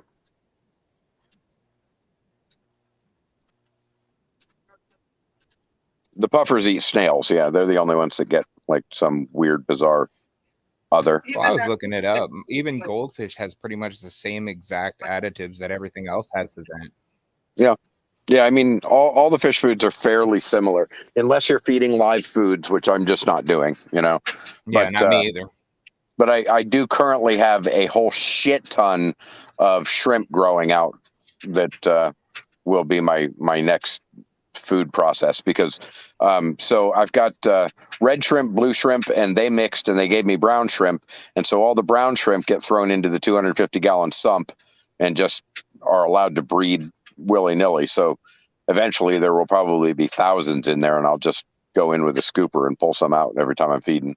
I just started doing fish, or shrimp anyways, so all I have is the ghost shrimp right now, but I'm looking to get into different breeds of shrimp. Oh yeah, man, let those ghost shrimp breed. Those are perfect feeders. Just let them go nuts. And shrimp, their gestation period is all of like a week and a half. So as soon as you see one of your shrimp buried, he's gonna have. I had two with eggs last week, and now they both dropped their eggs. So I don't know if they've hatched or what's going on, but I'm waiting. Well, look really close, because those damn things are freaking microscopic. I mean, they're just invisible microscopic for a long time until they grow out. And what I do to feed those guys is I just take flake fruit and I powder it in the palm of my hand and throw it in, and they'll find little bits and pieces of it to chew on. Yep. But yeah, man, those things are amazing, because they just breed like crazy, and as long as you don't kill them, you'll have feeders forever. For my African cichlids. Yeah, your Africans will eat them. Everybody will eat them. I mean, literally everybody will eat them. Meanwhile, I get the $4 tropical fish food flakes from the supermarket. That's it. Yeah, those are fine too. Nothing wrong with those. It works. Okay. My fish are freaking healthy. They're happy. They're good. I do need to get some more micro pellets though, and bloodworms. I used to do the blackworms and the bloodworms. I haven't tried black. I don't know. But I don't know how big blackworms are, but bloodworms are good, because I just pop a cube in each tank and then they go nuts. Well, now I've got red wigglers growing in my compost pile, so I'll dig those fuckers up every once in a while and throw them in, because those are great protein, and everybody eats them. So Yep. I if I'm going to feed live food, I've got to be able to grow it. I'm not gonna go to the store and spend $15 for a couple of squares of A lot of people would probably hate me for this, but I used to have a tank that I had 400 cardinal tetras in, and I had them breeding so much that my tank was getting so overcrowded that I was feeding them to my Oscars and all my other fish. Yeah, absolutely. It didn't make a difference to me. It was just extra fish, and I loved them, but it was food. Yep. What's up, Scotty? I have a couple of fish that I feel like are that way. Like tilapia, I refuse to connect with tilapia. I don't care. Whatever they are, they're just food. That's what they are. Same thing with the goldfish, because they started off as feeder goldfish that managed to survive, and then they go and have babies. So yep, they're food too. And I just wanted to keep the main school that I had originally, and I was able to do that. Yep. And like Victor has 3 tanks going of convict cichlids, and as soon as they breed, 1 tank right now. Yep, those things breed so fast that he feeds almost his entire fish room convict fry all the time. Wow. Yep. What about stuff like vinegar eels and 2 of like the those cultures shipments that I lost was my convict cichlids. I was able to keep 6 of them alive. They didn't move for the first day, but now I got them swimming and doing everything. So right. Yeah, once they get comfortable, you're going to have more convicts than you can possibly imagine. Yeah, I can't wait. Yeah, you say that now. You say that now. Tetras on crack. We'll talk about that in about 6 months. We'll talk about whether or not you can wait for your next batch of convict cichlids. Okay, Mike. Cardinal tetras on crack. Yeah, convicts they have like 200 babies at a time. And they all fucking survive. My adults that I have breeding right now in convicts, she had 90, and she's probably got about 10 or 15 left, because all my other African cichlids ate them. Oh, listen, you're lucky. Let that happen. Let that happen as often as is humanly possible. Okay. Because they're not going to stop breeding. Like, she's going to have a batch. They're going to get big enough to swim away, and she's going to have another batch. And then they're going to get big enough to swim away, and she's going to have another batch. And she's going to keep doing that until you freaking put her in a tank by herself. Once they start, they don't stop. Just like jewel cichlids. Jewel cichlids are like that too. Jewels will breed at the drop of a hat, man. You'll have babies everywhere. I have the 2 males and the 1 female that are my adults. And then the 1 male just keeps on trying to intervene, but they don't let her. Yeah. Or they don't let him anyway. Yeah. Well, and they might switch on you at some point. Like we had Benny and June, and then Bonnie and Clyde, and then what was the other one's name though? We had anyway, it doesn't matter. Anyway, so there were 2 males and a female, and they kept switching off. And so one would knock her up, and then he'd get tired of it and roam off, and the other one would come back and knock her up, and then he'd get tired of it and roam off, and the other one would come back and knock him up. I mean, they had this little threesome going where she was just constantly pumping out babies. Jesus Christ.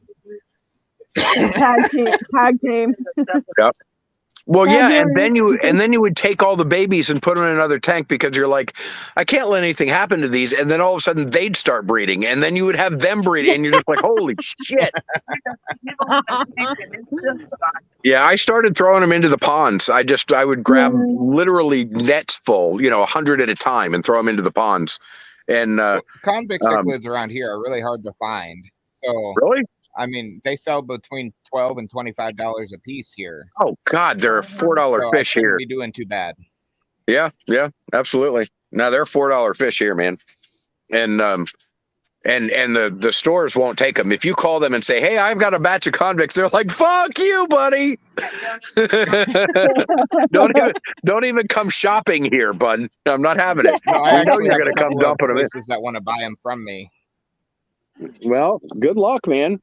I mean, you can find buyers for convicts. You got something going, because you'll never run out. Right. Yeah, I've got Africans. Cool little fish, though.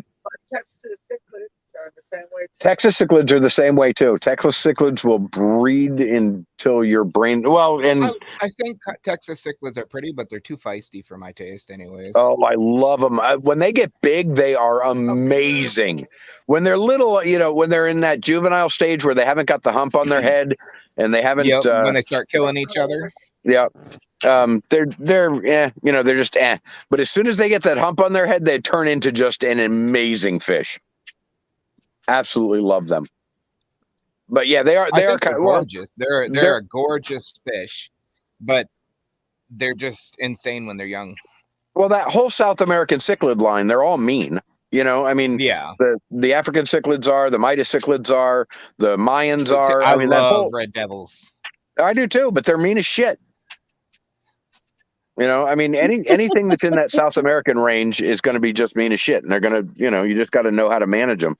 Like, I have always kept all of those fish in community tanks, but I'm really, I call myself the fish whisperer because I keep fish together that other people are like, you can't do that, and I'm like, watch. But I have. You should watch a few of my videos when I first started my channel. I have 20 red devils in a tank together.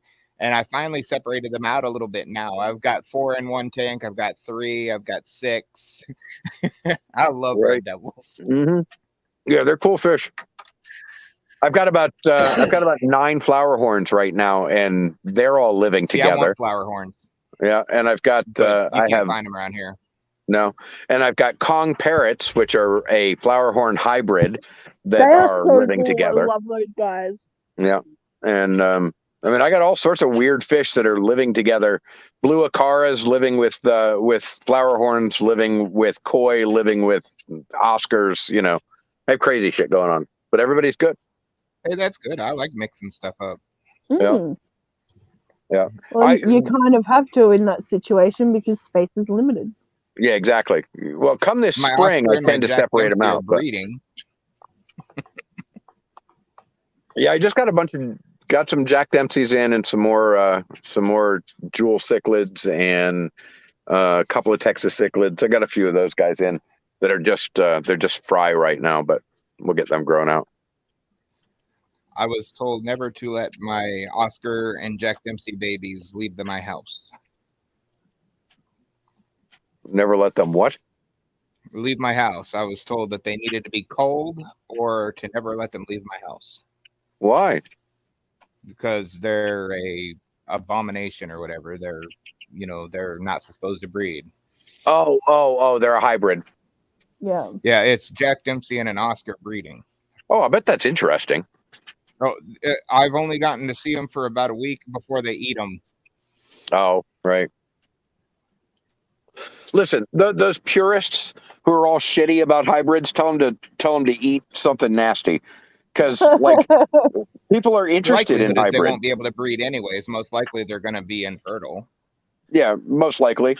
And people are interested in some of those hybrids, man. If you get a hybrid that comes out really cool, I mean, like the Kong parrot, for instance, is a flower horn parrot hybrid. And people are, you've got the purists that are like, you can't do that, except they're an absolutely gorgeous fish.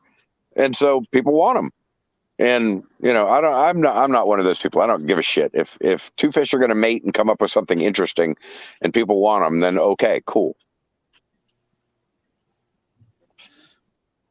I am perfectly fine with that. Just don't dump them in the waterways so that they end up being a disaster. I'll tell you what though, if I do get a surviving one, I'm going to send it to June. Cool.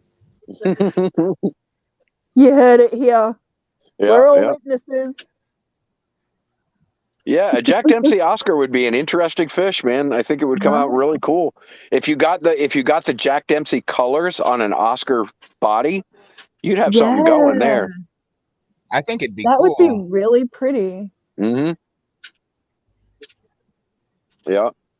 I won't put my hand in the tank when she's got the little babies because she gets overly defensive and you'll lose a hand. I don't want to mess with them.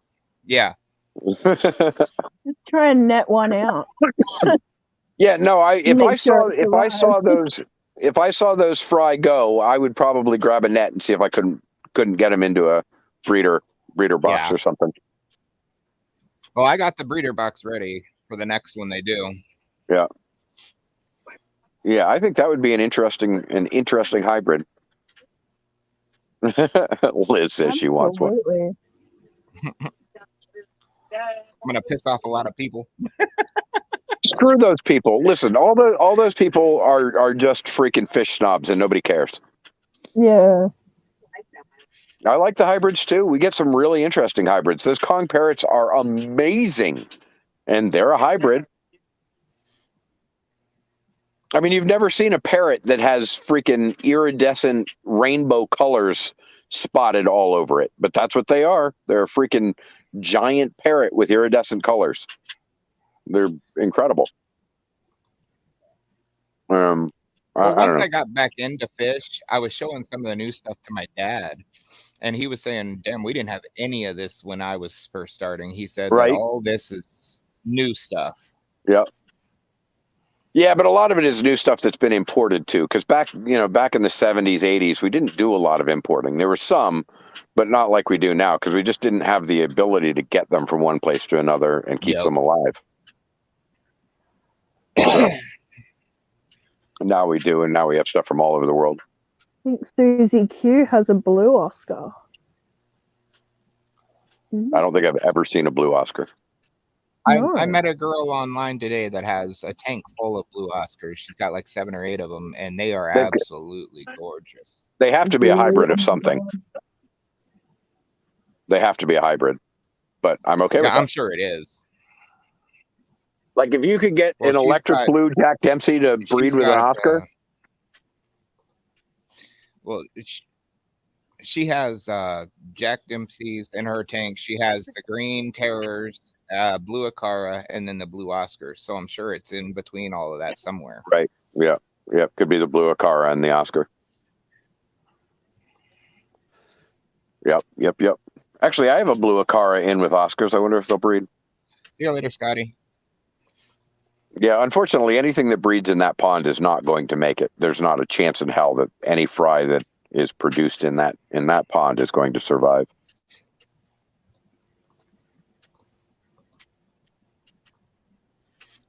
Yeah. But come spring, I'm going to separate everybody out and see what I can get. I've got link.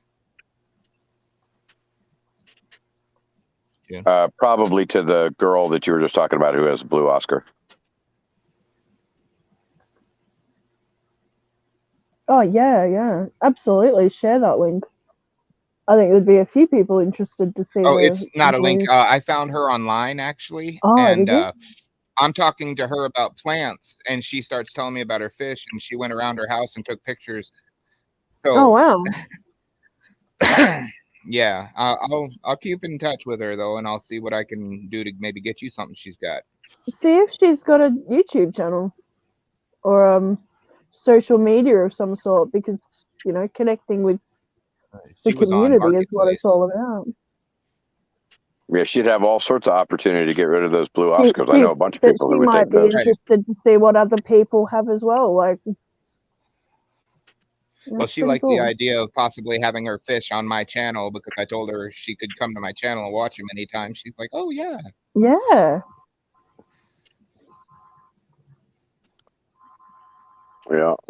Yeah.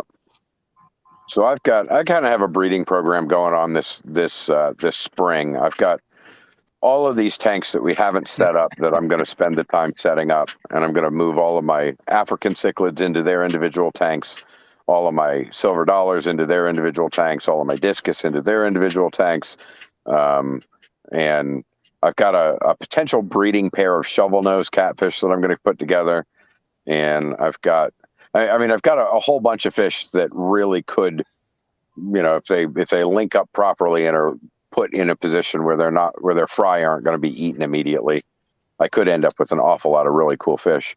And I've been trying to figure out a way to support the rescue that isn't awry within the boundaries of what the rescue should be. And fry is something I can do. So, not to mention, I am the only potential fish store within 50 miles of where we are right now. So, I pretty much I'm have it. 160 miles away from the decent LFS. Right. And the one that is actually in my town only has like 8 or 9 breeds of fish, and none of them are in the best of shape. Right. Oh, wow. Yeah, no, I mean, like there is a privately owned local fish store down in Crystal River, which is an hour and a half drive from here, and their fish are just horrible. Like, they are the worst fish store I've ever been in. And then if I go to Gainesville or Ocala, there are fish stores there, but again, that's another hour drive for either one. So, like, I've got the market it's pretty bad cornered walking around here. into a fish store and having them ask you what they can do to make their fish better, and you spend 2 hours showing them how and helping them with water, and then Been you there, find done out that. that their water system is all connected. Yep. Everything is on one system, and their quarantine system is running with everything else, and you're like, what do you want me to help you with? I can't do anything. Yep. I don't mind single systems. I really don't. Like, if you run those properly, they're fine, as long as you keep your quarantine tanks separate and you keep certain tanks separate, you're okay. But I mean, like, you don't I run keep anything separate. It's all connected. Yep. I keep my ponds, well, actually all 3 of my ponds right now are separate but connected by the hose. So I run my well pretty much 24/7. So my tanks just get fresh well water all day, every day. Yes, I have heard of Goliad Farms. Yeah, that's how we run it, and it works beautifully. The only problem that or the only things that are separate are my canister filters are all separate for all 3 of the ponds, and then I don't have any filtration on the tanks out front. All the tanks out front are just full of plants and an aerator. Even the 400 is just plants and an aerator. The one thing that I even get onto myself for sometimes is I use the same nets with all my tanks, but I boil my nets between uses. Right. Yeah. Yeah, I use the same net all over the place. Yeah. I am the least careful fish keeper you've ever met, meaning that like, I don't have all of these little eccentricities that I'm always paying attention to. I just don't. Yeah. My fish are kept very natural. My fish have, I allow predation. I maintain my ponds and my tanks simply by creating a natural environment and let it do its thing, So, but, I also don't have a fish store, and I'm not trying to, put fish out market like that. But I'm still going to do that. I mean, once I get these 40 or so tanks set up, they're going to get set up the exact same way. They're all going to be deep substrate, lots of plants and microbes and all sorts of shit for my fish to feed on, and dead plant matter and all the stuff you need to keep a tank running. I mean, the whole cycle a tank thing is a thing I don't fucking do. I never cycle a tank. I put my deep substrate in. I put plant matter that already has bacteria growing on it. I throw lava rock from an old filter in my tank, and boom, it's ready. You're still going, mate. What happened? They're working hard over there. I don't know. I've tried to switch up chemicals every once in a while here and there just to see what things would be different. Yeah, I always go back to my old methods. I'm like, part of the reason that I feel really secure doing things the way I do is that I have a well that pumps crystal clear freaking spring water. So anything that goes awry, I just throw a hose in it, and boom, it's crystal clear again. So I don't have what's called web water, WEB, and it's like perfect coming out of the faucet. I still treat it just to be careful, but I mean, it's so perfect, it's ridiculous. Yeah, that's nice. That's nice. What?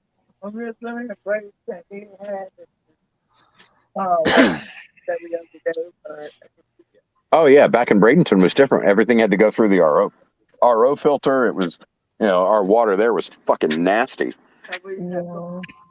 I've got an RODI system because I was thinking about starting a saltwater tank. Yep.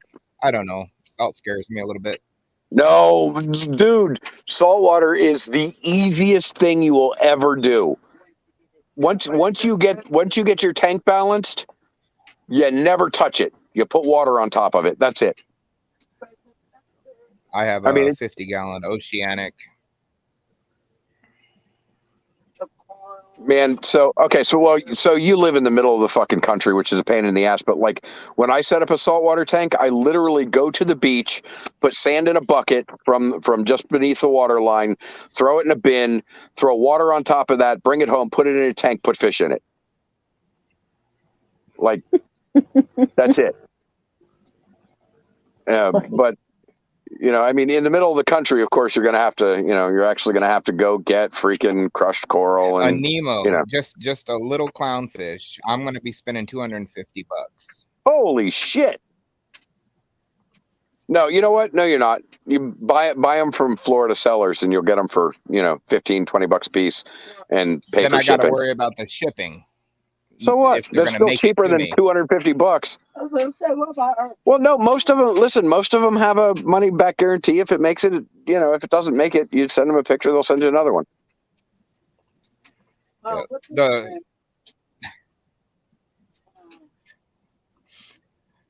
anyway, seriously, no kidding. Saltwater is absolutely the easiest thing you will ever do once you get it balanced. You just have to get it balanced. The Fritz was trying to talk me into doing it too.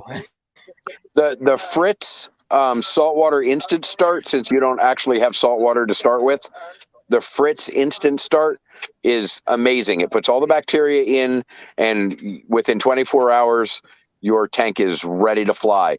Now, it won't be balanced yet. You're still going to need 4 or 5 months of it running to balance, but you can put fish in it within 24 hours and they'll be safe.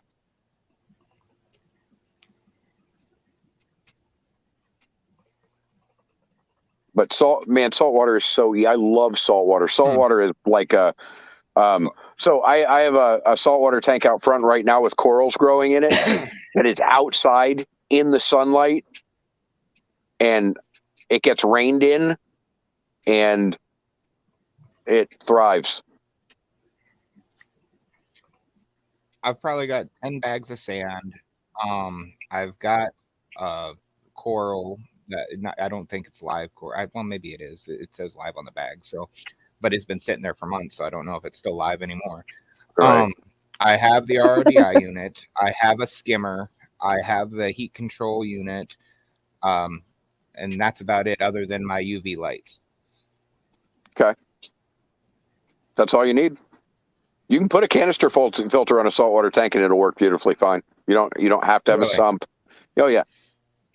Yeah, the one back at the house, I had a 90-gallon bow front full of every saltwater living creature you can possibly imagine, and it ran off of a canister filter that I never, ever, ever, ever cleaned in 4 years. It had a skimmer that I just dropped over the side, and a heater, and that was it. Yeah, because there are other ones, the bigger ones. Is it true that you never have to change this or add more salt? You live off the very first batch of salt and you just keep on adding your clean, clear water? That is correct. Now, every once in a while, like if you start to see corals start to get funky, then you want to do an actual water change and put fresh salt water in. But only if you start seeing your corals start acting weird. Okay. But if you're doing a fish only tank anyway, if you're not worried about doing like I'll corals, consider starting it. Yeah, I mean, if you're going to do just fish only, it's the easiest fucking thing you'll ever do. It's just ridiculously easy. And it's always been a dream of mine to have a lionfish. I want a lionfish, but I know I need to start out with a clownfish just to make sure a clownfish or a damsel. You can buy damsels for about $8 a piece. If one dies. Yeah, I get it, but still, you're talking about $8 to $10 as opposed to $50, right? Right. So buy a couple of damsel fish, throw them in there, let them do their thing. They're basically the tilapia of the sea, and and just let them. My dad tells me I should go with blue tangs. Yeah, you want to go run out and buy blue tangs. Those are only $500 a whack. Yeah, But right. but yeah, a couple of damselfish, maybe a crab or two. I go get bait shrimp. I literally go to the bait store and get bait shrimp Oh and yeah, throw them live in. bait. Yep. And Save a crab. whenever I pull sand out of the ocean, I always get a whole bunch of crabs that start off microscopic and turn into quarter-sized, really cool-looking buggers.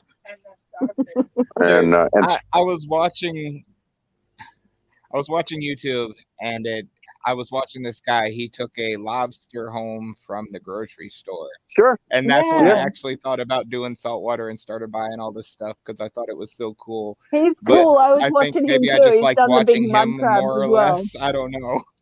the only He problem went with the to a lobster Chinese tanks, supermarket and got a couple of mud crabs as well. yeah, the only problem with the lobster tank is that you have to keep it cold. You've got to stay at like Yep. 55 You need a degrees, chiller. and you need a chiller. Yeah. Now you can fling together a chiller pretty easily. It's just some copper pipe and one of those little refrigerators. Get a little beer fridge. You drill a couple of holes in the side of it, make a coil of copper, put it in a bucket of water inside of the beer fridge, and you've got yourself a chiller. Anyway, but you do have to keep water cold for lobster to survive. Meow. Hi, cat. I had a chiller Well. a few months back, but I didn't see myself using it, so I sold it. Right? Yeah. Hey. Well, yeah, you need a chiller for axolotls too. Axolotls need to stay in that 50 to 60 degree range to be comfortable. Meow. Really? I didn't know that about axolotls either. I've never Yeah. had axolotls. Yeah, they're cool. They really are a cool fish. My son wants one. Yeah, yeah, but you do need to keep it chilled. Of course, up where you are, you're probably going to stay in. Just throw ice in the tank every few hours. Well, not quite like that, but you can for the way we kept ours. The way we kept ours I'm at first when joking. we didn't I have. am so joking.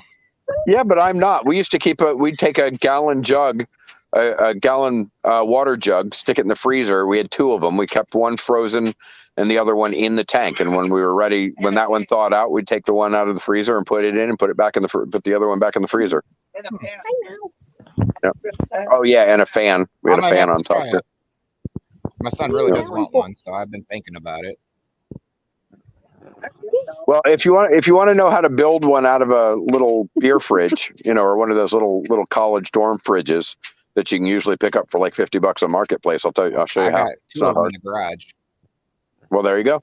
You just take a hole saw and you cut yourself a hole the same size as the copper tubing that you can buy. And I mean, you can buy copper tubing in all sorts of sizes, but the quarter-inch shit should do just fine. And you just make yourself a coil, run it through one side of the fridge, run it out the other side of the fridge, and then make another coil that you just sink in the tank or in the sump or whatever filter, and just let it rip, and that'll keep your temperature cooled. I mean, you're still going to run that freaking refrigerator, off your electric, but whatever. I'm really anal retentive about. about. Have to think about. Yeah. For the saltwater tank, anyways. Man, the saltwater is. Yeah. I promise you, it is the easiest thing you will ever do once you get it balanced. You won't be doing water changes all the time. You won't be, and you do have to do. There are certain things that we say we do in the freshwater hobby that people just don't do. Like we always say, I'm going to drip acclimate that fish before I put it in the tank, and then nobody ever fucking does it. You do really have to do that with saltwater. Because the water shock, the differences in the water are going to be different. So when you bring a fish home from acclimate my fish. Absolutely, Chewy. Do you actually drip acclimate? You're one of the few people who actually does it and doesn't just say they're going to do it. Wow. I do not drip acclimate, but I do partial acclimate. Like I'll put a fish in a bucket that is 10 cups of his own water, and then I'll take a cup of water out of my aquarium and dump it in there, and then I'll wait an hour and I'll take a cup out of my aquarium and dump it in there. So it's not really drip acclimating, but it's still acclimation. But with saltwater, you really do have to be very careful about acclimation. The one thing you're definitely going to need is a salinity tester. That's the one piece of equipment that you just can't live without is a salinity tester. And it looks like a what do you call them? Anyway, like you look through it. Almost. You look through it and you get some sunlight on it, and it tells you what the salinity of the water is. And the biggest problem you're going to have when you get fish from a fish store is that they might keep their fish in 0.02 and your tank might be at 0.05 or 0.06, just depending on how you want to keep it. And that difference in salinity can be a real shock. So you have to drip acclimate for that. And test their tank before putting it in mine.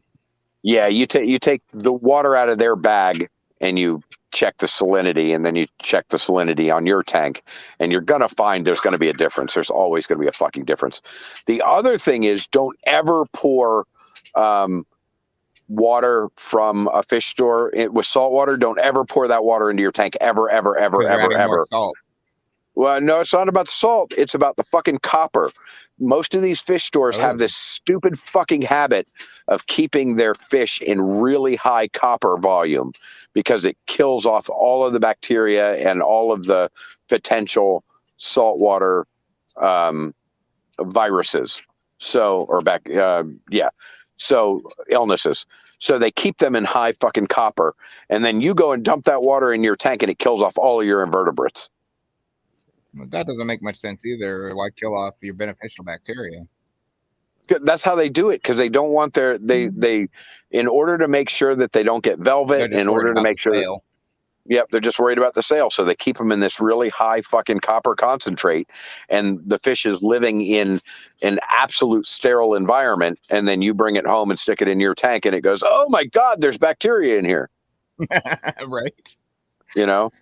So another reason to drip acclimate, and another reason never to put salt water from a fish store into your tank. And I mean, they don't all do that. There are good sellers out there that don't do that shit, but there's an awful lot of crappy sellers out there that's how they manage it. Yeah, with my drip acclimating, I use a what do you call it? The hose for your air stones or whatever. And I have a little tip on there that you can tighten or loosen to actually let it drip at slower or faster speeds. Oh, that's convenient. And I'll use like 3 drips every like 5 minutes.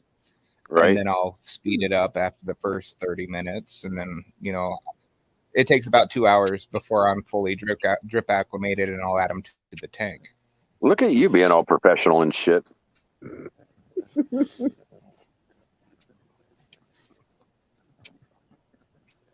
But I do that with saltwater. I don't do that with freshwater, but I do that with saltwater. Yeah, it's just wonky. It's safe. It's safe, and saltwater fish are more expensive, obviously, but also saltwater fish are just they seem to be easier to shock.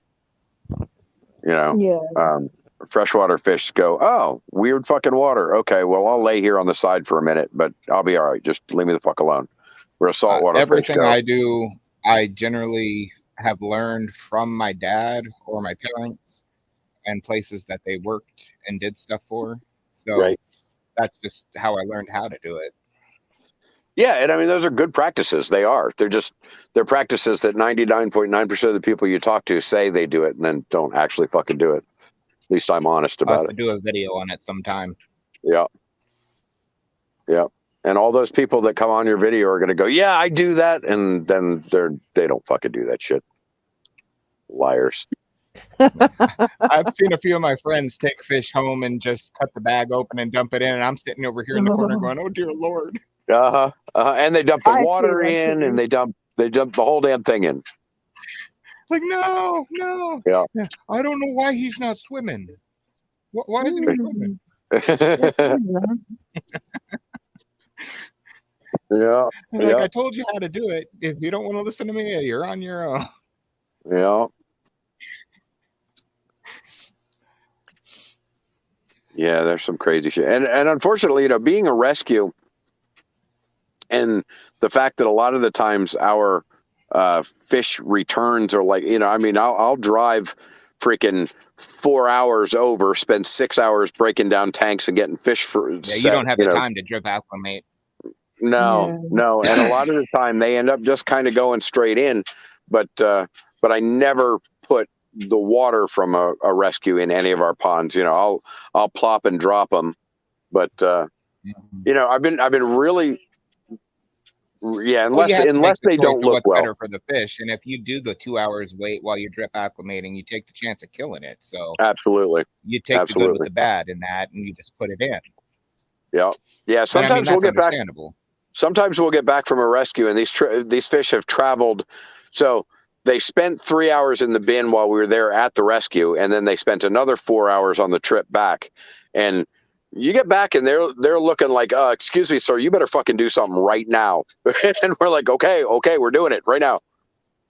And yeah, I mean, it gets a little hairy sometimes. We really have we've on just about every rescue. My 6 convict cichlids that I saved the other day. I mean, they were practically frozen. The rest of the ones in the bag were frozen.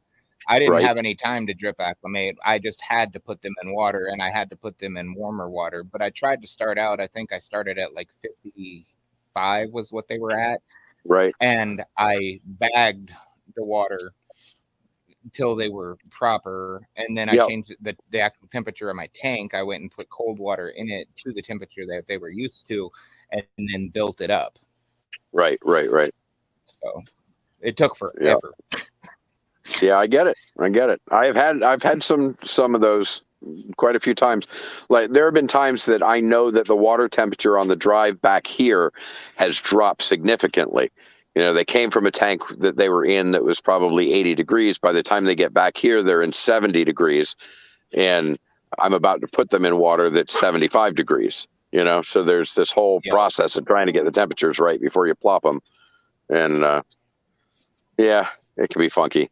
That's what my hose comes in really handy for that, though, because when we come back with fish, we're coming back with 30-gallon bins with, sometimes 40, 50 fish in it. And so I'll turn the hose on, which comes out of the well at 70 degrees. And I'll just start slowly putting water in from the hose, and I don't have to worry about much help. I kind of impressed myself with saving them guys. Yeah. Yeah. I mean, sometimes you just feel like, holy shit, I can't believe we accomplished this. Right. Like feeling of overwhelmed at the same time as like, damn, I guess I actually know what I'm doing. Yeah, we came back from Ocala with 350 koi in 6 30-gallon bins one time, and half of those koi were almost 3 foot long. They were so big. Yeah, they were huge, and made it back, and everybody survived, and God knows for about a week they looked at me like, "Are you fucking crazy, dude?" But we got it worked out, and they were all fine, and they're all still here looking at me like, "Are you fucking crazy?" To save the really, really tiny 1 inch or less fish, or the larger fish? The smaller ones are much easier than big ones. Big ones require a lot more oxygen. Okay. So your biggest problem is that when you're transporting them, you've got to be pumping massive amounts of bubbles into those bins, and then you also have a problem of gravity too. So you step on the brakes, and all the water in all those bins sloshes to the one side of the bin. The portable breathers when I go to pick up fish. Yeah, the bubblers. So I've actually got a thing that plugs into my battery in the truck, and then I can plug extension cords into the battery, and then I've got these 300-watt piston aerators.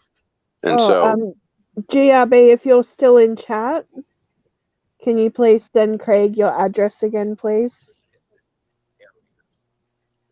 Sorry. So yeah, we plug right into the truck. And yeah. I mean, it's just a smart practice. It's roughly a 4, if not 5 or 6 hour trip when I go out of town to pick up fish to bring back home. And I don't get to do that too often, but when I do, I know I got to bring breathers. I bring my big 5-gallon buckets, or else I'll bring big totes. and I'll bring it home that way. And everybody looks at me like I'm insane, but I'm sorry, I've been doing this since I was 7. Yep. Yeah. Yep.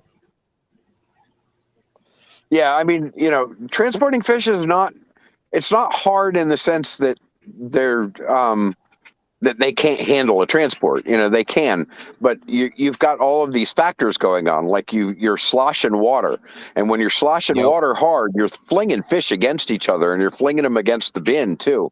So, like, whenever I've got big fish in bins in the trailer, I'm driving like a dead grandmother.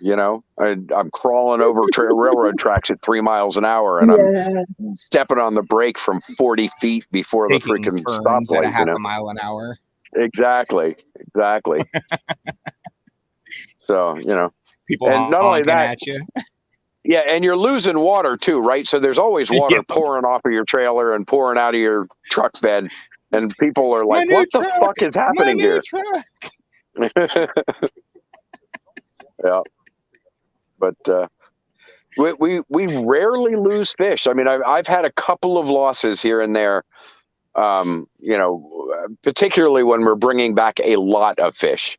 You bring back 300 koi, and you're gonna lose a couple here and there, and that happens from time to time. But we're usually pretty good, man. I mean, most of the time, the last 2 or 3 that we've come back on, we've had 100% success rate.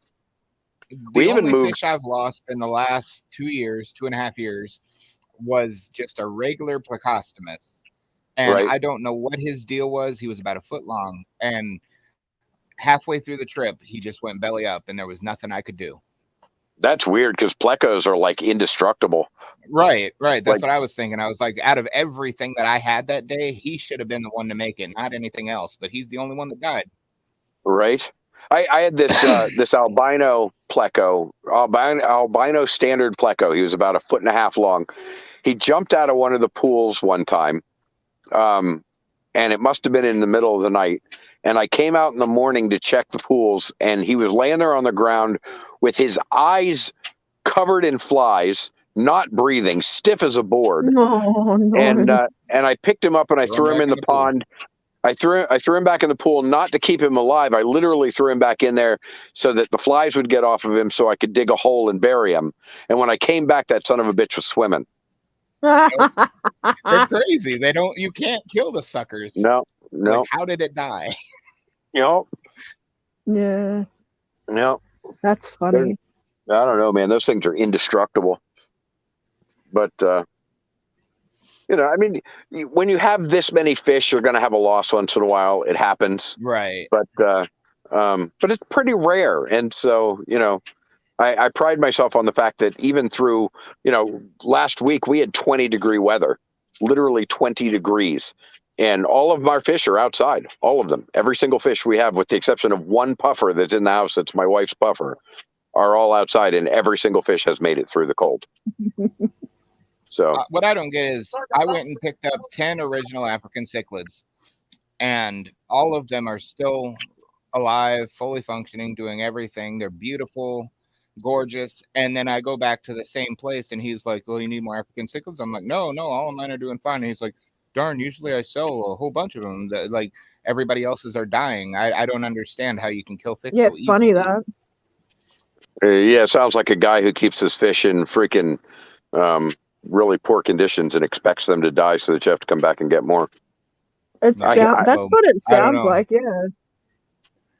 I don't know. It just sounds kind of like dodgy. It sounds really dodgy.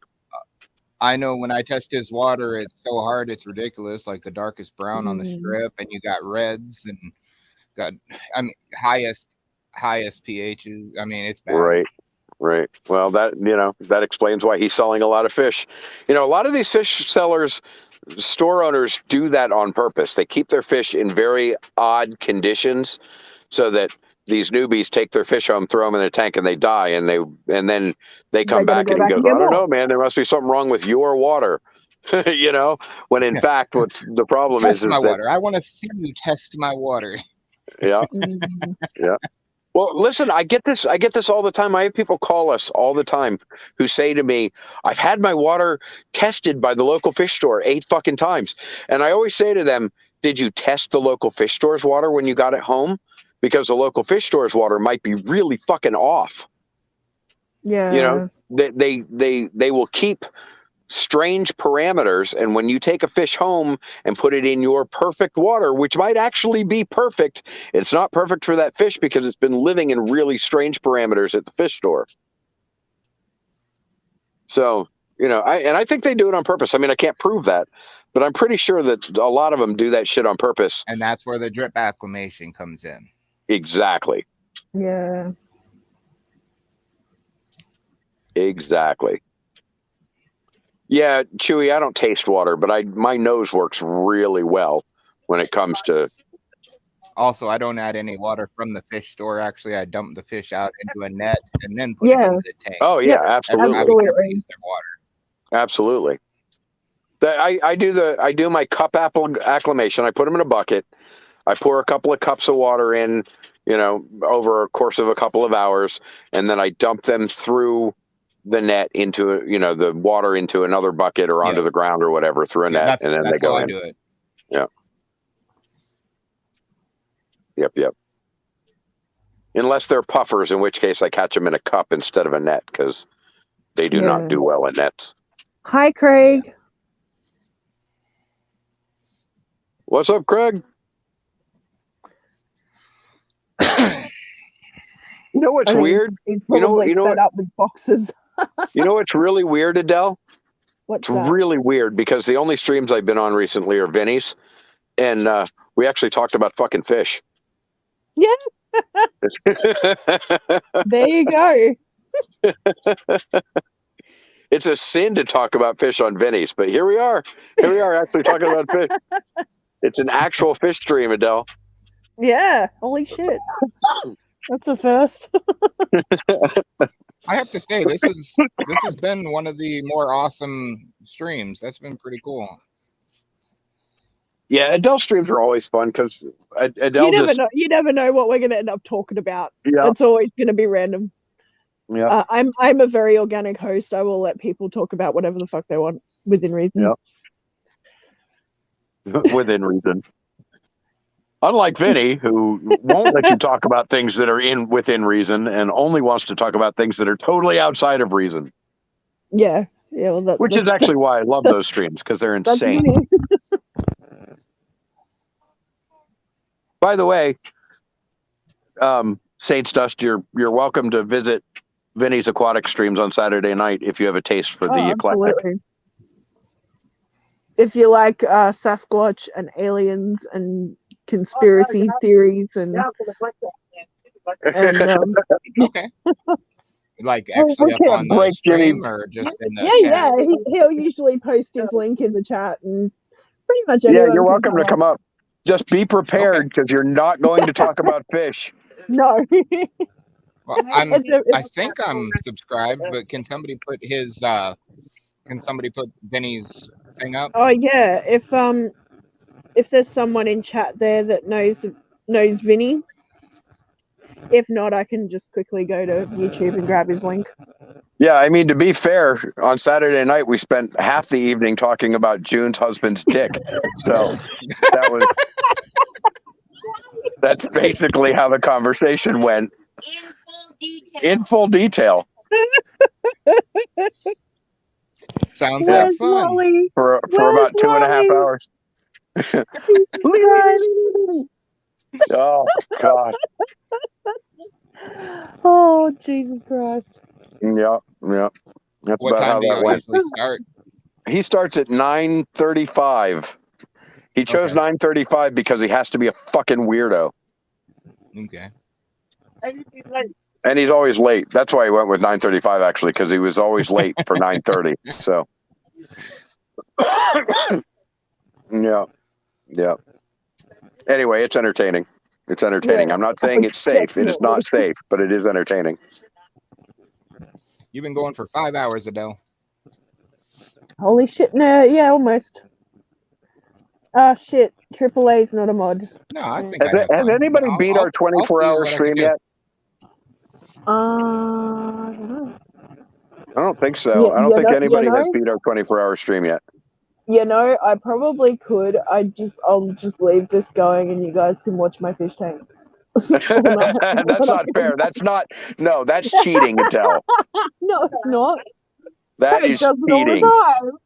That is Mike, are you going to the Clash? No, I'm not. I can't afford any of that shit right now. Okay.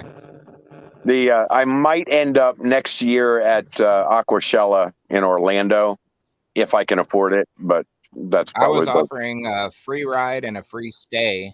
I leave from South Dakota on the 18th, and nice. If somebody wants to go, I'll pick them up and give them a free ride there, and I've got an extra king size bed in my hotel room. That's cool. That's cool. Won't be me, but yeah, that sounds freaking awesome. Somebody along that route.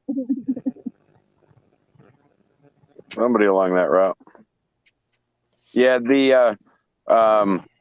I really don't get a chance to do the whole club thing or any of the shows. It's just not in my check your email, Craig. Check your email, Craig, because I know that we were giving your email address out. I don't know if he's actually still here. I don't think he is. One of the biggest reasons I'm going to be doing it is because I need to pick up tanks and fish while I'm there. Right. Which is going to be interesting because I got a 22-hour drive home. Yeah, that's crazy.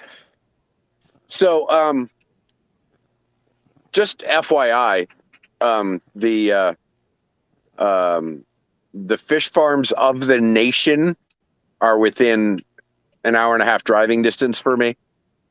So, and I do get some discounts on certain things. So if you ever want a list from some of the fish farms here, I could send it to you. And if, you throw a couple of bucks my way, I'll throw them in in coolers and take them to air transport and have them flown to your airport. Yeah, that would be cool. Because we've got everything here. Like, you name it, I can get it. There's, they're bred all over this freaking state. And I have a feeling me and you are going to be talking a lot, Mike. Okay, cool. I've been trying to put together a group buy from some of the people in the Fish Fam for months now, but it's like nobody ever commits to it. Everybody always goes, yeah, I want some of those, I want some of those, I want some of those. And I go, okay, well, send me the money, and nobody ever does. So. Well, I'm not going to say money comes easy, but when it comes to fish, you got to spend it. Yeah, listen, I have a $350 minimum buy for most of these farms, which is nothing when it comes to, and the difference between a $350 minimum buy from a fish farm and a $350 minimum buy from a fish store is that from a fish farm, you go home with 500 fish. Well, the last 6 months to a year, I've been looking for 1,000. God, and now I'm losing my mind. The tetras, the cardinal tetras. I want 1,000. Yeah, I get those things at like 15 cents a piece. And see, that's what I'm trying to find is everybody wants $4 and $5 for them, and they can only get like 150 at a time. And well, I don't know how many I can get at a time, but I get them for like 15 cents a piece. So if I give them a heads up, if I give them a couple of months heads up, I'm sure they'll have 1,000 for me.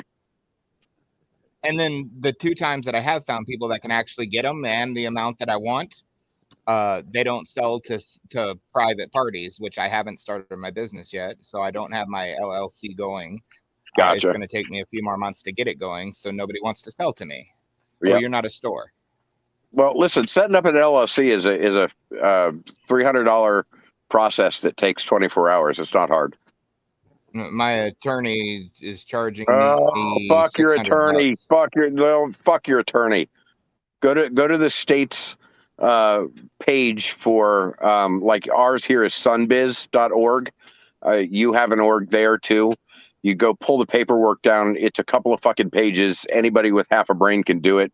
Pay them the $75 fee and then pay them the dues. You're done. Seriously. I set up my S Corp for Florida Fish Rescue, The actual 5013 S I'll corp. go check on I that set up seriously because it seemed complicated. Excuse me. Dude, it is not complicated. It is so fucking ridiculously easy. So all you have to do, okay, so for an LLC, you have to have 3 members. So use your wife and use your freaking cousin. Put their name on it. Give them positions. You're going to call yourself the MGRM, which is the managing general manager, and then you're going to call the other 2. Hey, wow, My attorney wanted to be the 3rd. No, fuck your attorney. Fuck your attorney. Leave your attorney somewhere else. Fuck that guy. You know, fucking use your dog. Don't use a fucking attorney. But anyway, you just simply use your wife, use a friend, use a aunt, use some, I don't know, whatever, somebody in your family that you can trust, and just go fill out the paperwork. It's I'm telling you, it is ridiculously easy, and there's even a guide. You'll go there, you'll download it. There's a guide that says this is what you need to fill into these fields. Fill it in, send it into them, send them the $75. You know, make sure that you've chosen a name that somebody else isn't using, and you're good to go.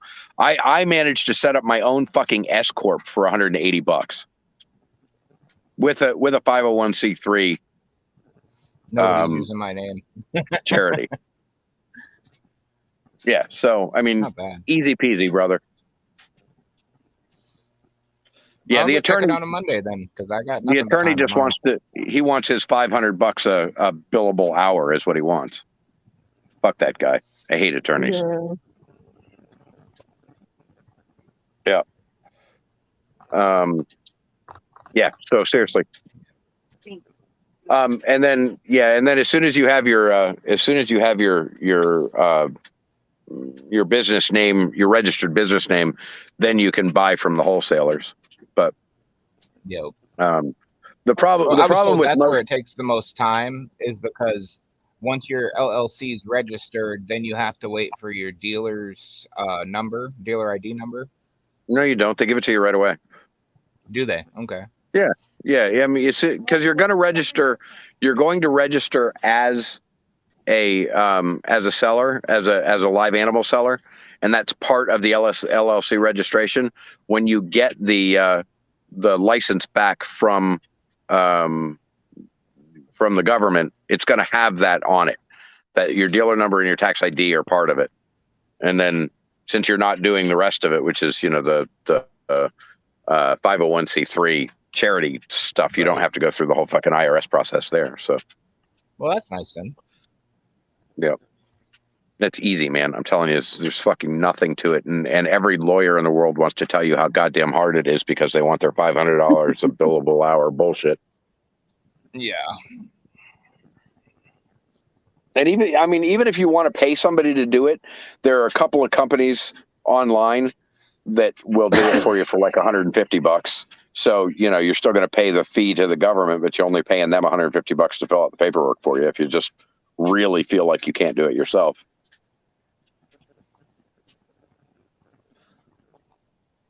But I mean, fuck, it's not even that hard to set up an overseas corporation. You want to get crazy about it, fucking hide all your money in an overseas bank. Manage that shit pretty easy too. Anyway, side note. Nice. Sure. Definitely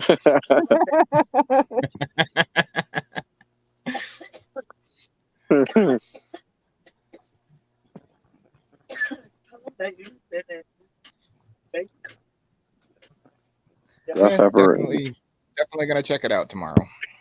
Yeah, man. They have a website. I've never seen a person called Grasshopper. I'm kind of invested.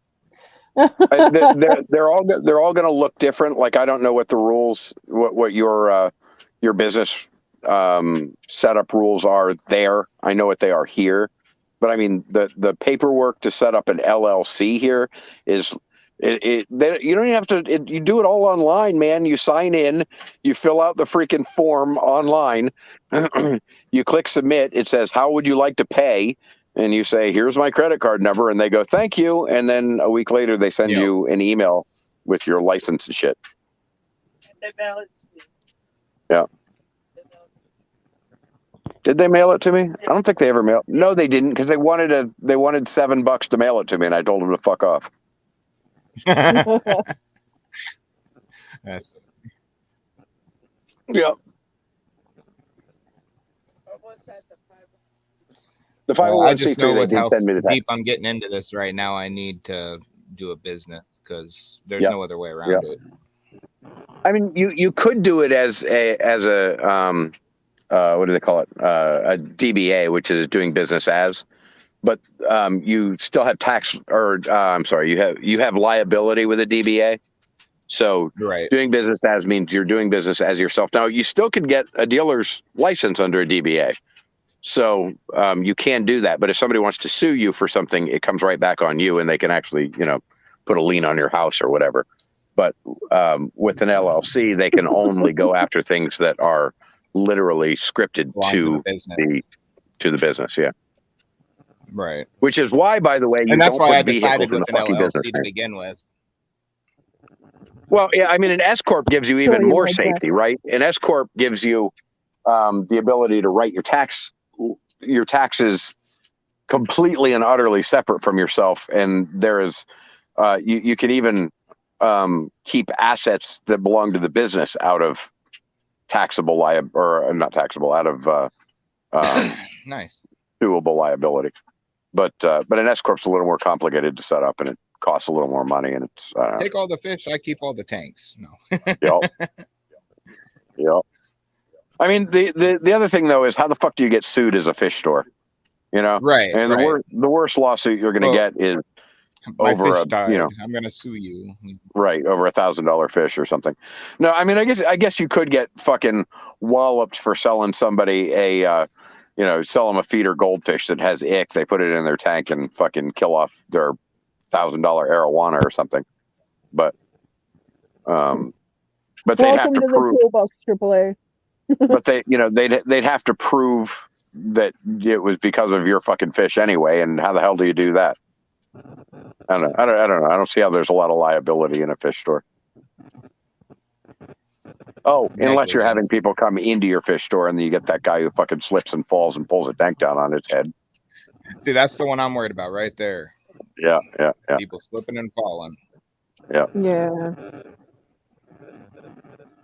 I just let a little bit of water come out of the net. Yeah. Yeah, I mean, but you can avoid things like that by putting down non-slip mats and shit like that. Right.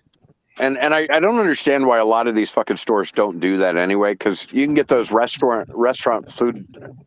Those food supply slip. Yeah. The black mats with the holes in them. Yeah. Put those things down. Nobody's fucking slipping on that shit. And if they do, you can pretty much say, "No, that fucker did it on purpose." Good night, I don't know. Jeff. I find out about my tomorrow. And then are you renting a space or buying a space? I'm actually, if it all works out, I'm being given a space by the city because the building was supposed to be condemned. Nice. And so I'm getting a 30,000 square foot old theater from 1913. Okay. And it's solid concrete floors. It's got the drop floor going up to the big stage. And then there's 2 additional buildings connected to it with 5 apartments and all kinds of stuff. It's a huge building. And I wanted to turn it into like an emporium for fish. Okay. So do they have some stipulations on you, like you have to bring it up to code? Within 2 years, I have to bring it up to code. Everything has to be functioning. But they gave you 2 years? That's fucking nice. My 2-year period would include putting in a $20,000 heat furnace, right, and redoing the roof and walls, stuff like that does need repairs. There's not a lot with the inside of the building that needs work. It's the furnace, AC, and roof. I'm looking at about $25,000 to redo the roof. I'm looking at $20,000 for the furnace, and maybe $20,000-$30,000 to restore anything that's wrong with the whole entire building. Okay, so I am intrigued about how you got into that deal because I've got a couple of buildings around here that I've got my eye on that are in that kind of same situation. How did you get into it? I called up the city. I talked to the city manager. City manager had me come look at it, and they went and had a closed meeting about what they wanted to do, and tomorrow I find out. So how did you know that it was in that kind of a situation, though? I called the city to ask if they had anything office space, building space for rent, and that's when I got shown it. Oh. Okay. So are they actually deeding it to you, or is it a? It would be directly deeded to me. Nice. Oh, I hope that works out for you, buddy. Let me know how that works out because I am in the market to do the same thing. Yeah, I'll tell you how it works out. I'm hoping everything goes great tomorrow. Yeah. Otherwise, I'm going to be doing it out of my garage. Right. Well, there's nothing wrong with that. I tell you what you do is you go find yourself a warehouse space that is, one of those things that's in the commercial districts. Yeah. You can usually get those fairly cheap, and lots of them have good water and electricity at least. They're big empty spaces. If I do get the building, I want to turn the stage eventually into a humongous aquarium that we could watch like huge fish swimming in. Right. Yep. That's going to cost you a shit ton of fucking money, though. You're going to have to sell some damn fish, buddy. Well, I was looking at it with everything, cost of aquariums, cost of fish, cost of repairs. I'm looking at $200,000 straight off the top. Yeah. That's a lot of fish, man. Yeah. That is a lot of fucking fish. Yep. But, if you've got the market cornered, just like I do, I'm here, I am the only person within 50 miles that has even the potential to sell fish. So, as long I as got you 160 miles. Yeah, that's a real potential. You got to do some crazy shit though. One little guy that is here out of business. I feel bad about that, but shit has to happen. Oh, you got a guy there that's selling fish? What's he sell? He's got like 9 different types of fish at his store, and his store is about half the size of my basement. Right. He has a few angels. He's got some. He's got little baby Jack Dempseys that are sicker than shit. He's got goldfish and nothing really of interest. I mean, just Gotcha. Yeah, I need to get a hold of the city manager. That's what I got to do. And in fact, I should do that as far as Monday. I think I'll get on that tomorrow. Make a few phone calls. Not? Yeah. Well, the thing about this town, a really good way to go about it. Yeah. Well, this town has a lot of properties that are just sitting dormant, and they're not for sale, and they're not. That was our city's issue too. Is the empty buildings? But they're either going to have to demolish them or find somebody to take them and actually be willing to fix them. Yep. Yeah, I have a piece of property across the street from us that I'm squatting right now because it's an abandoned half acre with a mobile home on it, and so I'm squatting it. I've got to go down and pay the taxes on it sometime this week, and a couple of years I'll just go in and claim the deed on it. But I've got to look for a business building, and the taxes. It's technically yours. Yeah, well, here it's 7 years. I have to pay the taxes for 7 years. Oh, is it? Yeah, but it's dormant, and it's just going to sit there and go to hell. And so I'm, improving it so I can move into it. Property and everything with that too, though, don't you?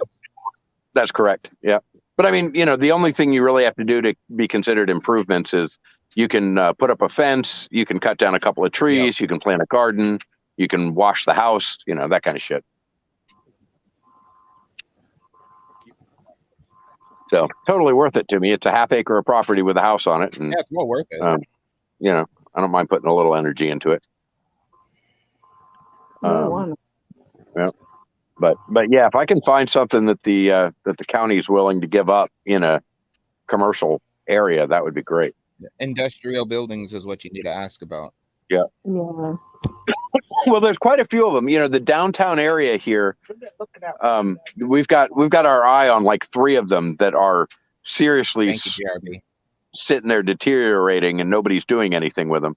And you know, so I don't know if they're actually city owned now, you know, via taxes, or if they're, you know, with liens on them, or if they're private property that just has been abandoned. I don't know. But if I find out they're private property that's been abandoned, I'll just go squat the fucking place.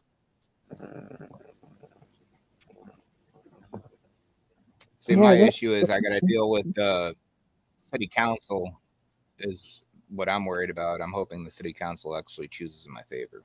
Well, yeah, I mean, that's what I'm going to have to do too. I gather that, but and luckily for me, I get to throw in that we're a tourist attraction and that we're a rescue, so that gives me a little bit of fucking bang for my buck there. But yeah, I mean, I can't imagine that they would tell you no if they've got a building that's going to cost them money to maintain or to tear down. You know, unless they're looking for building a new parking space. Well, they want new commercial spots, and they want to make our community new. So they do want like stuff done with the exterior, like not the brick and mortar of it, but the front end of it.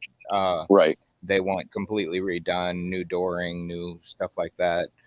And, you know, I said it would take me time, but I could do it. That's where they came up with the 2-year thing for everything. But, you know, I don't know. If I don't get it, well, it just pretty much depends within the on next exactly 6 months, it'll be what's torn wrong. down. Right. Is it just like those 3 things that you mentioned? Or is there The more? roof, the heat, you know, interior fixed what needs to be, and then that front end. Yeah. I mean, but is that front work stuff you can do yourself? Can you get out there with a fucking paint roller and, you know? They actually ripped out the furnace that was in there. It was a coal furnace, and they tore it out. So I have to do my own heat system. The interior of the place I can do myself with a little bit of help from my wife and my daughter. I mean, I can do the interior myself. It's about the roof and the furnace. Right. And the air conditioner. Man, and roofs are fucking expensive. Yeah, I know.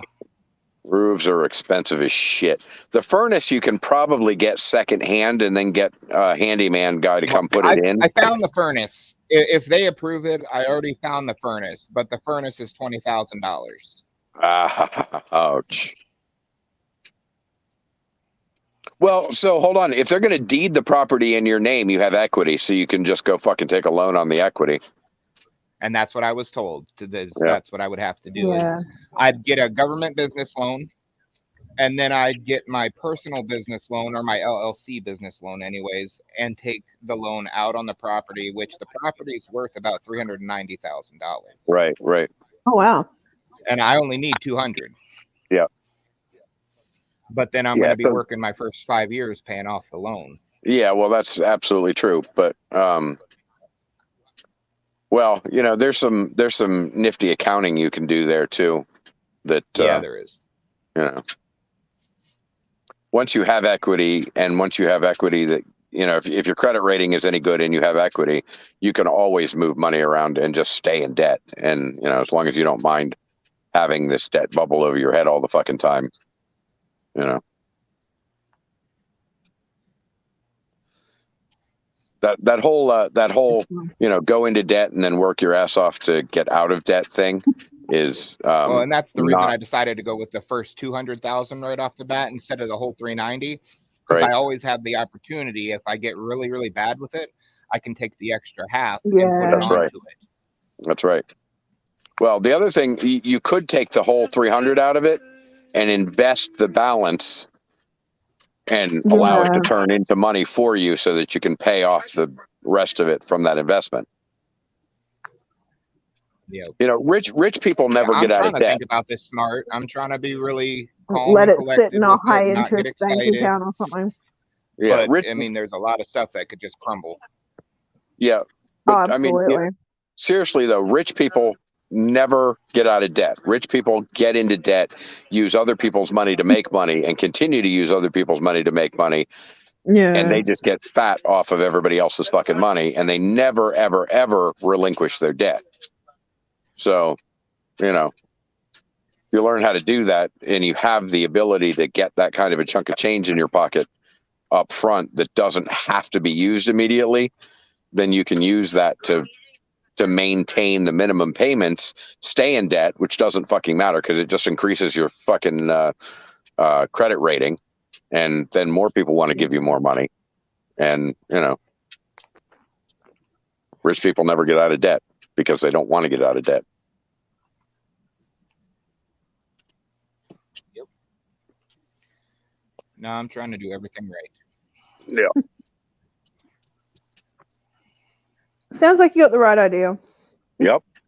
I think you got a good fucking out for a long time now. I really hope you get it, man. That would actually Right?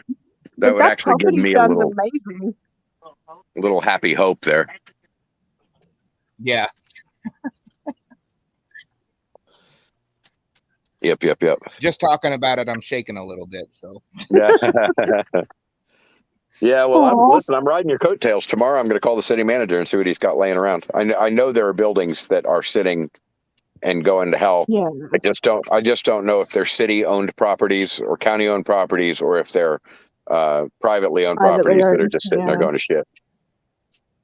But the interesting thing about privately owned properties is that if a tax payment is missed a single year, the city puts a lien on it. If the tax payment is missed a second year, that lien doubles, and they can take it for a third of the actual value of the property. So if their lien is a third of the actual, about my place is that the city has been paying the taxes on it. So if I take it, I'm free and clear the second it's mine. Yeah, that's beautiful. Oh, wow. That is beautiful. Now, granted, the taxes on it are like $9,000 every like 6 months, but oh, ouch! Really? Yeah, wow. Every 6 months. Yeah. So okay. So listen, you need to take the full balance of you need to get the best possible deal you can as far as taking a loan out is concerned, and an SBA loan as well, and reinvest all of that money to turn you a profit while you're working towards the balance selling fish. You need some high yield. You need some high yield fucking investments out there so that they pay your minimum balance. Yep. And then your fish is just income. How big is the city around you? Do you have enough people to support that kind of a? No, but all the towns around me are 10 times bigger than this town. So I'll bring in everybody I'll bring everybody in a 200-mile radius to my place because I'll have the best fish. So and people are willing to travel for fish. Okay, so I don't want to stomp on your dreams, but I know how hard it is to get people to drive just a fucking 100 miles to come here to adopt a fucking fish for free. So getting people to drive is not easy. So you're going to need a good solid internet presence. Do you have a good solid internet presence? I'm going to plan on doing shipping and everything with that too. Okay. All right. Well, when you're ready to do internet stuff, give me a call. Even though I have got a serious fucking burnout at the moment. That is what I did for the last 30 fucking years. So.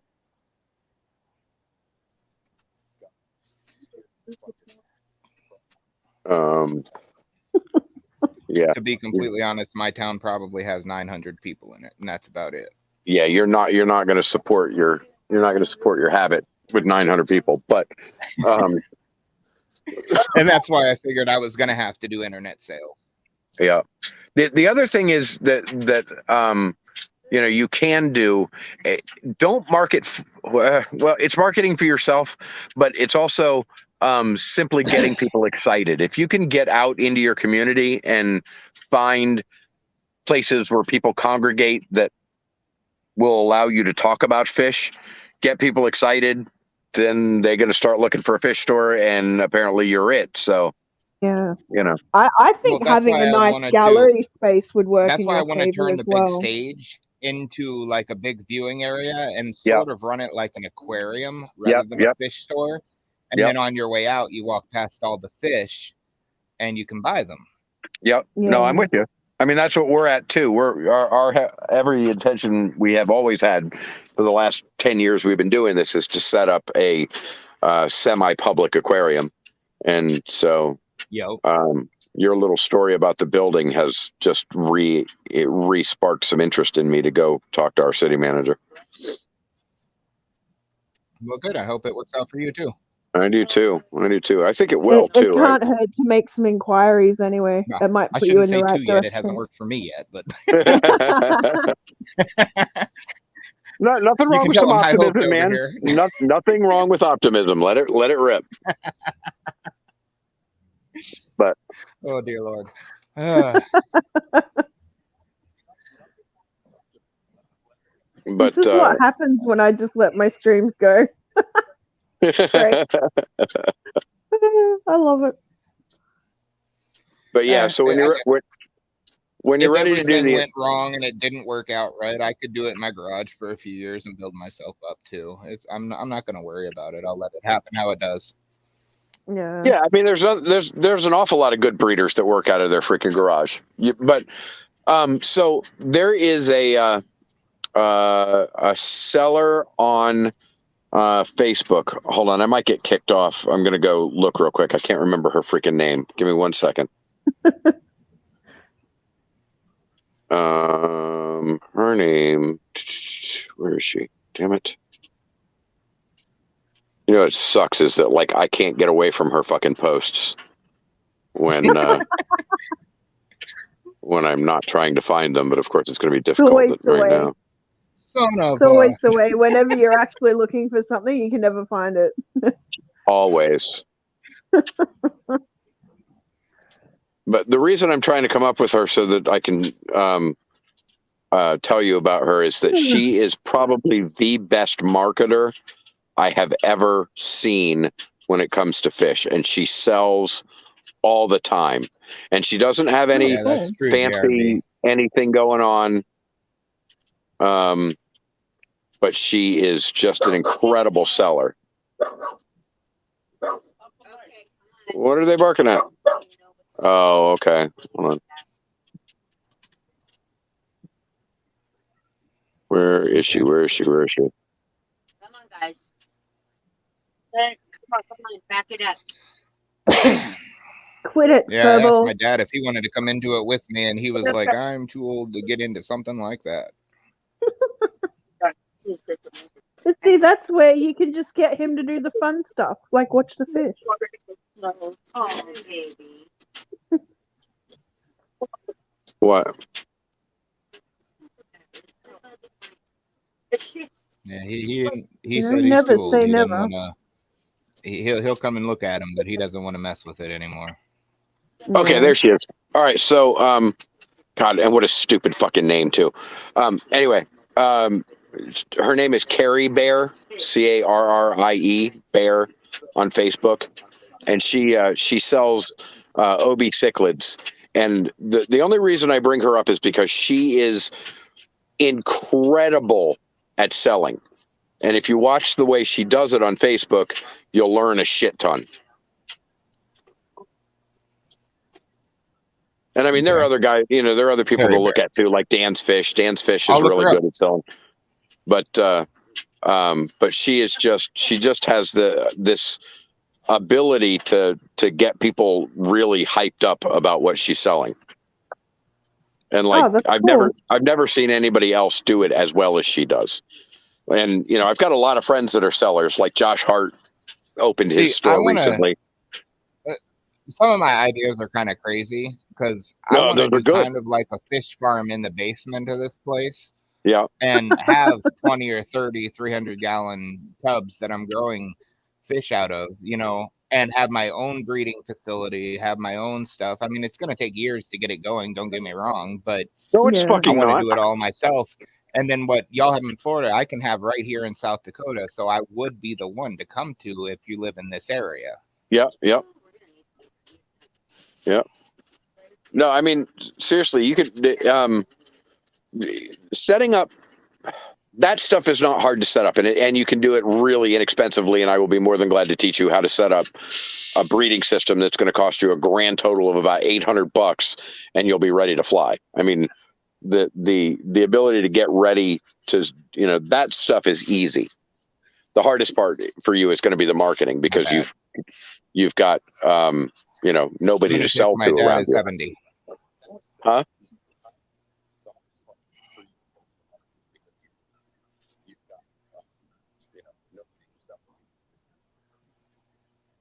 What the?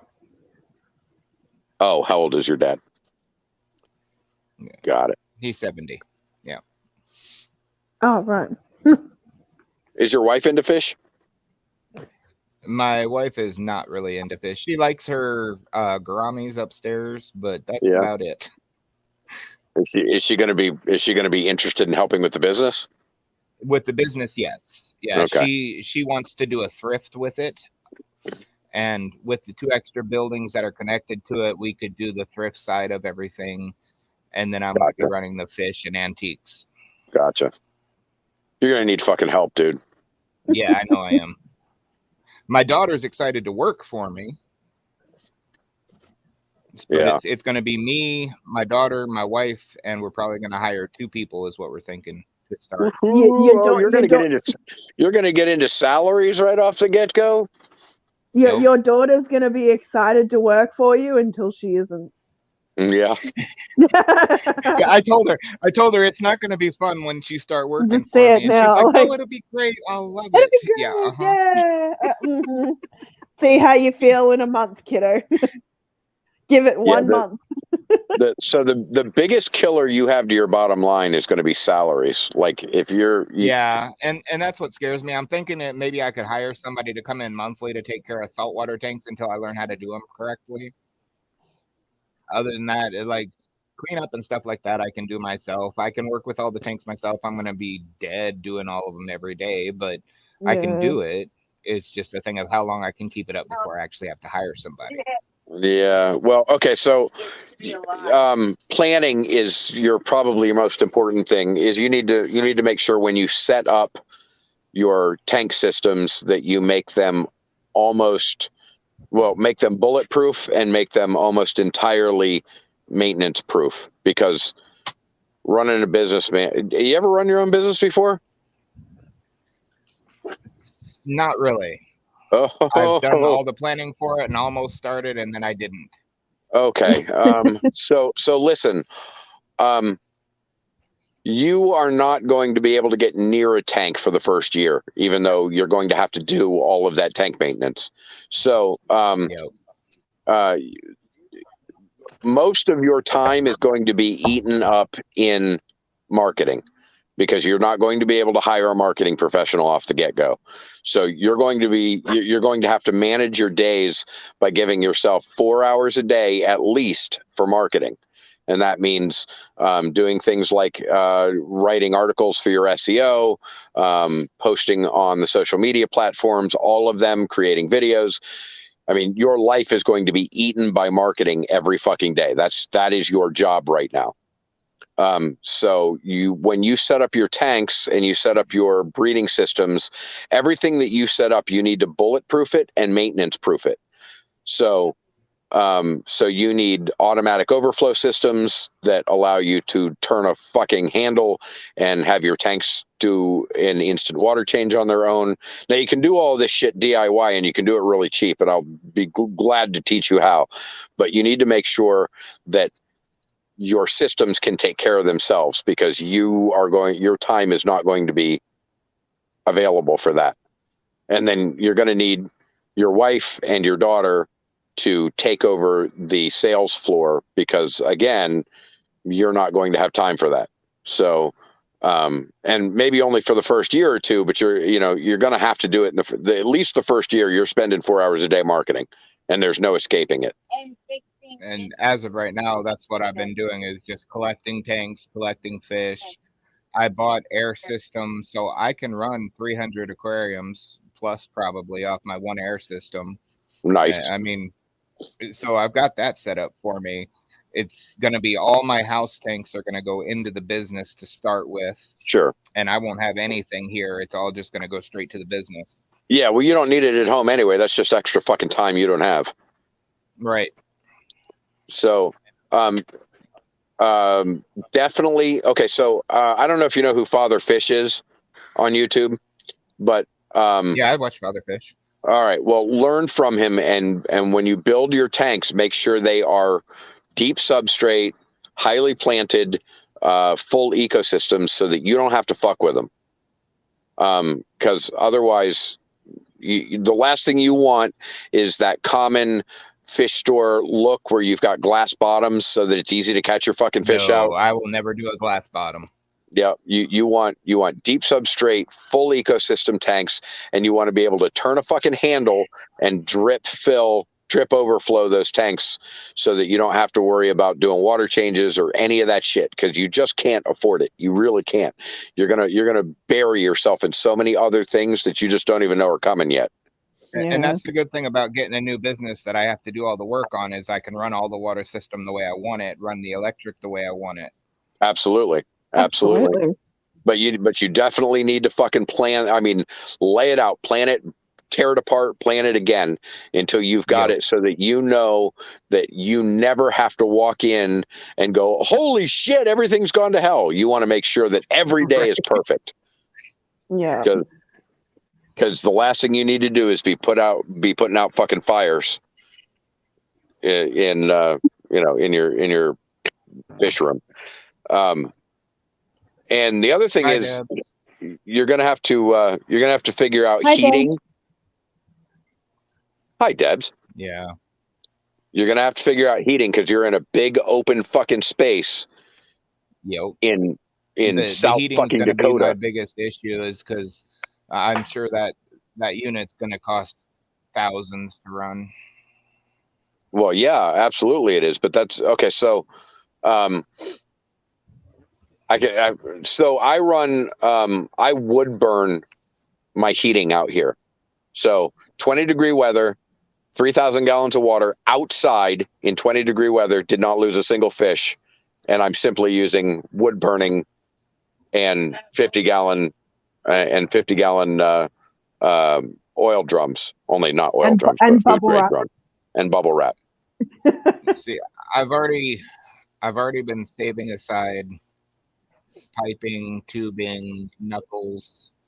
I've got a surplus of all the piping I could ever want. I've been saving up for this for a long time now. Right. And I've got pumps, I've got the air system, I've got lights, it's just a thing about getting the space. Yep. Yeah,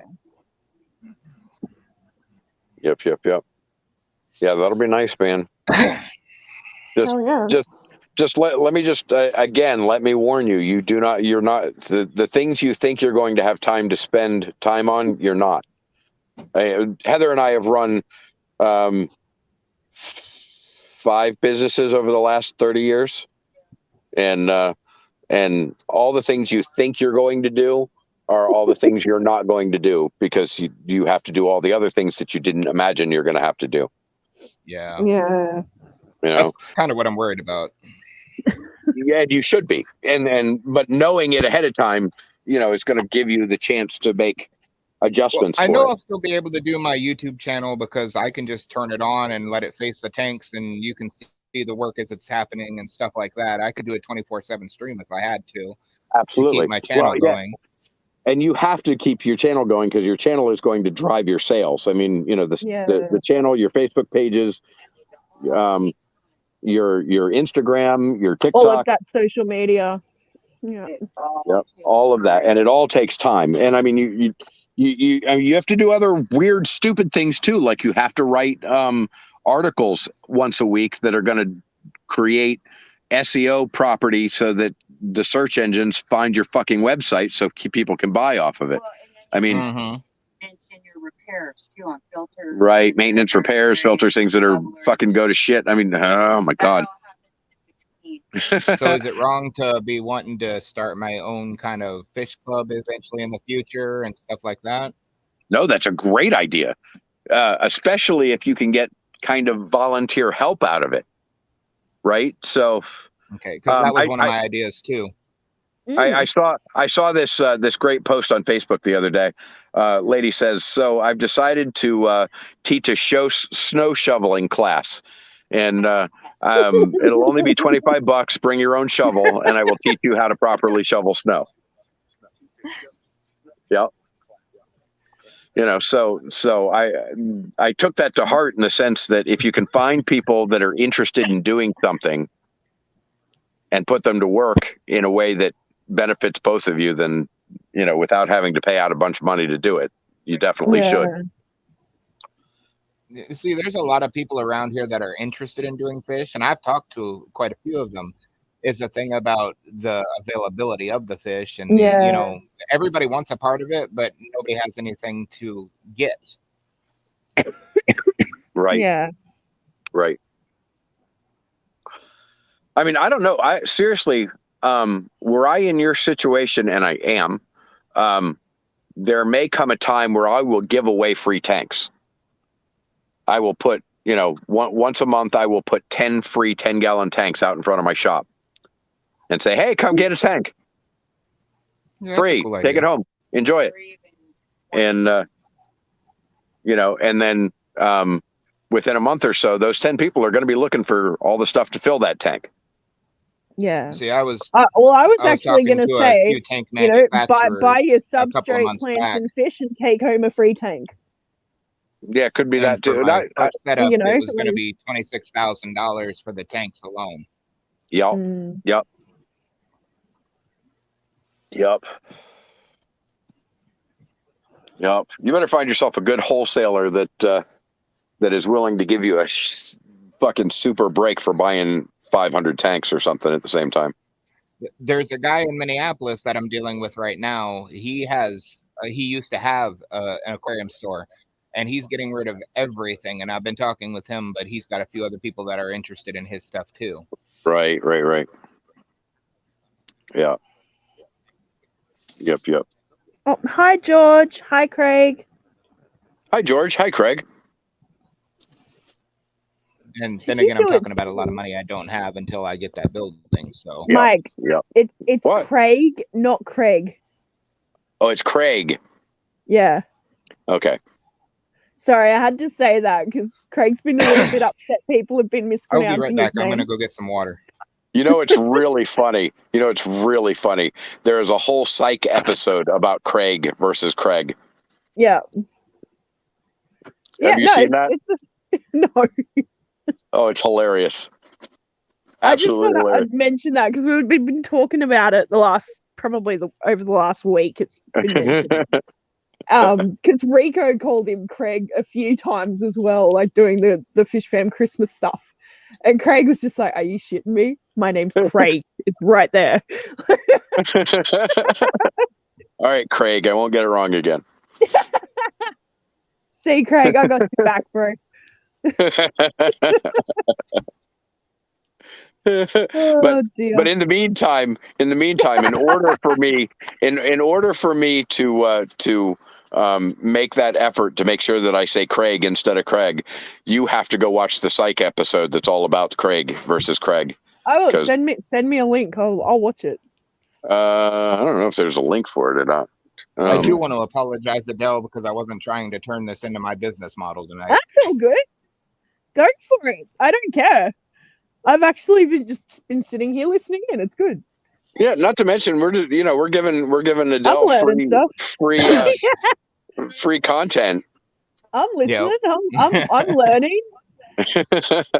And watch hours. This is just a stand-in. This was supposed to just be a stand-in stream while Craig and Melinda went to work. Yeah. When you asked me about running my own business, I had to say no. But at the same time, I was around when my parents were running theirs, and I got to help out a lot in that. So I sort of and I mean that definitely is. There. That's definitely some good experience for sure. I'm just warning you that you're gonna shit's coming that you don't know is coming, and I'm sure. And the one thing I can tell you from my years of experience running my own business is that if you focus on marketing and let the other stuff kind of take its course, you'll be successful. Even if the other stuff is not going as smoothly as you hoped, Well, see, if you the have good city does marketing. free marketing for the businesses in this town. I would just have to take it outside of city limits for the marketing. Yeah, I wouldn't leave my marketing to the city. Not for a second. You're going to have to really set aside a certain amount of time every day and make sure that you do certain tasks every day.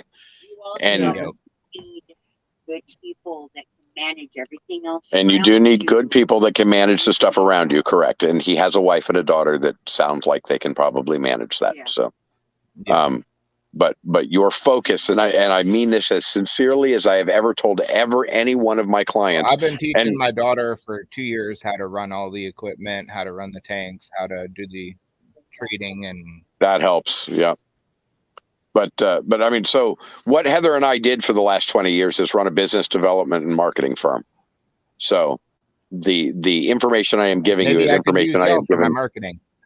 No, because I don't do that anymore. I quit. Listen, serious to God. I quit and started a fish rescue. I do appreciate everything you've been talking to me about. No problem. But this from I have seen more businesses fail than most people have ever known existed, and they fail for one reason and one reason only, and that is because the ownership refuses to put the energy into marketing. And I mean, you can put money into marketing. If you have a shit ton of fucking money that you can just throw around, then you can throw money into marketing. Yeah. But it's rare that I have met someone starting a new business that has money and they just don't want to put the energy into marketing. And you will fail if you do not put that energy in. I know it's going to be a lot of work for startup and everything getting going. And I know I'm not going to make $1 million at this for at least 5 or 10 years. It's going to take time before I get everything paid off to actually be making some income, because most of the money is going to be going straight back into the business. Well, that's why you take that extra $100,000 and put it into an investment that's going to cover your minimum payment. Yep. But as far as the growth of that business, I mean, I swear to you, if you do not. No, I won't put it that way. If you block out 4 hours a day, just decide that 4 hours a day exists for only the process of marketing, you will succeed. If you do not block out that 4 hours a day, you will fail. It's people seem to think that for some fucking reason that if you open a business, they will come, and that is fucking bullshit. They will not. They will not come. They will not care. Shit, I remember my parents marketing all the way in different states. Oh yeah, absolutely. Absolutely. And I mean, that marketing can be just as, it can be going to aquarium club meetings. It can be, it can be standing on the fucking street with a sign. It can be putting up free tanks in the front of the store so that people can just come in and get them and leave their name and phone number and email address so that you can get back at them in a week. Marketing takes a lot of different directions, but as long as you make sure that you spend at least 4 hours a day doing one of those things, you'll be successful. Yeah.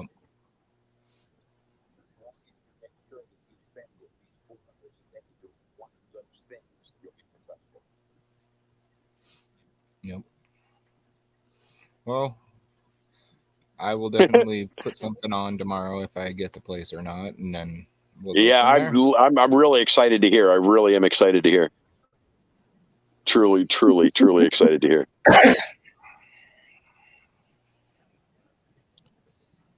And I'll let you know how it goes with the city when I call them tomorrow too, because I'm really, and this is not a new concept to me. I've been thinking about it for freaking months, and I just haven't done anything about it because partially fear of failure. You know how that thing works, and partially not enough time. And that's what took me so long. I've been here for 2.5 years, and I finally, a couple of months ago, just went and talked to him. Yeah. Yep. So yeah, so I'm gonna fucking just do it. Just get on it. No, you know, I got nothing to lose really. I guess the only thing I've got to lose is them going no. But you know, it's weird is until you live in a bigger town, so you have less to lose than I do because I've got the whole city looking at me as a failure if they turn me down. No, I live in the same size town. Oh, do you? Yeah. Chiefland is a rinky-dink fucking. There's 12 fucking people per 10-mile radius, and actually, so, yeah, you're in the same predicament as me then. Yep. The only thing is that luckily I do have Gainesville and Ocala and Crystal River within within 50 miles, but and I've got the rescue on my side too. So is that that makes kind of an extra because I'm going to sell it as a tourist attraction as opposed to just selling it as a store. So yeah, gets income for the city in itself. Correct. Is Adele even there? Adele's here. I'm here. Heather's like, is Adele even there anymore? She go make some scones or something. Yeah, sorry. I was gonna make some noise, huh? She's just been letting us talk the whole time. Absolutely. Yep. Why not? We say Craig. Good night, George. Oh my God, it really is funny because as soon as you said that, it brought up that Psych episode, which was just hilarious. And I've actually made jokes about that Psych episode for freaking years now. So, yeah, I love that show. Liz says it's on Peacock. Oh, okay. I don't know. If it's on Peacock, it won't be on YouTube unless you're on the paid version of YouTube. But yeah, man, I wish you all the luck in the world, man. I think it's freaking amazing. It's really funny because all of a sudden I know 4 different people that are starting fish stores right now, all at the same fucking time. Thank you for that. Two of them are here, and yeah, 2 of them are here. Where's the other one? I don't know where the fuck the other one is. But one of them is a guy who is a flower horn breeder that I've done an awful lot of rescues from over the years, and he just took out a huge, massive. I think he took out $100,000 loan on his house to start his business, and like he's fucking terrified, and but he's got it right, man. He's been spending the last year or so marketing himself as just a home breeder, and so he learned how to market, and he's not great at it, but he's okay at it, and so he's got a good foothold on that already. That Carrie Bear girl that I told you about, she's just a fucking rock star. I don't know how the fuck she. Yeah, I will definitely look her up. Yeah, she's a rock star. You might check into Dan's Fish, and even though Dan is not my favorite kind of seller, and he's not a business model that I personally would model myself after. He is a good businessman, and he does sell an awful lot of fucking fish. I've been looking at Dan's Fish for possibly somebody to order from to get some of my stuff started. I don't know if I would do that. He's not a wholesaler. Yeah. I mean, you might want to get breeding pairs I gotta from go him. into my phone, but I've been looking at for a wholesaler. Oh God, where? Hold up, 1 second. He is Aquatics in Minneapolis. Okay, yeah, I've heard of those guys. And they're a really good wholesaler, from what I understand. I've talked to quite a few people about them. Right. What kind of fish do they carry? I mean, are they He said they can get anything. He said he can get anything. Just call him up and tell him what I need, and within a couple of weeks. Oh, okay. So he's importing from us. So look up Imperial Tropicals. He's a breeder here in Florida. His prices are great. I've used His Imperials before. Yeah. Okay. So those guys are good. Their prices are a little high, but great stock. The guys that I use are fuck, I can't think of their name right now, but I will, and I'll send you a stock list.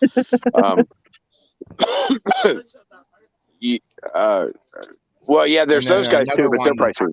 Another one I've looked into was Koi Companion. I've used them for private sales, but I've never looked into their business side. Gotcha. I don't know them. I have no idea. They're pricey too. Yeah. Okay.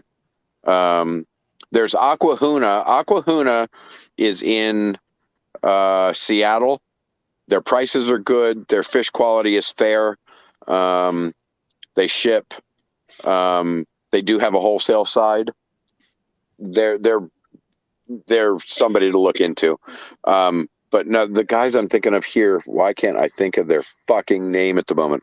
Hold on, I can go check an email. I tried to talk to Aquarium Co-op, and I couldn't get a hold of anybody. I got put on hold when I did call, and then nobody would ever answer my questions. Yeah, well, they don't want you selling because you are a competitor. You would then be direct competition. Yes. Yeah. You're going to find so there is a real clicky. There's some real clicky competition in this market. Some real clicky competition, and a lot of these guys are fucking assholes about it. And I mean, like full blown fucking try to get you shut down kind of assholes because they don't want the competition. So you kind of have to sneak into the market and not wake anybody up, right? You know, to get them. And the thing is, I'm not going for small time either. I'm going for a huge setup, and that's what people are noticing right away. So I'm going to be putting people out of business, and I'm going to be doing stuff that's going to be hurting other people. Which isn't what I really want to do, but at the same time, I got to look out for what I want to do for my life and my family. Yeah, well, listen, there is room in this market for as many sellers as want to be in it. Honestly, you just if you learn how to niche sell, you can do really well in it. You can do extremely well in a niche that other people aren't in, or even just market in a niche that other people aren't marketing in, and you leave the door open for them to do their business, whatever it is, and just slam the door closed on the thing that you specialize in, and whatever that thing might be. I was thinking about doing rare breeds rather than just full blown what everybody is always going after. I was thinking about doing specific rare breeds. Okay, then you should look into a little bit more. There's a gentleman. His name.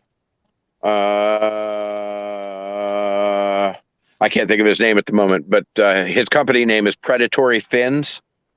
Oh, Predatory Fins. Okay. Rodrigo. Yeah. Again, not one of my favorite sellers in the world, but the way he has managed his niche is spectacular. And, I just said his name and you went, oh, yeah, him. Right. So he's doing everything right as far as his marketing is concerned and as far as keeping his niche is concerned. So, if you can model after that, the thing about him is that as successful as he is, he has not pissed off an awful lot of the sellers because an awful lot of the sellers don't work in that niche. Right.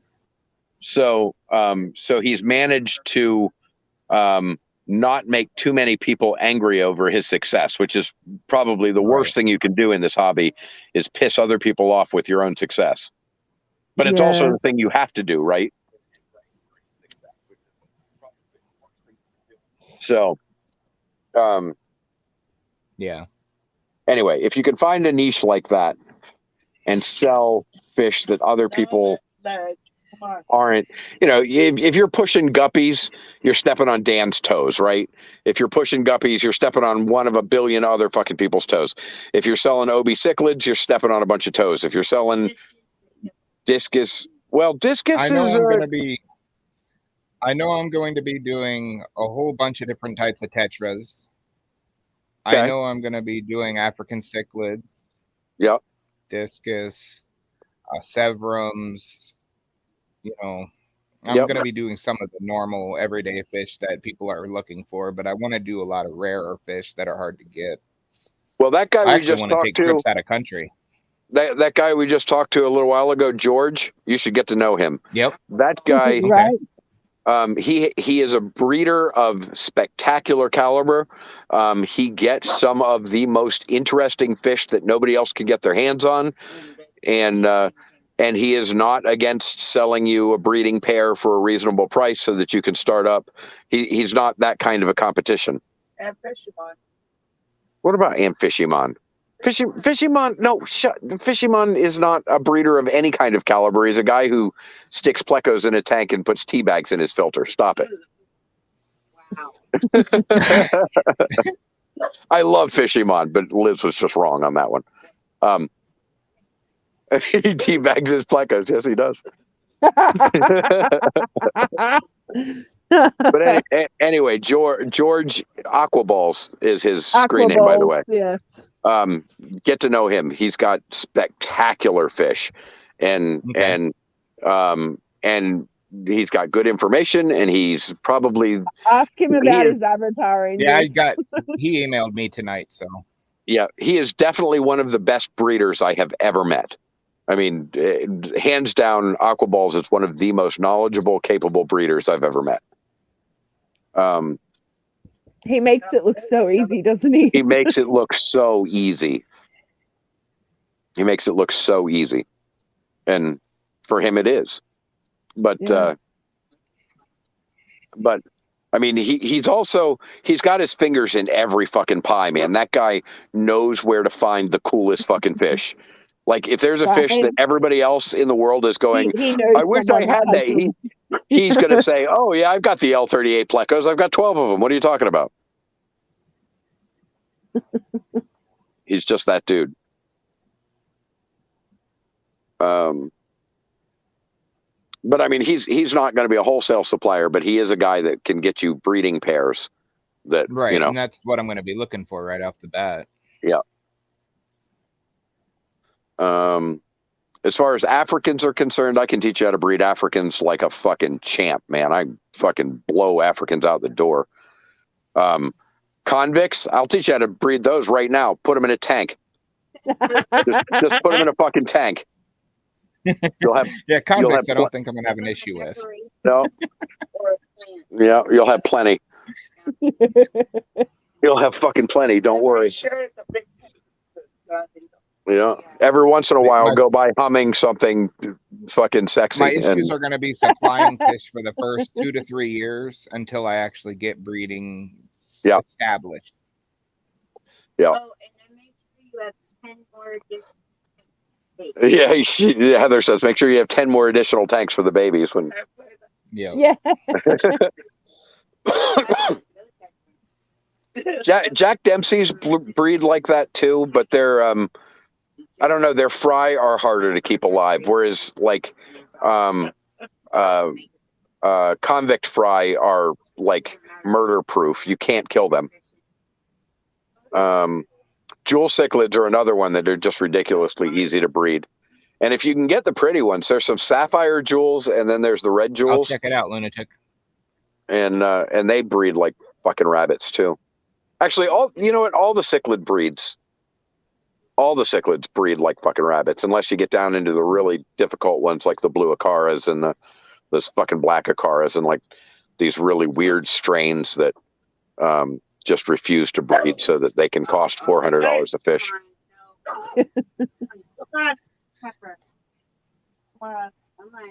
Oh yeah, David LaBelle is well known and his discus stock is good. Another one that I really want to do is like the frontosas. Like I want to do 6 or 7 different breeds of frontosas. Yeah, I love frontosas. I think they're just an amazing fucking breed. They really are. They're gorgeous.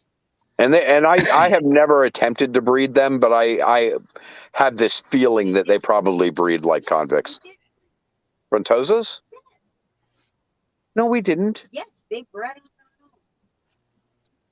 Yes, we did. Okay. All right. If you say so. I I don't remember. promised Garcia Aquatics the first Oh, right. spawn if I ever get red Frontosa's breeding.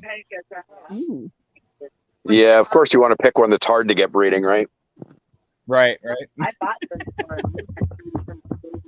If you can breed flower horns, and if you can breed flower horns that are show quality, those fuckers sell for $800-900 a whack. Oh yeah. Yeah, all over town, like not here, but outside of 160 miles away, they sell for $500 and $600. Yep. I've got a batch I'm going to try and breed this spring. I've got this beautiful white and pink. They call them fireman flower horns, and then I have this really interesting koi flower horn, that female, who actually has a hump on her head like a male. And wow. if I can get those two to breed, I'm going to have some of the most amazing fucking flower horns ever produced. I'm just hoping I can, Pedro and the female. If I can get them to breed, I will have just a line of flower horns that just has never existed before. But we'll see. I just have to hope he doesn't fucking try and murder her. But flower horns are a difficult fish to keep because they're not going to breed if they're kept in groups. They don't color up and get their crown if they're kept in groups. So you really have to keep them separate, right? So they're going to cost you a 20-gallon tank per fish. And I mean, they're super cool, but to grow their and then in order to grow their crown, you have to do things to make them do it. You've got to put a mirror in their tank every day or so. You've got to really mess with them a lot. You've got to, there's all sorts of things you have to do to get them to, and feed them a good quality diet. Yep. Hey, oh, by the way, you know what? Everything I just told you about who you should meet, don't listen to me. Just fucking talk to fucking Chewy. Chewy knows everybody. I mean, if you're really interested in doing flower horns, then Rumble's probably really good to talk to as well. He's a flower horn breeder here in Australia. Yeah, but then and also part of the Fish Man. But he's very knowledgeable. Pepper. Yeah, if I get some of these flower horn fry together, I'll work out something to get some of them to you. Thank you. Yeah. Don't be mad. She didn't want her Oscar. We get a baby Oscar. Well, if I get baby Oscars, I'll send June baby Oscars. But I don't have any baby Oscars at the moment. We don't ship it. No, I don't ship rescued fish. I will ship fry. Oh no! Oh. I will ship fry. I will not ship rescued fish. Right. We have this really fine line we have to walk here because we are a rescue. And so I can't sell rescued fish at all. That's not part of the plan ever. But I can sell fry. And I won't ever ship rescued fish. But I can. Well, I asked Ohio Fish Rescue if they got rid of any of their rescued fish, and he said that they keep them on their facility and let people watch them on their videos and stuff. Yeah. No comment. The thing. Yeah, if you ever want to know about Ohio Fish Rescue, talk to Adele in private. So I started out. So my whole history is that I was actually volunteering as a moderator for Ohio Fish Rescue for about 12 months on their social media, on their YouTube. Like I know a lot of juicy behind the scenes bullshit. And then I was unceremoniously dumped by Rich, and had some really, really nasty things spread around the YouTubes and the social medias from him about me that weren't true. And I was just dumped and long forgotten. So I don't have a very nice opinion of Rich or the facility that he provides or the way that he Gotcha. quote unquote rescues fish. Because from personal experience, he will only take the coolest and the best of the best so that he can make money from showing them. Anyone that comes to him and goes, oh, I've got some Oscars that need rehoming, he will pass them up.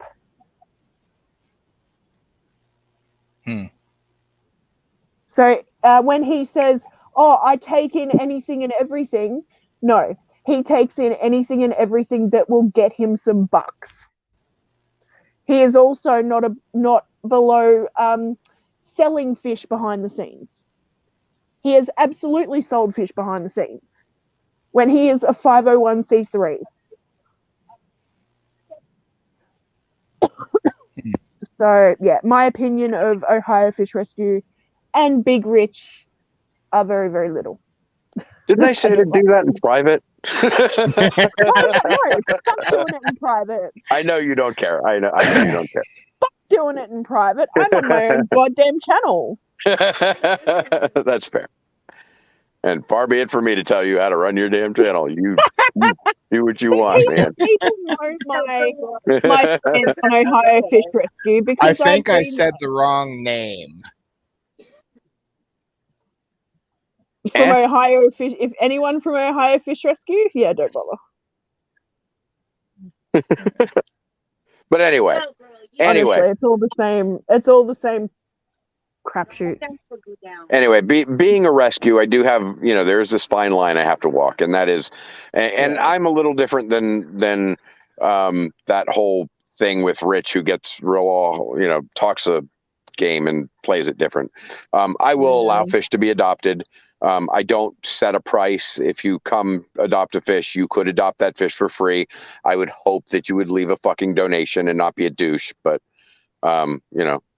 and I will certainly hold it against you if you don't, but on the other hand, I won't tell you can't. I do have it in my head that I am definitely, absolutely, positively going to head into breeding and selling fry, because I have an awful lot of fish that really would like to get funky, and I don't know what the fuck I'm going to do with all those mouths to feed if I don't sell them. So, so there's that. Yeah, I'm sorry. My opinion of Ohio Fish Rescue might seem harsh, but for every day for 12 months, I saw things, I heard things, and I was treated a certain way. And then also the after effects. So being unceremoniously dumped because Big Rich didn't like something that I said, and then having my name slandered across the internet because he didn't want his precious image to be ruined. Yeah. Yeah, not cool. Look, I mean, you know that he and I got into it one time too, because he desperately doesn't want another rescue. Like, he's desperately afraid of somebody else stealing any of his Absolutely. He viewers. didn't want you muscling in on his income. Yeah. And that's all there is to it. He didn't want you stealing his thunder. That's Anyone exactly right. who's seen him at like Aquashella or any of those, because he has been to a few of those, would know that he has to be the center of attention at all fucking times. Yep. So one thing I appreciate about Adele, she speaks her own mind and usually is correct. Thanks, Stewie. I know I'm probably I'm gonna lose some viewers for that, but it is what it is. I've got screenshots. I've still got conversations of stuff that I can show people. I can actually back up my experience. So, oh shit, Adele's got the receipts. I do. I got the receipts, man. Fucking oath. I did too. I mean, she saw them. The run-in I had was actually on a live stream, and I fucking posted one more it. time there, Mike. FLFishRescue@gmail. Okay. I would much rather support Mike and Heather because they're real people. They're not in it for themselves. They're in it for the fish. They're in it to help those creatures have a better life. Which is more that can be said for some other 501c3s. Well, yeah, which is pretty much evident by the fact that we make absolutely zero fucking money, and we support the rescue on our own damn money. So Yeah. yeah, and a couple of supporters. We do have a couple of supporters that So help what us I'm out. trying to do, is it kind of stupid to want to do a rescue also, or should I do both? If you're going to do a rescue, you've got to set some serious ground rules for yourself, and you should set it up as a separate 501c3. Okay. Now, I mean, if you're going to allow people to bring fish into your store to drop off, that's a fairly common practice for stores. But like I said before, I feel like it's really important that if you're going to take in fish that you're going to resell, that you give that customer some credit towards something in your store. And it doesn't have to be 100% the value of the fish, but at least give them some credit towards the fish. And if you're going, you know, and that's the way a store would manage it. If you're going to run fish. yeah, if you're going to run a rescue, you have to know that you can't turn anything away, which means when they bring you the Oscar with hole in the head that looks like it could die at any moment, you're going to have to take that fish in, and you're going to have to spend the money to put the treatments down, and you're going to have to give it its own quarantine tank, and you're going to have to do everything you can to make sure it's healthy. I've successfully treated HIF. Oh yeah, we all have. Sure. I mean, hole in the head's actually an easy one. That one doesn't bother me at all. You know, it's when they come in with columnaris and you're like, oh fuck, that fish is like headed out the door that you have troubles with, or they come in with swim bladder issues, or they come in with, you know, all sorts of crazy shit that you have to fucking cure. And I mean, I can honestly, I can tell you that we are one of the best fish vets you'll ever fucking meet, except that we're not licensed veterinarians. You know? Right. We've dealt with everything. Amputees, columnaris, fucking hole in the head, fucking blind fish, fucking Popeye, fucking ick, fucking velvet, fucking gill flukes. I mean, you name it, we've dealt with it. I mean, we've had fish come in that were literally in mud, and you're like, holy shit, and you know, and managed to nurse them back to life. Oh wow! Look, June said she's bought fish from predatory fins, and not one arrived alive. Oh, did they replace them? Did they at least replace them or give you a refund? You'd want to hope so. Yeah, you'd want to hope so. I think they've just one up their operation as well. Now they're with Kevin with Well, they moved, right? They were here in Florida, and then they biology. moved. Yeah, they've gone north. I have a feeling I'm going to be talking to you a lot too. Yeah, June. Predatory Fins has a pretty good reputation. Like, yeah. I mean, he's kind of abrasive, but pretty but he does a good business. Yeah. He's really picky, though. They're nice. They're nice, but I don't know. He's probably about as much of an egomaniac as Big Rich is. But yeah. There's 6 hours, Adele. Sorry? It's 6 hours. She's trying real hard to beat my 24-hour record. What? Uh-huh. Yeah, we did a 24-hour fundraiser. Oh yeah, that was fun. And it was an absolute blast, but we almost died. It was by the end of that, the last 3 hours of it was like fish. Delirium. Yeah, delirium. I like fish.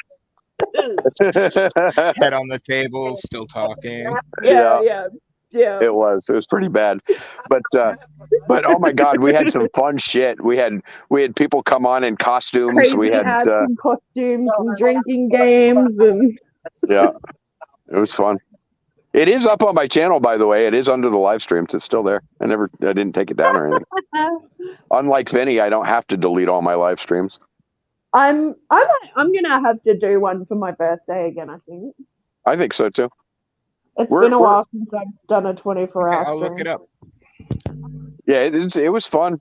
I mean, now God knows there's an awful lot of fucking boring as shit in the middle too, but like it's a fun memory. It was really rough. it was hard to do. It was really hard to do. 24 hours is Oh, yeah. painful. It really Right. is.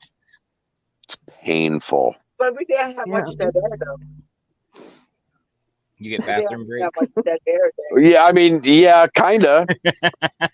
Kinda. Now, luckily there was 3 of us, so you know, one person could walk away for 10, 15, 20 minutes without Yeah. They just never come back, right? yeah. But we made it through, man. It was something. Drank a lot of coffee that day. Oh yeah. Uh-huh. Yeah. Yeah, it was a fundraiser because we had our house stolen, and we were hoping to pull enough funds in to get some shit together, and a lot of people helped. We did definitely get some help in that made a difference. I mean, you know, We got the fish coming. didn't quite fix the house situation, but it definitely fixed a few other things. They made the fish. Yeah, that was crazy. We moved 3,000 gallons of water, 200 miles. The 3,000 gallons of water. The shitty situation about what happened, Mike, was that it happened around Christmas. So Yeah, you guys oh, yeah. had to be out, and by then Fish Fam Christmas was already going on, and no one wanted a bar of fucking helping you guys out when Yeah. you were out on your ass. Yeah, Christmas it was Christmas was Day. The so actual eviction notice was shitty. Christmas Day. Because I was in everyone's streams going, hey, what about Florida Fish Rescue? What about these guys? They're fucking out on their ass right now. And you're worried about giving someone a new laptop or a fucking tablet. Yeah, yeah. You know, like, they're all Yeah, I mean- self-serving fucking assholes, and I hate it. There's a lot of that. But I mean, there were an awful lot of people that pitched in too. So like, I know, you know, yeah, absolutely, I know. you know, Still. I mean, I can either yell about the people that didn't give a fuck, or I can just be very thankful for the people who did. You know. I'm gonna do both. and I mean, God, that was a lot of fun though. I mean, like, you know, and everybody popped in and out, and you know, it was a lot of fun. It was a lot of fun. It really was. I mean, considering what the situation was, it was incredibly fun. I kept popping in going, you guys are still going? Holy shit. Uh-huh. Yeah, that's right. We were going. We're still going. Holy shit.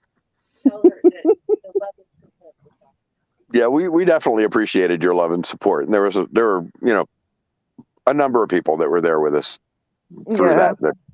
that stuck with us through a lot of the crazy shit. I'm just shitty that I couldn't have done more. No, listen, you did a lot. You were fucking amazing. I mean, consider all those people that didn't do anything, right? And then put yourself in a category next to them and see what that looks like.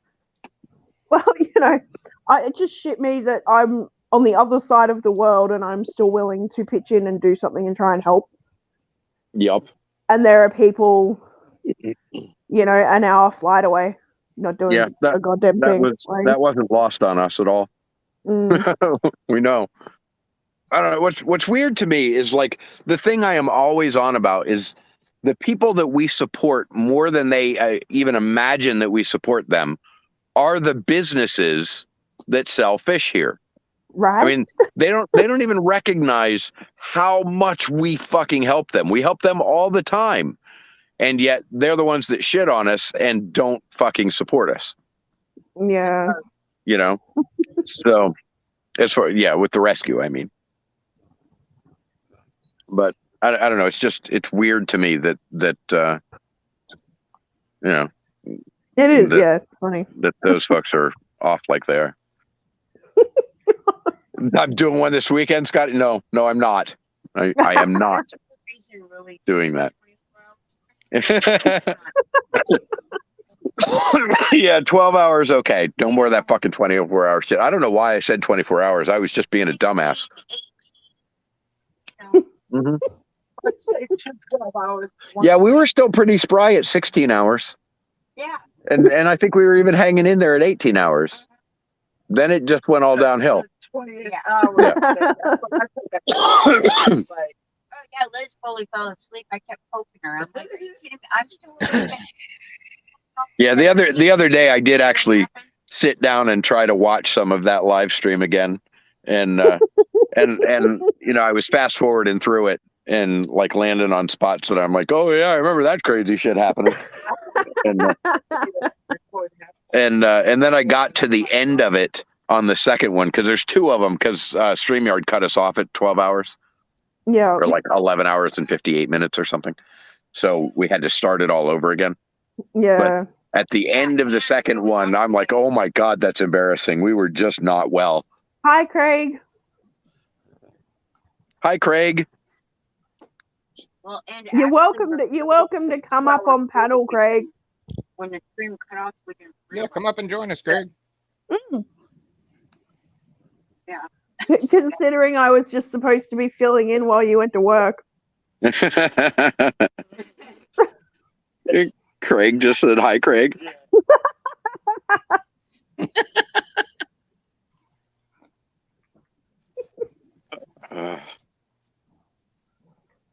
Oh shit, Saints Dust. What you're is your still name? Cleaning? What? My Are you name's still Dusty. at work? What the fuck? Dusty. Okay. What happened? What's going on? He says he's still cleaning.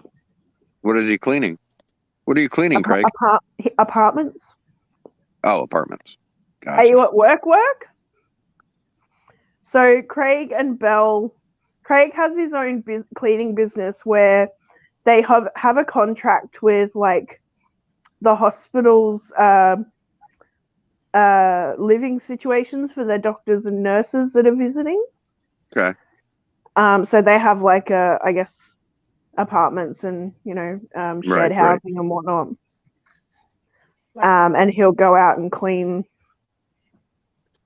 for the doctors and things. Right. All right. Oh Well, no, that sounds like a pretty good no, gig. I'm at home now. So come on up with us, Greg. Right? I've been waiting forever because even Belle was like, send me the link, I'll come up.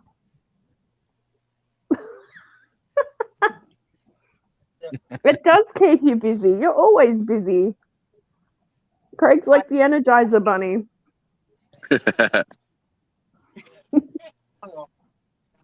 Hashtag clean it like Craig.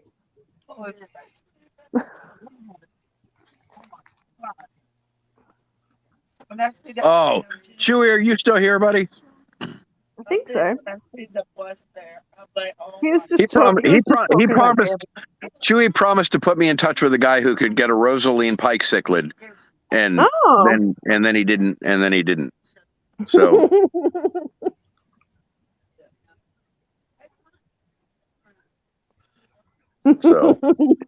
yeah, he's still here. yeah, you're here. So you heard me, Chewy. You heard me. Belinda's been in the shop all afternoon waiting for her to come out. Yeah, good luck with that, Craig. You just fucking the fuck.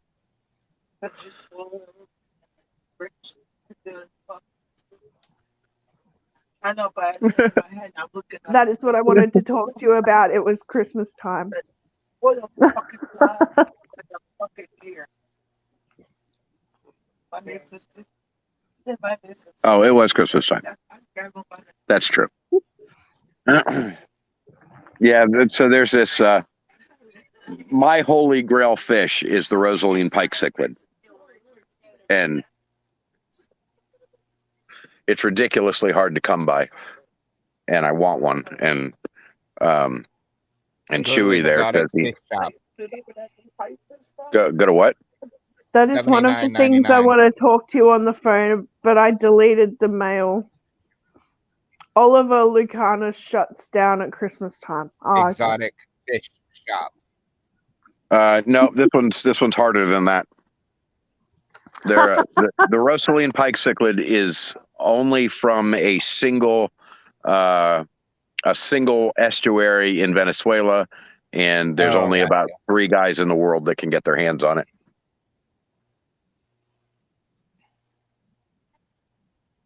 No, it's not. That's not the only reason I want it. I would go fish it out in a second. You would, and you play with it for a week. You'd be like, you know what? Okay, and No, I would breed it and go get five make a. I know they have the No. greens. Do what? The green pike cichlid. I know they have that one. Yeah, those are fine. You know, whatever. Everybody can get those. Those. I want it so I can breed it. Heather's over here going, you just get bored with it. No, I wouldn't. The Rosaline pike cichlid. Okay, so you know what a peacock bass looks like, right? Yeah. Okay, now do that in a pike cichlid. Mm, Huh. that'd be gorgeous. It's amazing. And they are the ultimate predators. They're just an absolutely amazing fish. And there is somebody here in the US that has a couple of them. But the son of a bitch wants like $5,000 a piece for them. So that ain't happening. Right, for a fish that could die. That's a lot. Probably worth it though. I mean, I don't know that I agree with that it's worth it. I just think that it's a really cool. I mean, it would be worth it if you could get them to breed. If you got 3 of them, Right. you knew you had a male and 2 females, or the other way around, and you knew you could get them to breed, then it would be worth it because nobody else has them. But they're incredible though. They're absolutely freaking incredible. It Hey, really biggies. does look like a peacock in a pike body. Yeah. Like it's so cool. Yeah. Hey, Yeah, Big they're- Easy.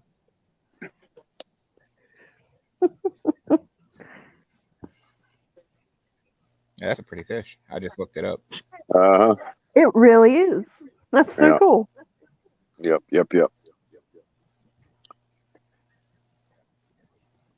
Yep. Want one. I think I'm gonna have to feed this cat soon. She's gonna come crawling out of her little hidey hole. To what? I don't know. She's bugging me. No, She wants food, I think. but feed it to what?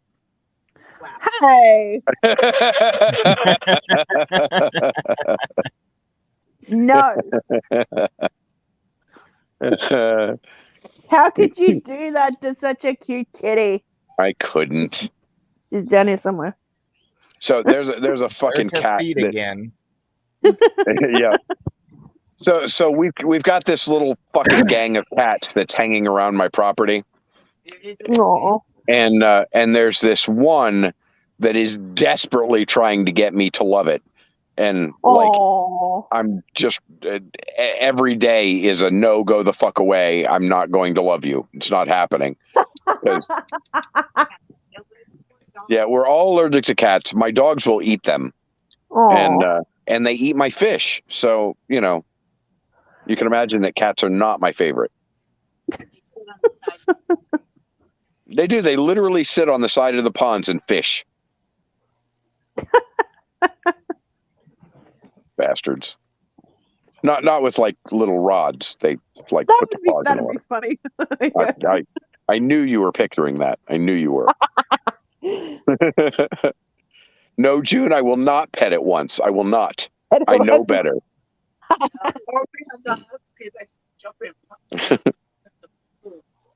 In the next town, a man shot a kid with a bow. Oh my god! That's not nice. They're taking up archery now? Wow. That's what happens when you take away guns in Australia.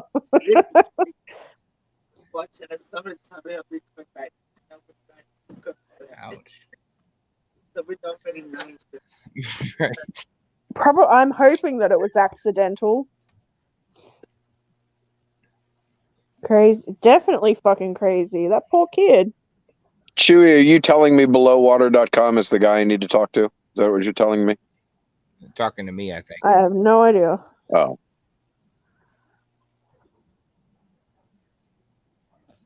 No, Oliver They Lucanus is didn't the guy say who was that he telling me was about it. charged. That Yeah. must be below water. Below water must be Oliver Lucanus. So they didn't say if it was accidental, but the guy was charged. Good.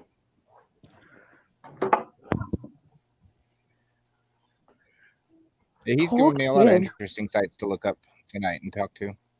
Oh, absolutely. Chewie's the man. Chewie's the dude. Chewie knows everybody for real, and like the Right. guy that the guys that Chewie is going to know are going to be the people at the top of the rung. That Like Marco Isidori and yeah, they're going to be the guys that are sourcing the fish directly from the fucking river somewhere. yeah, that too. But Chewie, you got my email, right? Yeah, but Chewie's not going to reach out to you. You're going to have to track him down. saintsdust@gmail.com. Yeah.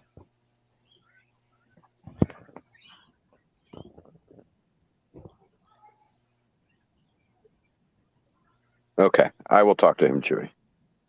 Thank you, sir. You have done your job, sir.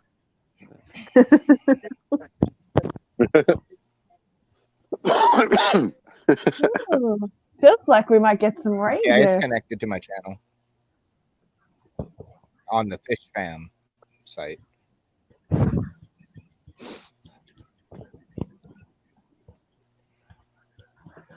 I think I might even have it in my description or something like that. What are we talking I need about? to get a mail address. Email address. Oh.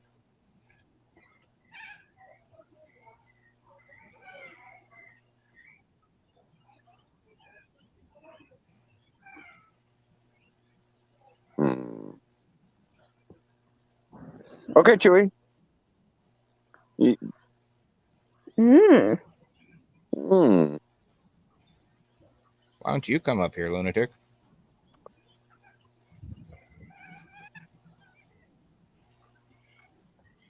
Be prepared for another 6 hours on stream.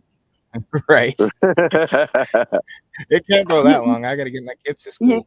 You think I'm kidding? I'm not. Nope. This is how I end up doing 12-hour streams.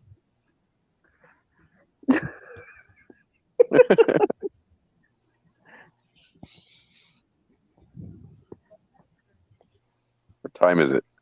Are you fucking kidding me? No. We've been up for 6.5 hours. Here. I've been Okay. up here for 6.5 hours. So listen, I love you people. Bye. Night, Mike.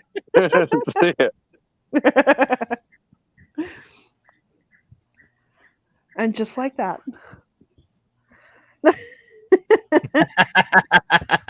See, that's what happens. We go, oh shit, look at the time. Bye. Did he really leave? It's actually, it's 6:30 here, so gotta go soon. I've done my water changes for today.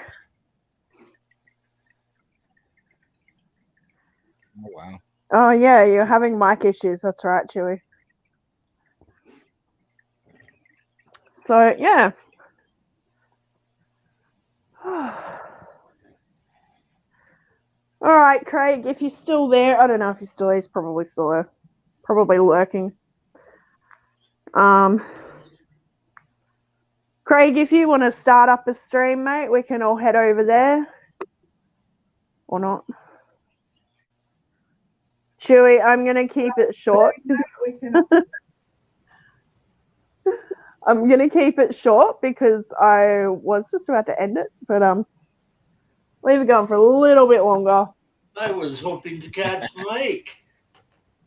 I know. I thought Craig was going to come up here, but he's like, oh, I'm cleaning. Yeah, well, I was hoping to catch Mike, but whatever. Nah. Hello, Dusty. How are you doing? Is that the time? Is that the time? Bye. So, yeah, I just sent you my email.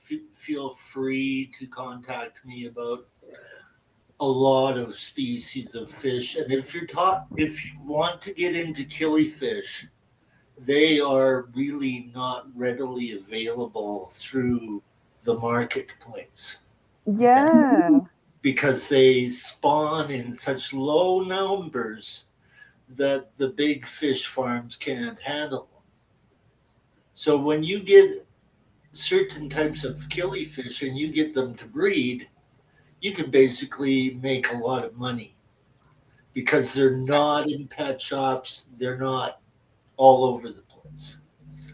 They've got a pretty short lifespan too, don't they? Yes. Some of them do. I have seen someone was talking about some the other day that do have a bit of a longer lifespan. They are known as egg-laying carp fish. Yeah. Okay, they're the opposite relative of, let's say, your guppies and your swordtails. They're all sort of like they branch into egg layer or live berry. Okay, they're sort of close to guppies in appearance, but certain species can be very vicious. They can be very hard to get to breed at times.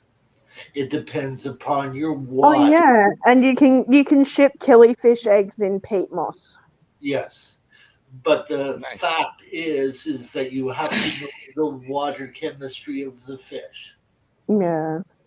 A lot of them come from rainforests, but there are a few that come from very, very hard water sources.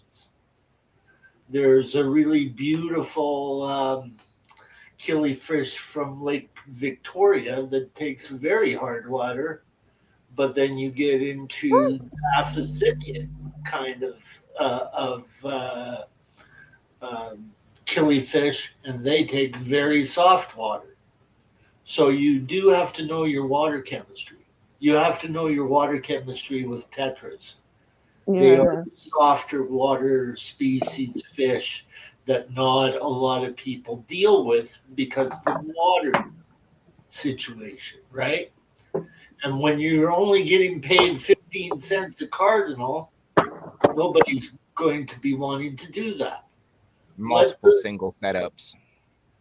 Let the Rio Negro handle it.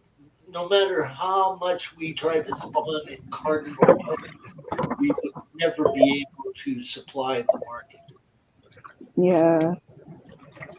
It's impossible. And due to the fact that it's the bread and butter fish of the Rio Negro, that's all that they get is bread and butter off of a 15 cent a fish packed in one box. You're lucky to get like around 3,000 cardinals in a box out of the wild. So 15 cents is not a lot of money in comparison to maybe your $400 value plecos. Pretty much set the market. Yes. Yeah. So the Cardinal Tetra is not the best Tetra to make money on, but it is the best Tetra to test your water to breed discus and wild angels. Okay, do you see where I'm going with that? Cardinal Tetras are often put in with young discus so that they feel nice and safe. But the fish. In young Cardinal Tetras, when they're adults, they're going to eat them.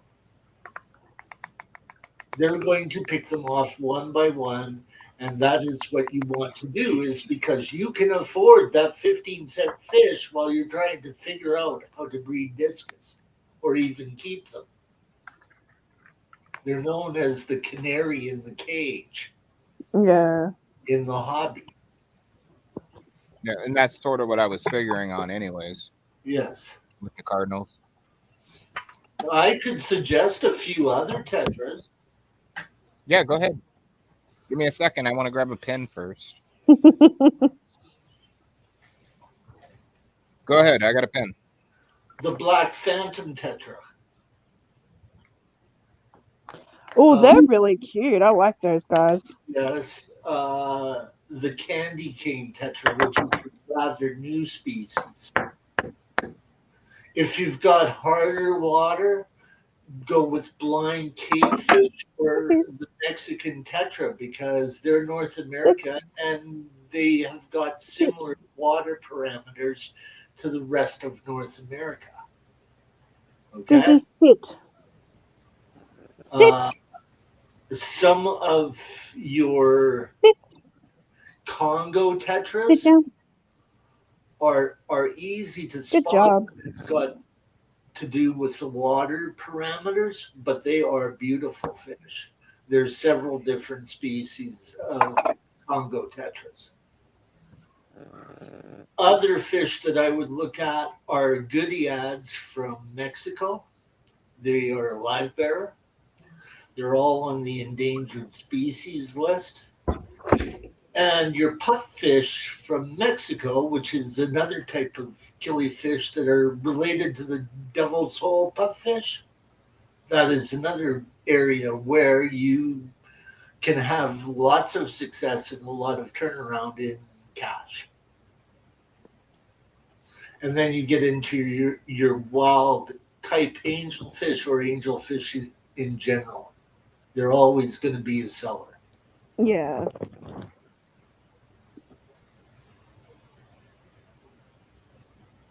How's that?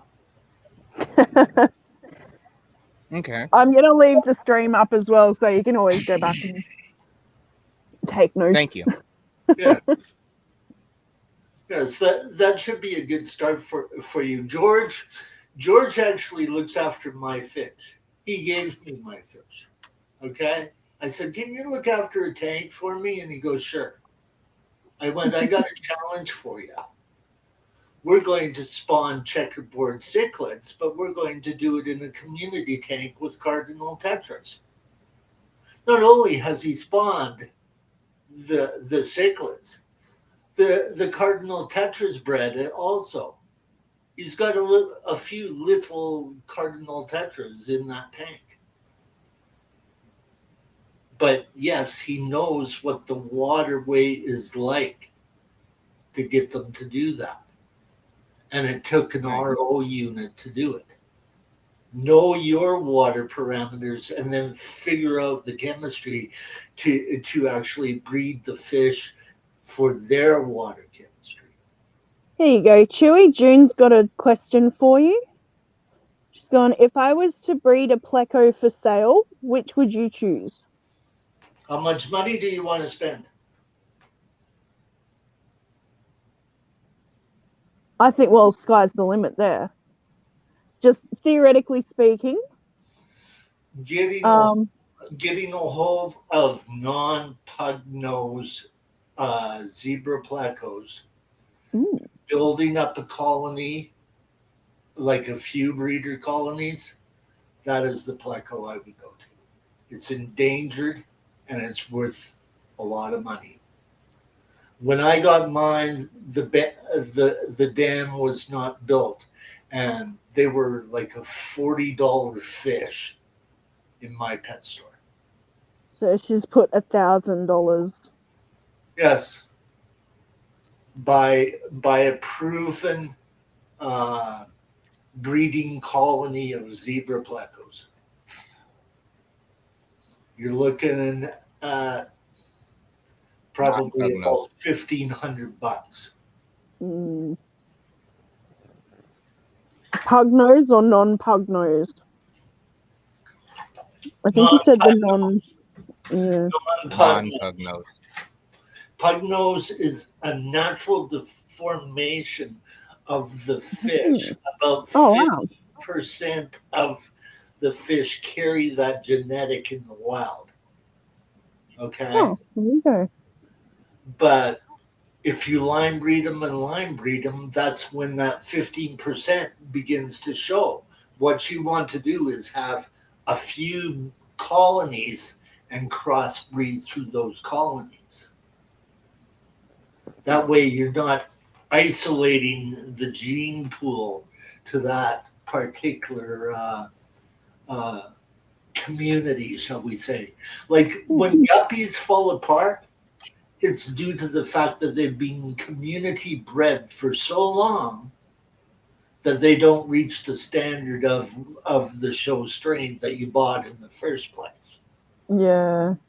Okay, so you've got to know what your selective breeding is about. There you go. That is the pleco that I would choose. Nice.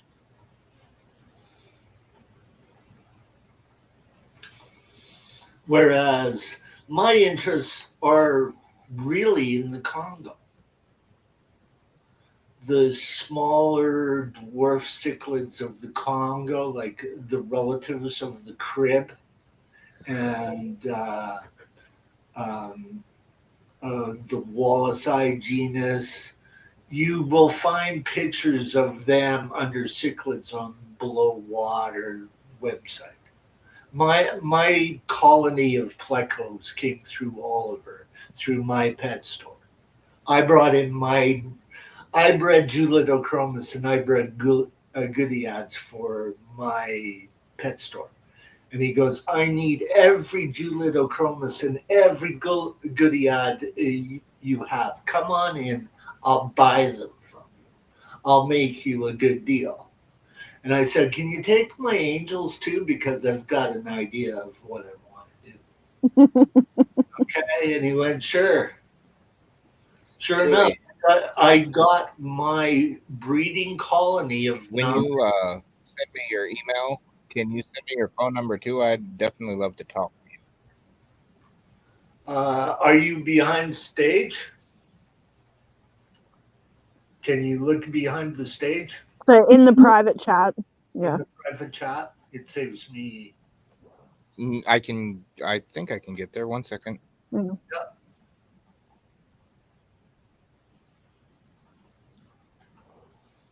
Okay. Yeah. Okay. It's a Canadian number.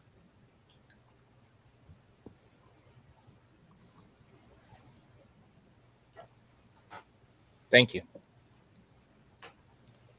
Save me an email. Thank you. You see, I'll give you a little bit of background about me. I've been at this ever since I was like 6 years old. Okay. And I wanted to become an ichthyologist. But I suffered a brain injury from being a baby. So I have seizures. You cannot swim underwater if you're having a seizure. So you cannot get a scuba ticket. Yeah. So my life had to change. So I became a sound engineer because I like to travel. Like, think of being an ichthyologist and traveling to these wild places in the forests of our jungles. It's amazing. But I can't do that. I can travel to cities and put on a rock concert. But I can't go into water. It's too dangerous for me.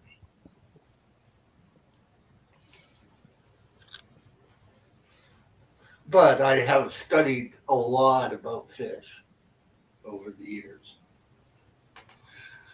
Another type of fish that I would also consider is collecting some of the native fish before laws come down on those. As you know, we're gradually losing our water in North America due to meltings and all of that sort of stuff. Like we went through 110 days without rain in a temperate rainforest. Get a load of that. I give you mine too, Chewy. Yeah.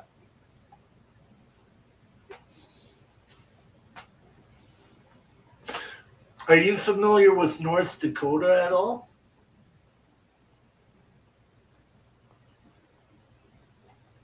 Hello? Dusty.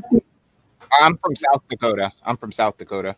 But are you familiar with North Dakota? Yes.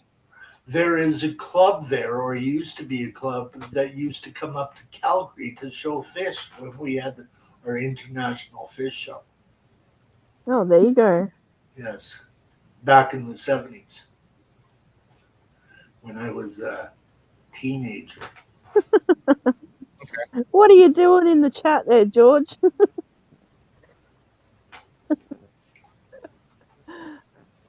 So good. Post all your links in chat. I don't mind at all. That's how we share around the community.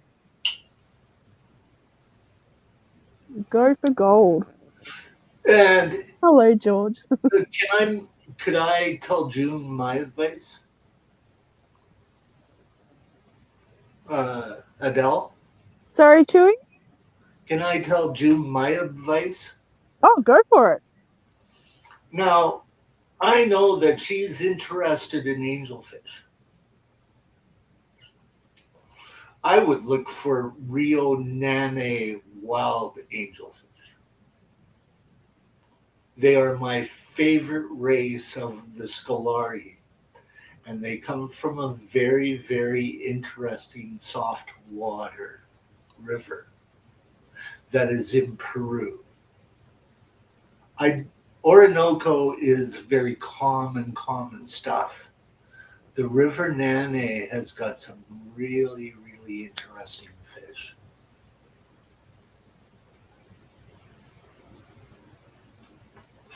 I've actually talked to George about it. But I do like George's angelfish, don't get me wrong. But I'm more into, shall we say, wild types of fish. Yeah. Than I am into ornamental fish, because the fish that I study the most is so ornamental, right? Like guppies are so ornamental and so bred into genetics that it's a field of study all to itself, but it does not involve hybridization. Yeah. That's why I study guppy ornamental genetics. I also love swordtails and platies. I was looking at guppies the other day. The only one I saw that I was actually interested in was the yellow dragon guppy. There are a few strains that you hardly ever see that are just amazing, that involve the magenta gene. Your dragons are based out of one of the components that is involved in the dragon. Okay? Like the dragon, okay, now get a load of this, is called half black leopard. Okay? One of the key strains in your dragon genetics involves the half black leopard guppy. And when it is crossed with Moscow blood, something can go wrong with a gene modifier color, which is called magenta. And magenta will change a fish that is yellow to orange to red, etc. Do you kind of get the idea there? As the fish ages, that changes. But that gene also affects the color blue. For some odd reason, it actually makes it pastel in color. I had the recessive cross between a Hawaiian blue and Philip Shattuck's Silverado magenta guppy, and that was a beautiful, beautiful fish. Like where you are going to find champion fish guppies is in the IFGA and certain breeders over in Thailand. That is where you're going to find really interesting guppies and show stock. The problem with that is everybody thinks that a guppy is worth $2. Well-developed strains can cost you up to $150 a trio. and surpass that. But you're paying for the genetics of it. But where you have fun is you might find a strain that is purebred, but not up to those show standards, and then start crossing and making your own. Whereas with Doug, my friend Doug Gray, he uses actual real stock to develop some of his strains. And he maintains a gold variety of the full red guppy that was created by Ed Chason. So it depends on what you want in guppies. Do you want to be a serious breeder, or do you want to just supply a fish store with mutt guppies? Okay? That's how I look at it. You can have fun any other way. Guppy. No, I want to be a serious breeder. Yeah. So if you want to get to know breeders, I would start off with my friend Doug, but I have a very close friend in the Philippines, so I know various different guppy breeders in Asia. But I was a director of a guppy club, okay? So I was using it for contacts to learn about the genetics that were not really over here, right? And that is where you get to know the breeder. There is another guy, his name is Stephen Quartler, and I'm going to post it in chat.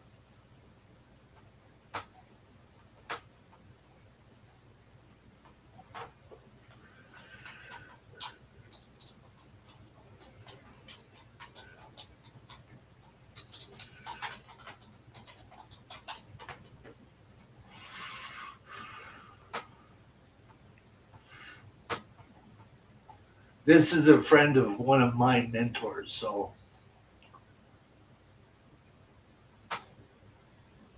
Awesome.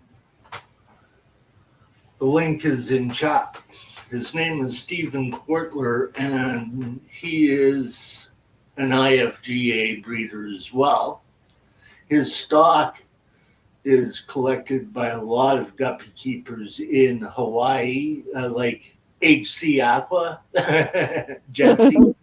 Okay, so this is one of the major breeders from the IFGA. Stephen is a really fun guy. I got to talk to him a few times. My guppy mentor from the IFGA retired and went into shrimp. So. Oh, there you go. Yeah. Well, genetics, you know. Yeah. And when you get tired of traveling and getting old, guppies are like when you're in the show circuit, you got to go to every show. Yeah. IFGA, and that's traveling across the whole United States. That's a lot. It's a lot of time, a lot of money. It's a lot to invest in that sort of stuff. Exactly. Like, it's not the fish that costs you the most thing. It's setting up the whole scenario, knowing where you're getting your fish from. The Musos out of Detroit also have that kind of reputation. And the Musos bred my favorite strain of guppies for years. I always wanted my half black little yellow-tailed guppies with the big fantail. I had a strain that was short, finned, and heavily inbred that I learned about later, because you learn things from these guys that go, oh, well, your strain is falling apart. And you're watching the same fish and you're going, really? I did not know that when I was 6. I know that now. Yeah. Right. Yeah.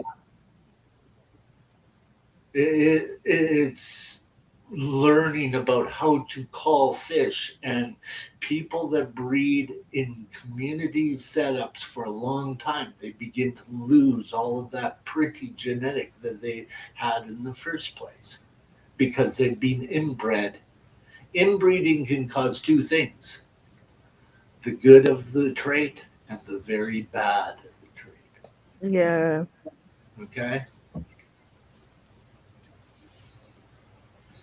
And so if you've got guppies that should have been called and they're the first male that's hitting every female, your strain is going to fall apart.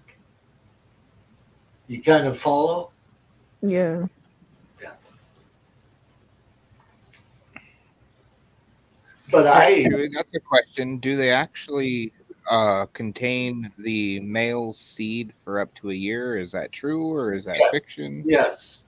No, that's true. That's very true. You want to get for any breeding project that, okay, like let's say that I got a certain male. I can buy a male in a pet shop because it's generally showing 90% of the genetics. The females don't. So if you've got let's say the male that you want to breed to a certain strain, all you got to do is find a non-hit female or two of that strain. Okay, do you follow me there? And so therefore, yeah, I'm following.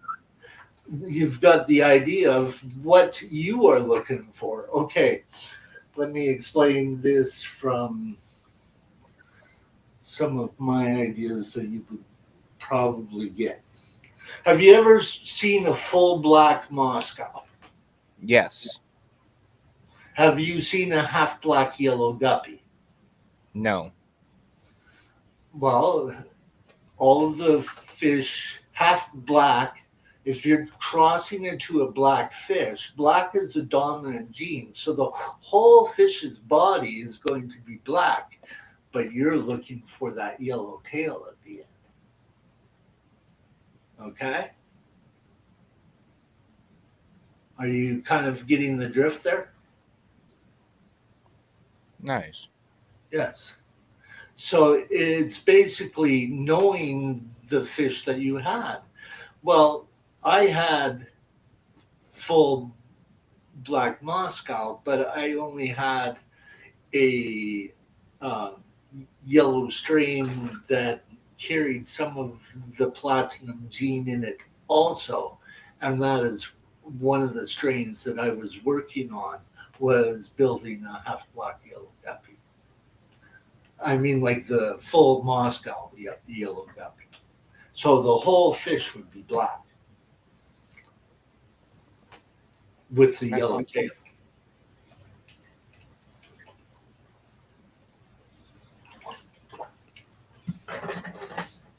But it's knowing the genes and the dominance and recessiveness of that gene. There are some books that Philip put out that you might be able to find on PDF for his work.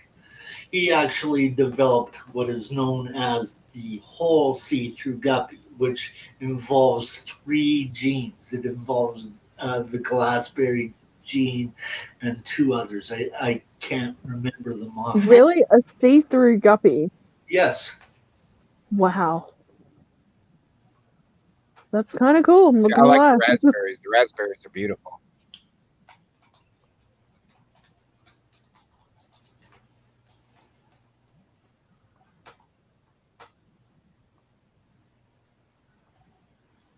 I'm going to put, okay, hold on. I'm going to put a link to Philip's see-through guppies. It's on YouTube. Thanks, Chewy. That's really cool. I've never even heard of them before.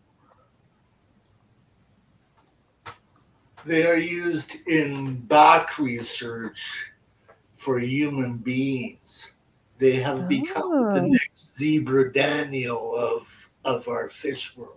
They use zebra danios for medical studies for humans. Now they also use the see-through guppy. That's interesting. But that's like really rare strain. Okay, like not everybody likes that strain. I don't like it. I don't like seeing an X-ray fish. Okay, Yeah. I'm more into fish that um, attract my eye. Yeah. Okay, when it comes to guppy. But I understand. Now, get me straight. I understand all about the genetics and the work that Philip did on them because he taught it. But the fact remains is I didn't want them.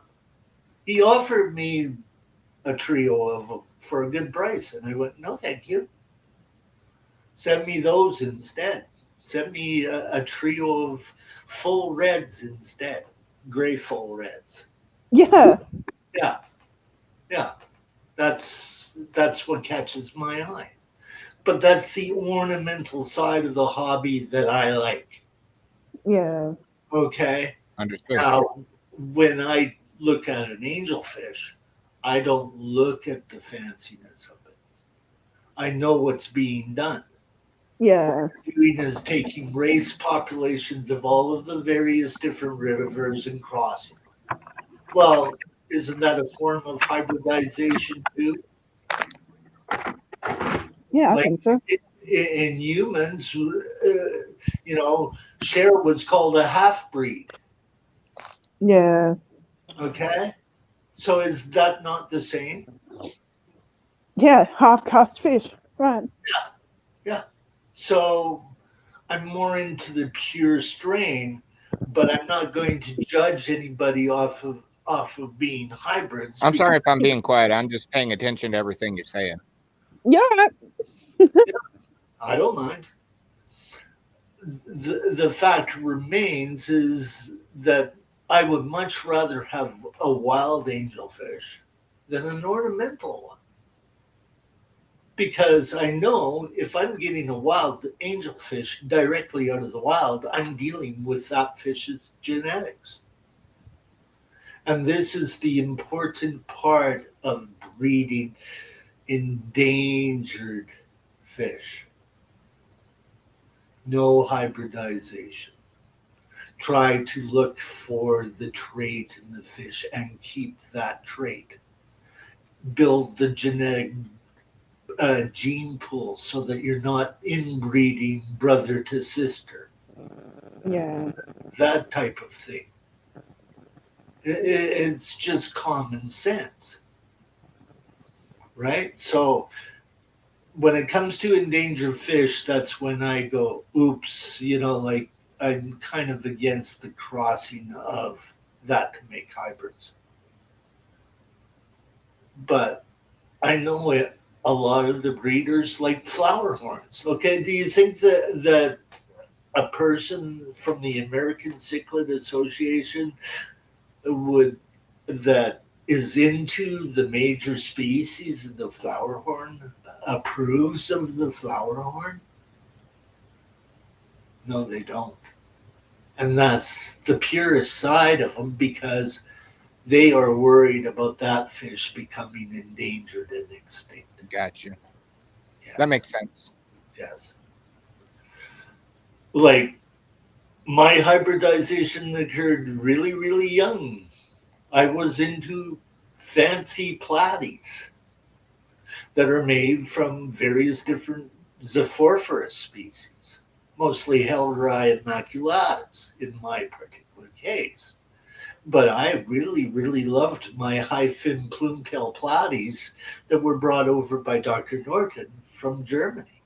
She also brought over veil tail mollies from Germany that were absolutely beautiful, right? Being a member of various organizations is an important part of being a hobbyist as well as a store owner. My buddy Dave Hale from Something Fishy does everything. He scuba dives, he goes out and catches his own fish, he does all of that kind of stuff. If there's anybody more more on the hobby level to explain what it is, it's Dave, because he doesn't get into the scientific taxons that change every 20 years. Like Melanochroma That's really serratus. good to know. Melanochroma serratus was originally called the golden cichlid from Lake Nyassa. Where is Lake Nyassa? It's now called Lake Malawi. The fish is now called Melanochroma serratus. I understand the scientific side of it, but is your general public going to know that? No. Are they going to come into my pet shop and know that? No, they're not. But with African cichlids, they have their own crowd. And it's very easy to teach. No. So I found I was the cichlid keeping store member of my store, and working in wholesale, that was my area. Oh, good. I get to look after something easy. But I also learned a lot about water chemistry, and my boss taught me a lot about discus. I raised discus, but I have never spawned them because I got out of the hobby a few years after he gave them to me because I had to go to work. Right? You know, like, you can't live at home when you're on the road touring in a rock band. Yeah. So, like, there's so much to basically learn that you're always learning. Well, I know I've got a ton to learn. Yes. But it's knowing where to get stock and good advice is the best part of the hobby. Like, you're dead on there, Chewy. That's absolutely true. Dan's it's not what you know, it's who you know. Yeah, that's the thing. Connections. Yes.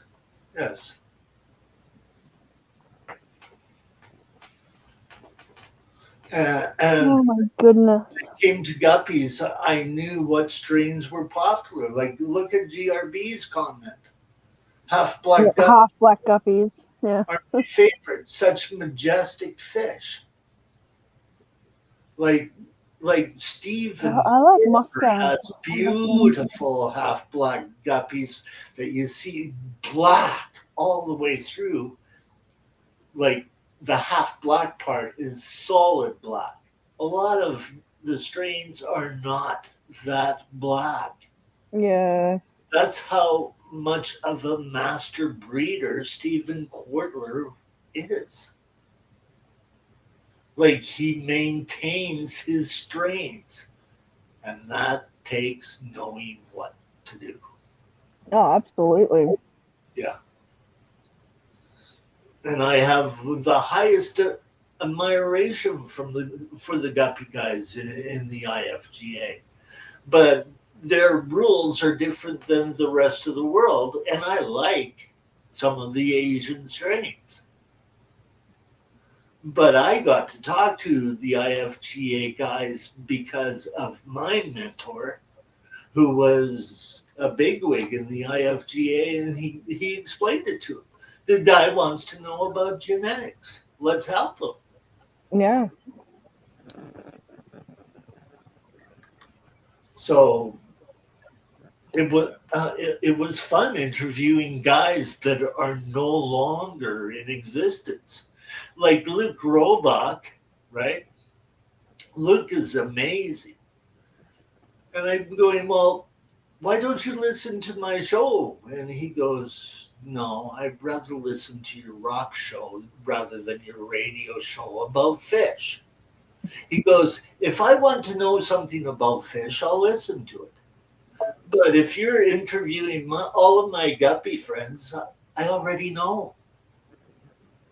But I'll turn into your rock show any day. I listen to it every day. because that's the side of me that is my person. Yeah.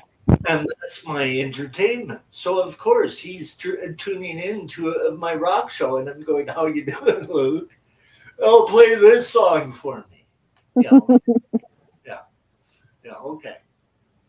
But now you can see it. Like, you know, a lot of the guys who breed guppies don't really pay attention to guppy things. They're already developed. Anyhow, right? So they're just trying to spread the information. That's what all these older guys are in the hobby for. Stephen Kortler is older than me, and I'm 66. Coming in a few weeks. Yeah, I was about to say. Yeah, not yet. You're not. Yeah. Well, I'm an Close ancient enough. dinosaur. Close enough. I'm an ancient dinosaur, man. Stop it, Chewie. You're a spry old man. Yes, and another piece of advice deals with what you really want to do with marine fish. Has got to do with how you set up your marine tank. Okay, I learned from the masters. Okay, guys who have worked in public aquariums. The guy, one of the guys who taught me, keeps tanks for Steve and Tyler. His aquariums, his marine tanks. You think that Steven does his own aquarium keeping? No, he hires somebody to do that. Right? So the guy who looks after him, Warren, I've known for years, like 12 years. So it all depends upon what kind of fish that you want to keep. One of the best people in Australia is Paul Talbot from Majestic Aquariums. I'm sure that. Okay, go ahead. Hello? You there? Yeah, I'm still here. I said I believe I'm stuck to them. Yeah, Majestic Aquariums. He's also a musician too, by the way. He's cool. I liked his Shark Tank. I think that's Majestic. So getting advice is actually rather easy if you know where the advice is coming from. Yeah. Okay. Now, when I was into marine tanks or thinking about getting into marine tanks, it's when I began to learn what you need and the things that you need. It is much more easier doing a fish only tank than it is a coral tank. The coral tanks range in difficulty due to the corals. The fish could care less as long as it's around its own shall we say, water parameters. My favorite fish is called a clown triggerfish. When it first came into the hobby, it cost you $1,000 for that fish. Yeah. Okay, it's now $80, worth every penny. I'd pay $80 with no problem. $1,000, no, I don't want to spend $1,000 on one fish. Right? But that's the triggerfish. It's a clown triggerfish. It is beautiful. It is. I've always loved that triggerfish, but it is not reef safe. It will eat every coral in your tank. It will eat all of the shrimp in your tank. Okay? It's limited to its own species or fish that are not reef fish. Lionfish are not reef fish. They prey on everything. And that's why they're so invasive in Florida. There's no natural predators for them, but they're trying to teach the morays how to kill them. Because morays and sharks are the only things that can kill them. Well, you've killed off all the sharks. Now you've only got morays that aren't even used to eating them.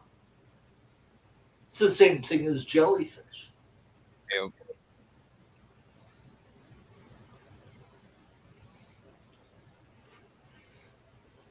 Anything else you would like to know about? You seem like a wealth of knowledge, so I don't even know where to start. You have no idea, Saints. Yeah. We have this little game. It's called 6 Degrees of Chewy.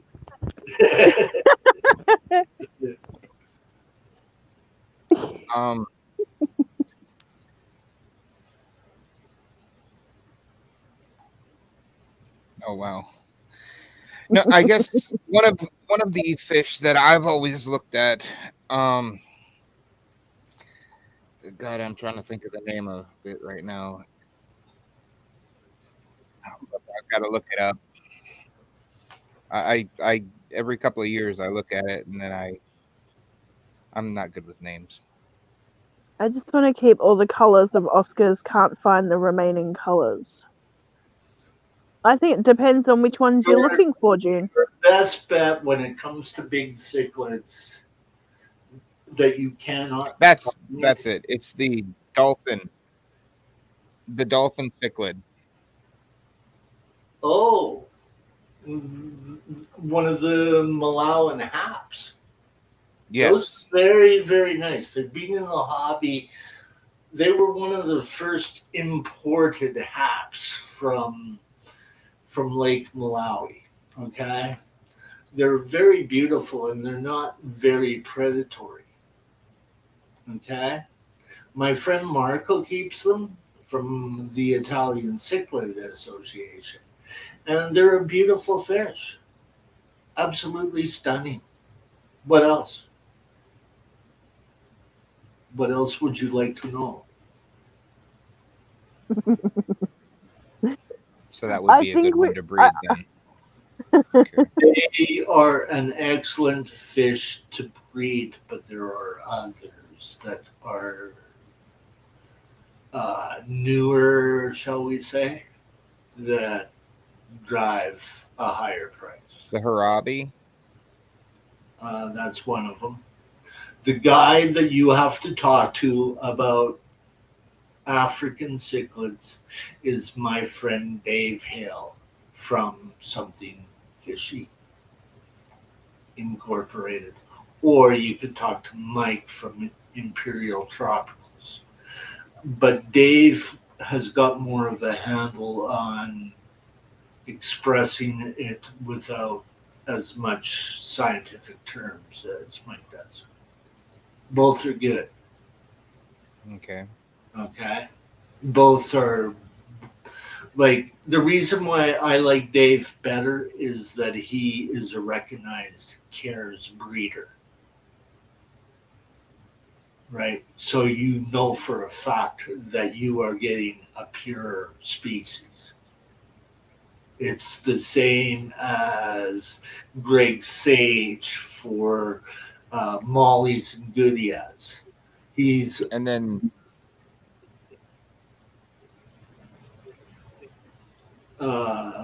who else? Charles Clapsaddle from Goliard Farms is another good person.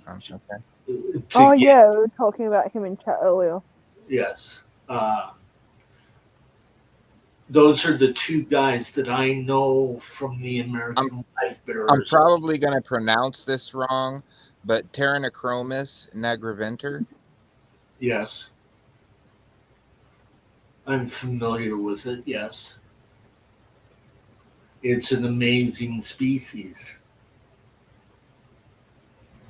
Would that be something worth putting in a store and breeding? Yes. What I would do is have a serious talk with Dave Hill.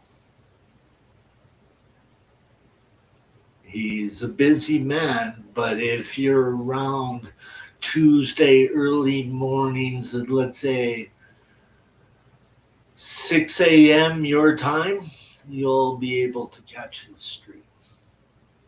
It's one of the streams I wake up early for because I like Dave, and Dave and I have known each other for a long time. And the other guy that hangs out there, who is also an expert in Lake Malawi, that has swam or scuba dived in Lake Malawi, is Larry Johnson. You can run into Larry at both Mike's and Dave's channels. So, he's very well knowledgeable. He is one of the Canadian Aquarium Society speakers that I still know is speaking. Like my guy from Guppies doesn't speak anymore.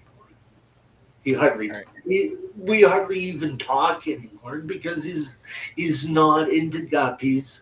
But Doug Gray is a friend of Doug White's.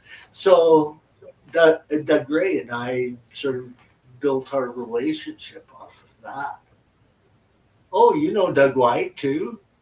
See, Doug Gray knew both Philip Shattuck and my IFGA mentor, right? And that eventually basically became Luke Robach as well. Luke was my buddy. He goes, anytime you want me back on the show, you can ask me. And this time, you don't even have to send me the question because I know you're a fish guy now. Yeah. We can talk about fish all day long. We can talk about fish that you keep. Like he knew a lot about platies as well, right? Like he had this strain of marigold platies that he kept in his pond outdoors, and he goes, "What do you think of these?" And I'm going, "Can you send me some?" And he goes, "No, I'm not going to send you these." Because of all the veterinarian work that you have to do in shipping Posiliates. Yeah. You need a vet, which means that he would have had to go see the vet and do the paperwork, and that costs you a lot of money. He goes, it's not worth it to you. No matter if I gave them to you, it's not worth it because of the veterinarian bill. If I was buying them in large numbers, yes, sure, I'll do it for you. But you're just a hobby breeder. Yes, I am. It's knowing where you are in the world. Like George said, I'm just a hobby breeder. I get my advice from certain people. George is one of my best buddies. We're on the phone constantly. And he goes, what do you know? And I'm going, well, okay, let's talk to Scott Dowd. I'll email Scott as to his best advice, and I will give him what we have talked about. Scott writes him back a fantastic email. Thank you for doing this, because I did a show talking about the checkerboard cichlid with George. Yeah. George gave me the fish. Hey, here's your Christmas present, buddy, for helping me. Okay, I'll keep the tank for you. Great. Then I don't have to do it with my injured spine. Yeah. You think I want to carry around water being 66 with 3 herniated discs in my back? No. June wanted to know if you could tell her if you have an Oscar Oscar hookup. or you know anybody that can hook her up with some Oscars. I do.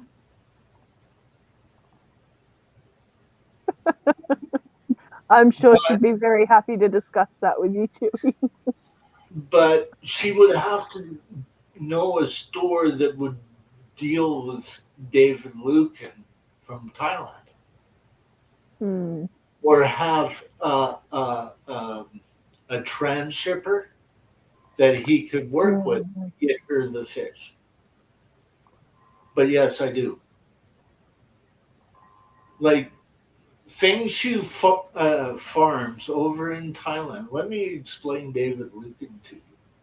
David Lucan is Asian descent, but got his degree in water, understanding water chemistry and all of that, from a university in the United States. So he speaks fluent English as well as fluent Thai, right? And so he knows every betta breeder. He knows every guppy breeder. He knows all of the breeders of fish. Plus, he imports directly out of the wild. This is one of the places where... Oh, she knows the transshipper. Yes. So there you go. Okay. Feng Shui Aquatics. Have your transshipper contact them, and you might be able to find your Oscars. Which, sorry? Feng Shui Aquatics. I put the link in the chat. Nice. Okay. I am sorry though, and Chewy, I have to leave. My wife is gonna need to be going to work pretty shortly. Yes, I understand the wife scenario. Thank you. It was a lot of fun. Thank you for with us. And yes, you can phone me. Yeah, is it FEN? I definitely will. Here, I will put the link in again. Lovely, thank you, Chewy.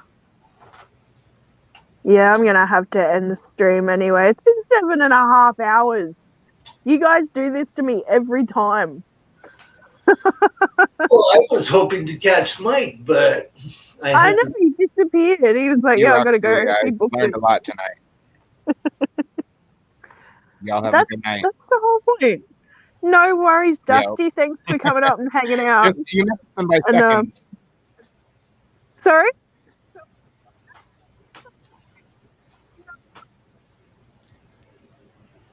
Yep, see you later, Rhea. Bye, Chewy. See you, Dusty. We'll see you next time.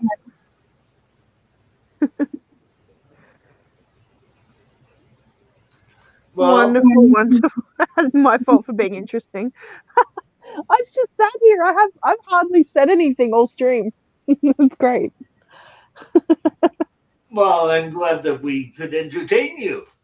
Absolutely. Oh dear, that's what it's all about, though. You know, networking, but also learning new things. It's good. Well, the thing is understanding the research and all that goes into it, and then having. Well, I'm giving you the perfect example. Everybody has known the jewel cichlid for being a Hemichromis genus for years. Yeah. What have they done? They've just renamed the whole genus. Do you think that the pet shops are going to be right on top of that? No, they're not. Do you think that the wholesalers are going to be on top of that? No, they're not. No. As far as I'm concerned, Dave Hale, like when Marco told him that, Dave Hale went, "Oh, Hemichromis? I'll still call him Hemichromis till the day I die." Yeah. Because that's what we were taught. Yeah. Same with Cyclosoma, same with all of it. You know, like one of my friends in the babes of this in the cichlid hobby, Carolyn Cyclosoma Estes, is like a big like Midas cichlid, like the cichlids of basically what makes up a flower. You know, the funny thing is, I've got Sandy Moore. I know Ms. Sandy Moore through the fish community, through people like Chris Biggs. Yeah. And she runs Seagrass Farms. Chris Biggs is also very knowledgeable. He's amazing, isn't he? He's a speaker from Canada, from Winnipeg, and you know he is amazing. Absolutely. He is a pleasure to talk to as well. Like, he is just all round friendly guy, and he's always happy to, share his knowledge. Yep. Well, he's a speaker. He gets paid for it. Oh, Okay. look, he shares even when he's not being paid for it. Yes. But what he does for YouTube creates his market for his business. Absolutely. Okay. Now, getting him to do a show talk, he won't do it on Zoom. He won't do his basic speeches that he charges the clubs for to go and do live. Yeah. Okay. So he won't do that. I tried to book him on the Italian Cichlid for a Zoom meeting, and he goes, "No, I'm not into that." Oliver was the same way, but they would gladly go over to Italy and talk to them about it. Yeah. So it's basically you have to be like a speaker that is willing to travel all over the world. Yeah. That's hard to do. Oh, definitely. So if you don't want to do the Zoom meeting, that's fine by me, but at least I've gotten the contact to Marco, to the Italian Cichlid Association. Yeah, absolutely. Right? So it's like, it's not a failure. It's just, okay, we got to wait until we have another convention and see if he's available for that convention. Yeah. Like, won't travel because they're too old now. Like, the knowledgeable people are getting older. Yeah. Like, I'm considered the baby of the people that are left in the ALA. Yeah. Like, I was 12 years old when I joined. Oh, there you go. Yeah. Barramundi and chips for dinner here. Oh, yum. Yeah, I'm sorry too. Barramundi are really tasty. It's been a good time since I've had a nice bit of barra. I don't know what that fish tastes like. It's so good. Oh my goodness. I don't know what snakehead tastes like, and I heard that's delicious too. Really? I didn't know that. Oh. Yes. How do you think the snakeheads got into Florida? It was brought in by the restaurant industry. Oh wow. I didn't know that. Yeah. It doesn't entirely surprise me. Yeah, all the big fish were brought in because they're all good eating. Yeah. They provide a big fight for all the fishermen. The tour, like, you have to think of it this way. The tourist industry is the big thing of Florida. Yeah. So you got all of these guys coming in to fish. That's what you do in Florida. You think they play hockey in Florida? Like, your normal person in Florida does not play hockey. Yeah. Only the Canadians and the Russians and everybody else that goes to play down in Florida. Like, it's not a hockey state. It's a football state. It's also a fisherman state. Yeah. It's a big, big business. Absolutely. Right? And there I am trying to convince Mike to eat fish. And I'm going, well, do me a favor, just catch it and cook it and give it to a homeless person. Yeah. Like, you can catch them legally. You're killing them. You might as well cook it up. You're a chef. If it was George, he'd do it for me the instant. He'd go, yeah, okay, I'll cook it. I'll give it away. Right? Oh dear. Oh, you watched the dog, Craig. He smells like a coconut. I bet he's so impressed with that too. Dog smells. So are you still going to go to Boston? Nope. Why not? Because Beantown's an asshole. That's got nothing to do with Boston, man. Yeah, but I don't have any real reason to go there. Oh, okay. You wouldn't want to go see penguins?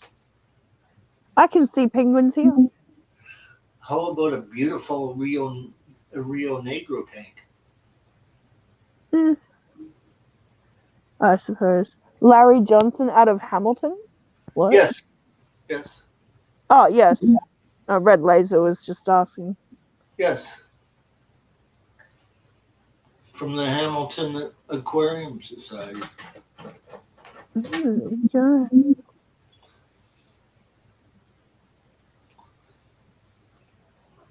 Yeah, he hangs around with my buddy Dave all the time in his streams. It's like, good morning, Larry. Good morning, Dave. You know, it's sort of like our own little meeting area between three different people that are interested in fish. Yeah. But have a meeting area.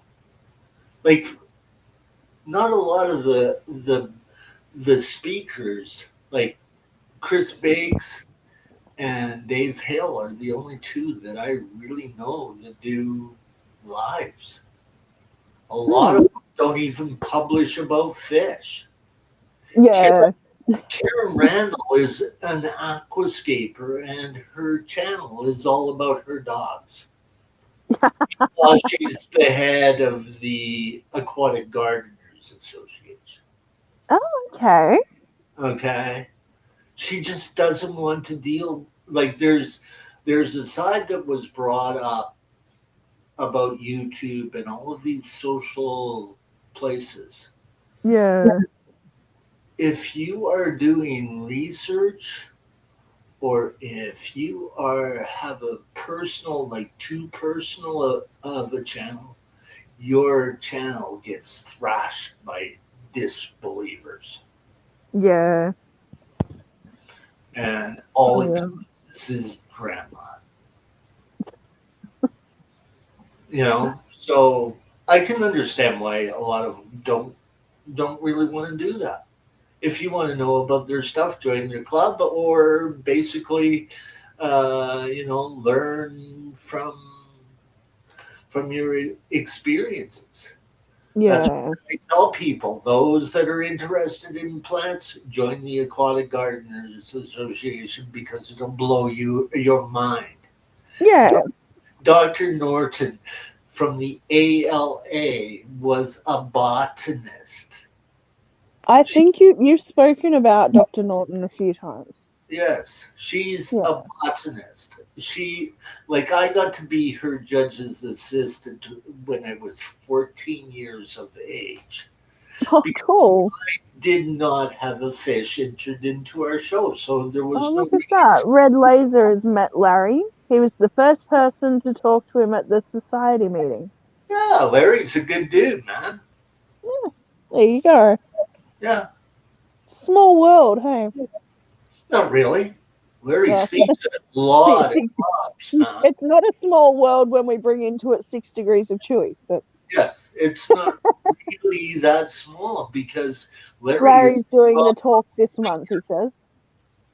Larry is a well-known speaker. Cool. You know, like, I'm trying to get him for the Italian Cichlid Association, and he goes, well, after Dave, maybe. Yeah. Because you're friends with Dave. Like, I don't know Larry as well as I know Dave. Dave bug about anything, right? But he turns it around because all of his fish can eat guppies. Yeah. Yeah. Oh, goodness. All right, guys. Well, I think I'm going to leave it there for the day. I think that there's a lot of information to unpack in all of that. Yep. But I will definitely leave this stream up on YouTube. It'll be there in case anyone wants to go back and take notes about anything. There's been a lot of links posted in the chat, and a lot of different organizations mentioned. I need to. And if it's coming from Chewy and Mike, it's all good information. So absolutely wonderful hearing all of these.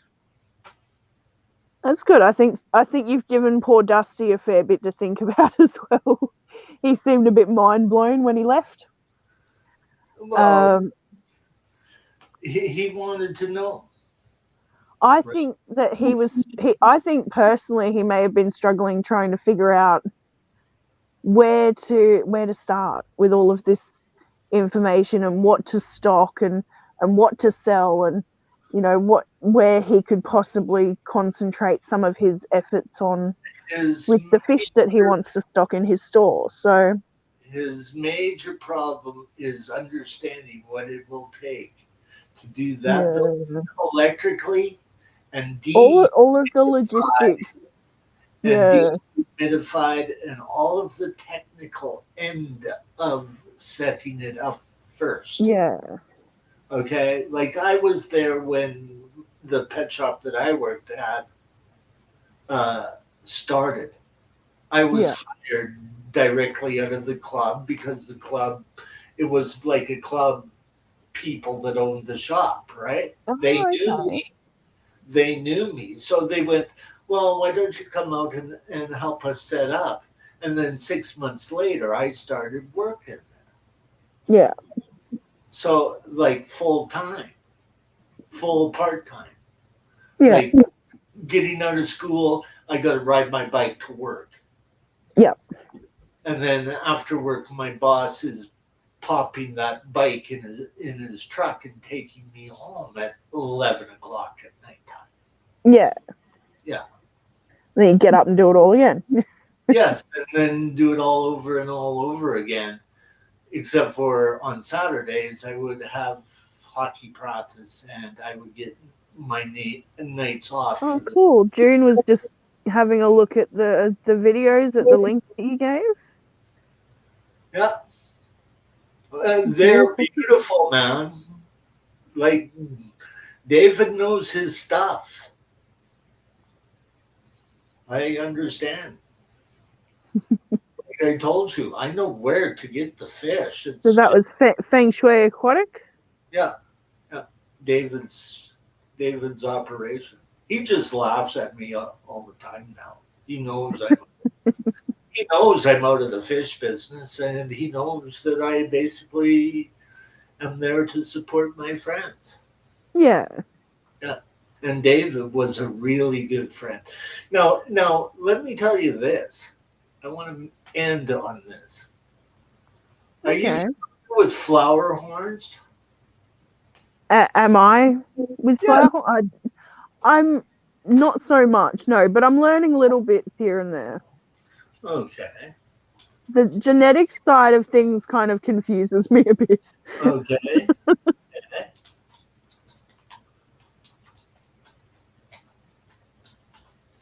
But I do have, I know Mr. Rumble's Fish Room. So he's in Western Australia as well. So he's an Aussie. And he has a flower horn breeding project.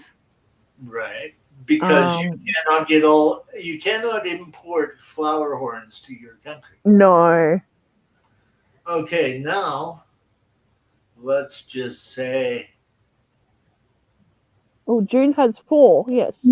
I am an unactive member of the United Flower Horn Association as I speak now. Okay. But I was the Canadian vice president of the UFA, or the United Flower Horn Association. Oh. Because of my radio show. Yeah, yeah. Okay. If you look at that I put into chat, you will find that I used flower horns from the United Flower Horn Association from Australia. Uh-huh. They have come a very, very long way in development. Oh, absolutely. But is about 12 years old, and it features a band that was managed by my partner at the time, and they're called New Day Dawn, and you get to watch Flower Horns and know the information about the show, the King of Comfa show in Malaysia that was judged by David Luke. Okay? Like the UFA went, we want your radio show to cover it. We will get you your guests. Okay, thank you. How many days? How many talks? How many Sundays do you want to book? They booked 2 months. Oh, wow. All I did was talk about Flower Horns for 2 months. But every speaker on there had something very, very different to offer.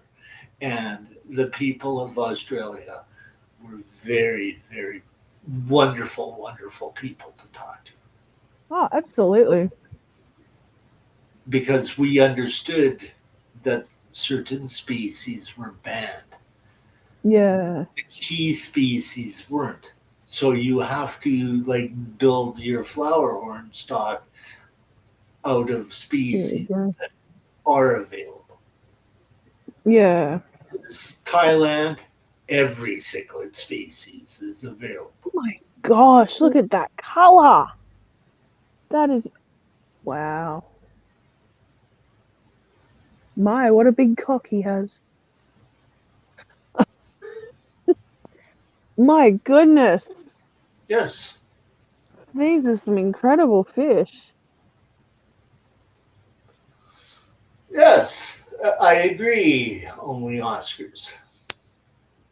So basically, Yeah, they are interesting fish. Basically, a few flower horn breeders from the UFA got exposure, and so did the bands. Yeah. From America all the way to Malaysia. They saw to it.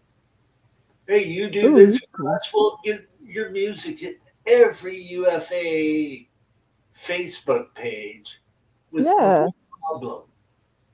Like I was like a moderator of all the groups.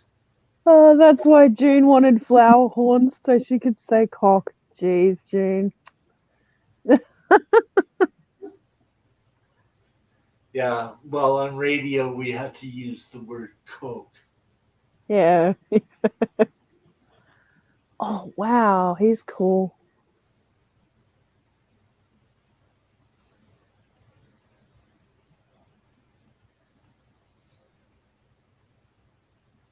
Yep. Oh my goodness, look at that color. And GRB, the big joke was that is insane.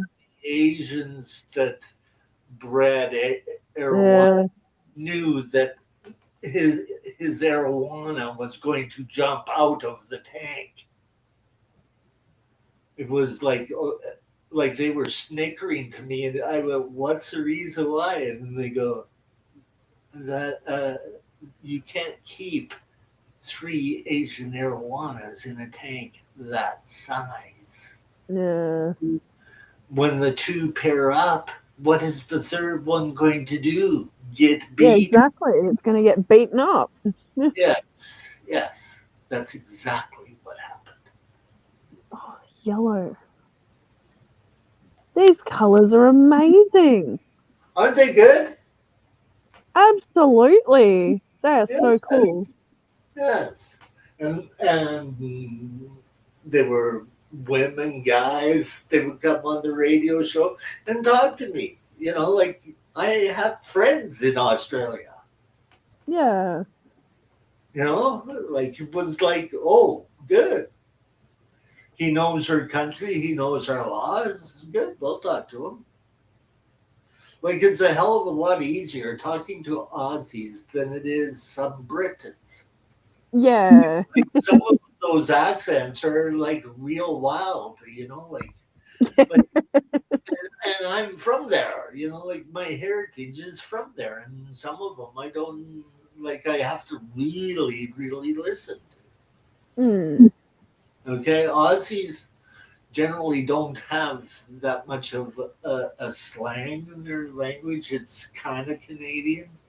Like we Yeah. have our slang, you have yours, but we sort of understand each other. It's just that we're on opposite ends of the globe. You know, Absolutely. like like Dr. Black Um, is not it's afraid. possible, June, but I'd say, I mean, you've got what, 4 or 6 of them. It's quite possible that they are fighting. But yes, that's where you can use the fish you're looking for. Find a transshipper.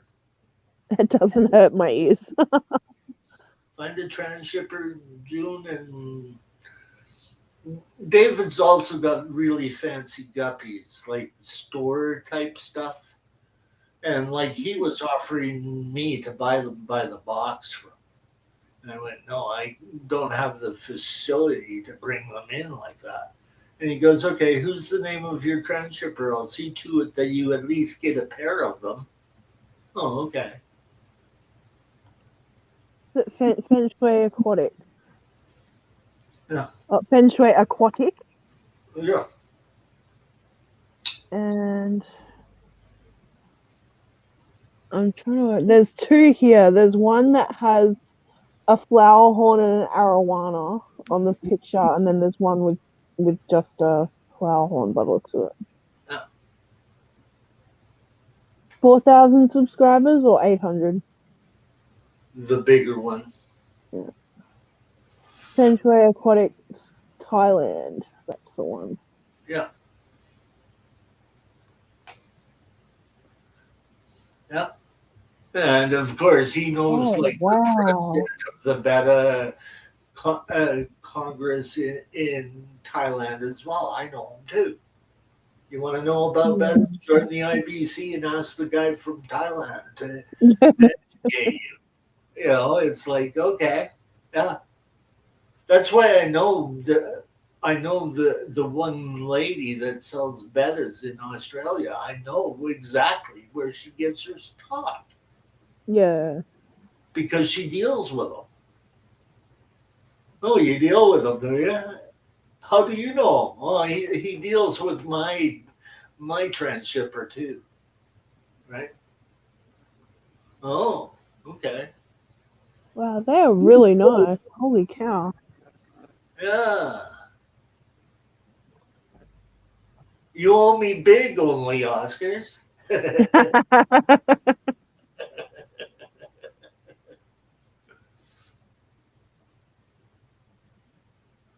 High Tensis Black Nasty Cichlid. Wow. Ooh. That is a funky looking fish. Does look a little nasty, doesn't it?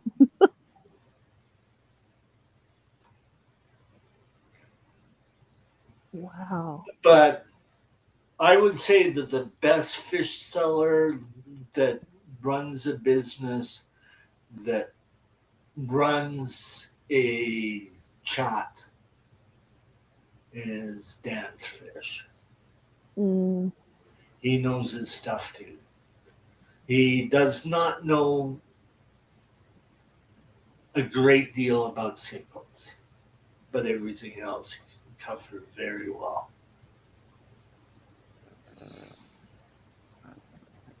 And he's a good guy. Ooh, he's got female viejas. Yes. It is vieja, isn't it? It's not. I always wondered about He has that. got so many various different species. Oh, he's short body Oscars. Like what Feng Shui Aquatics basically is a group of serious breeders that have got serious breeding facility. That's Yeah. what Shui Aquatics is. Like Jane, David. did you see the short body Oscars? Oh my god, they're so cute. Yeah.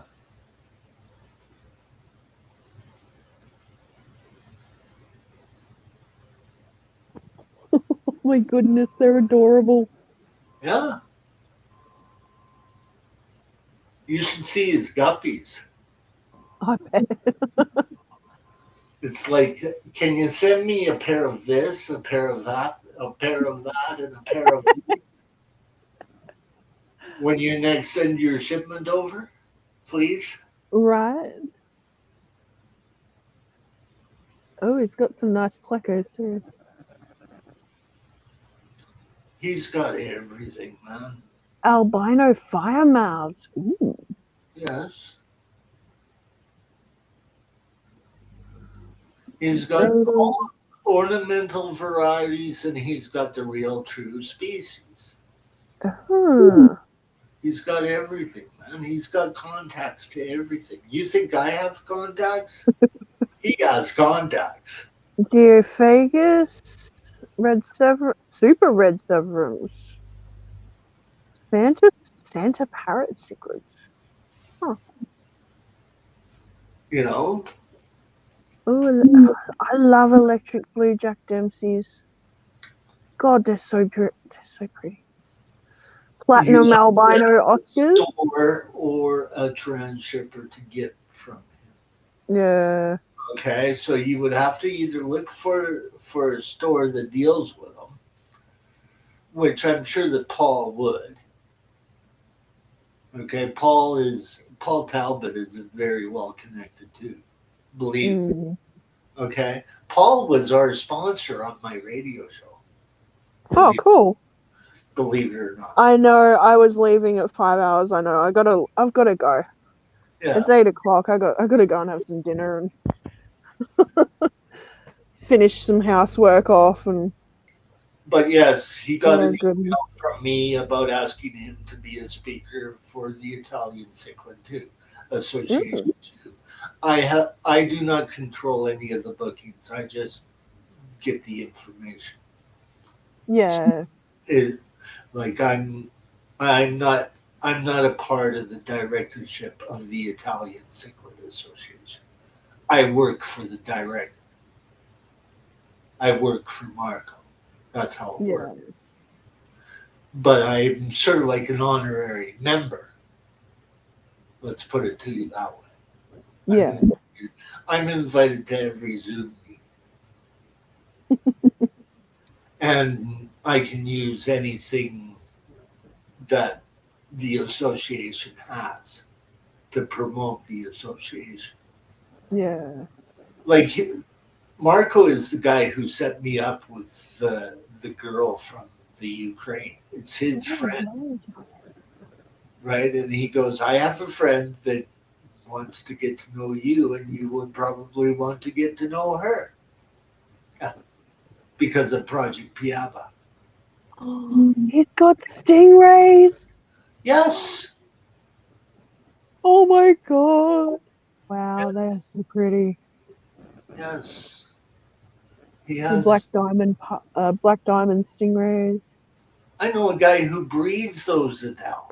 L236 SW? Yeah. Wow, that is a white pleco. Yeah. Oh, that is cool. There, I gave you. I'm just looking. There's all sorts of stuff I've never seen before. I've never even heard of half this stuff. Yeah. Feng Shui Aquatics is one of the top exporters of fish in the world. Black Widow frontosa? Yeah.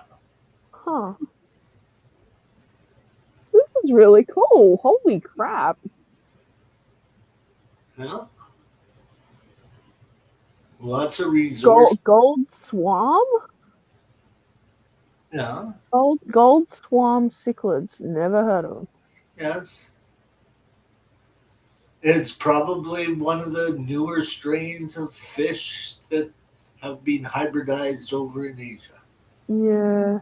Oh, this is a video from 2 years ago. Yes. I don't know. I've just clicked on one of his stings and now I'm looking at all these videos. Yes. Red tiger, Oscar cichlids. It's an entertainment show all to its own. Oh, absolutely. L600 plecos. Oh, they're cute. Wow.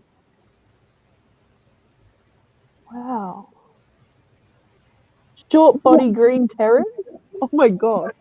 Yes, that's where they're missing a backbone. Short body peacocks. Yeah. I know, it's kind of sad, but they look so darn cute.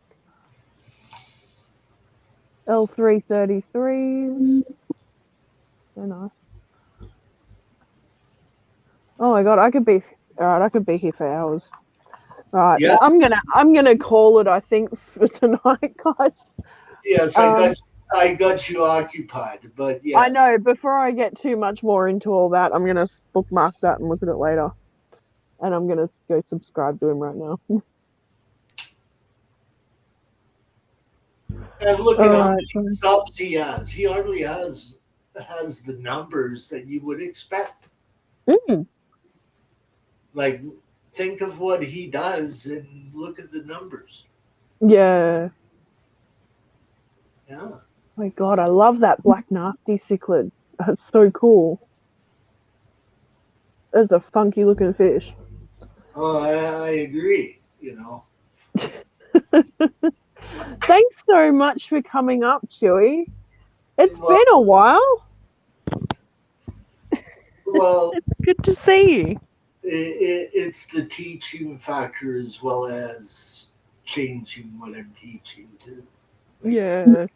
My teaching thing is changing this year, but it's for the better because I get to learn a lot more about cold water fish. Oh, and absolutely. There are a lot of female marine biologists that study and biologists that study the Arctic. Oh, absolutely. So, you know, like, and our media keeps me on top of what they are studying. And then I get to talk to them about what they are studying, which is great. But meanwhile, I have to teach younger students about how to properly do videos and how to properly look at what they're doing. Yeah. Okay? So that's what I do currently. But I have my own music project and I want to get it done. Yeah. Before I die. Oh, you're welcome, Red Laser. Thanks so much to everyone that's come in today. We've had a fair few viewers come in and out. I've been watching. Yep. Thank you to the replay crew and all the lurkers and everyone who came up on panel today. Absolutely love having each and every one of you here. Makes my day. Thanks so much, Chewy, Mike, Dusty, George, Craig. I know you popped in briefly. I'm not sure if Craig's gonna do a live stream tonight or not. Just in case, keep an eye out for him, Craig Donegar. And if you do happen to go over there, hit the thumbs up, subscribe, like, comment, all that good stuff. And yeah, have a great day, night, morning, evening, wherever you might be. Be good or be good at it. And we'll see you next time here on Collaboration of Curiosities. Thanks, guys. Much love.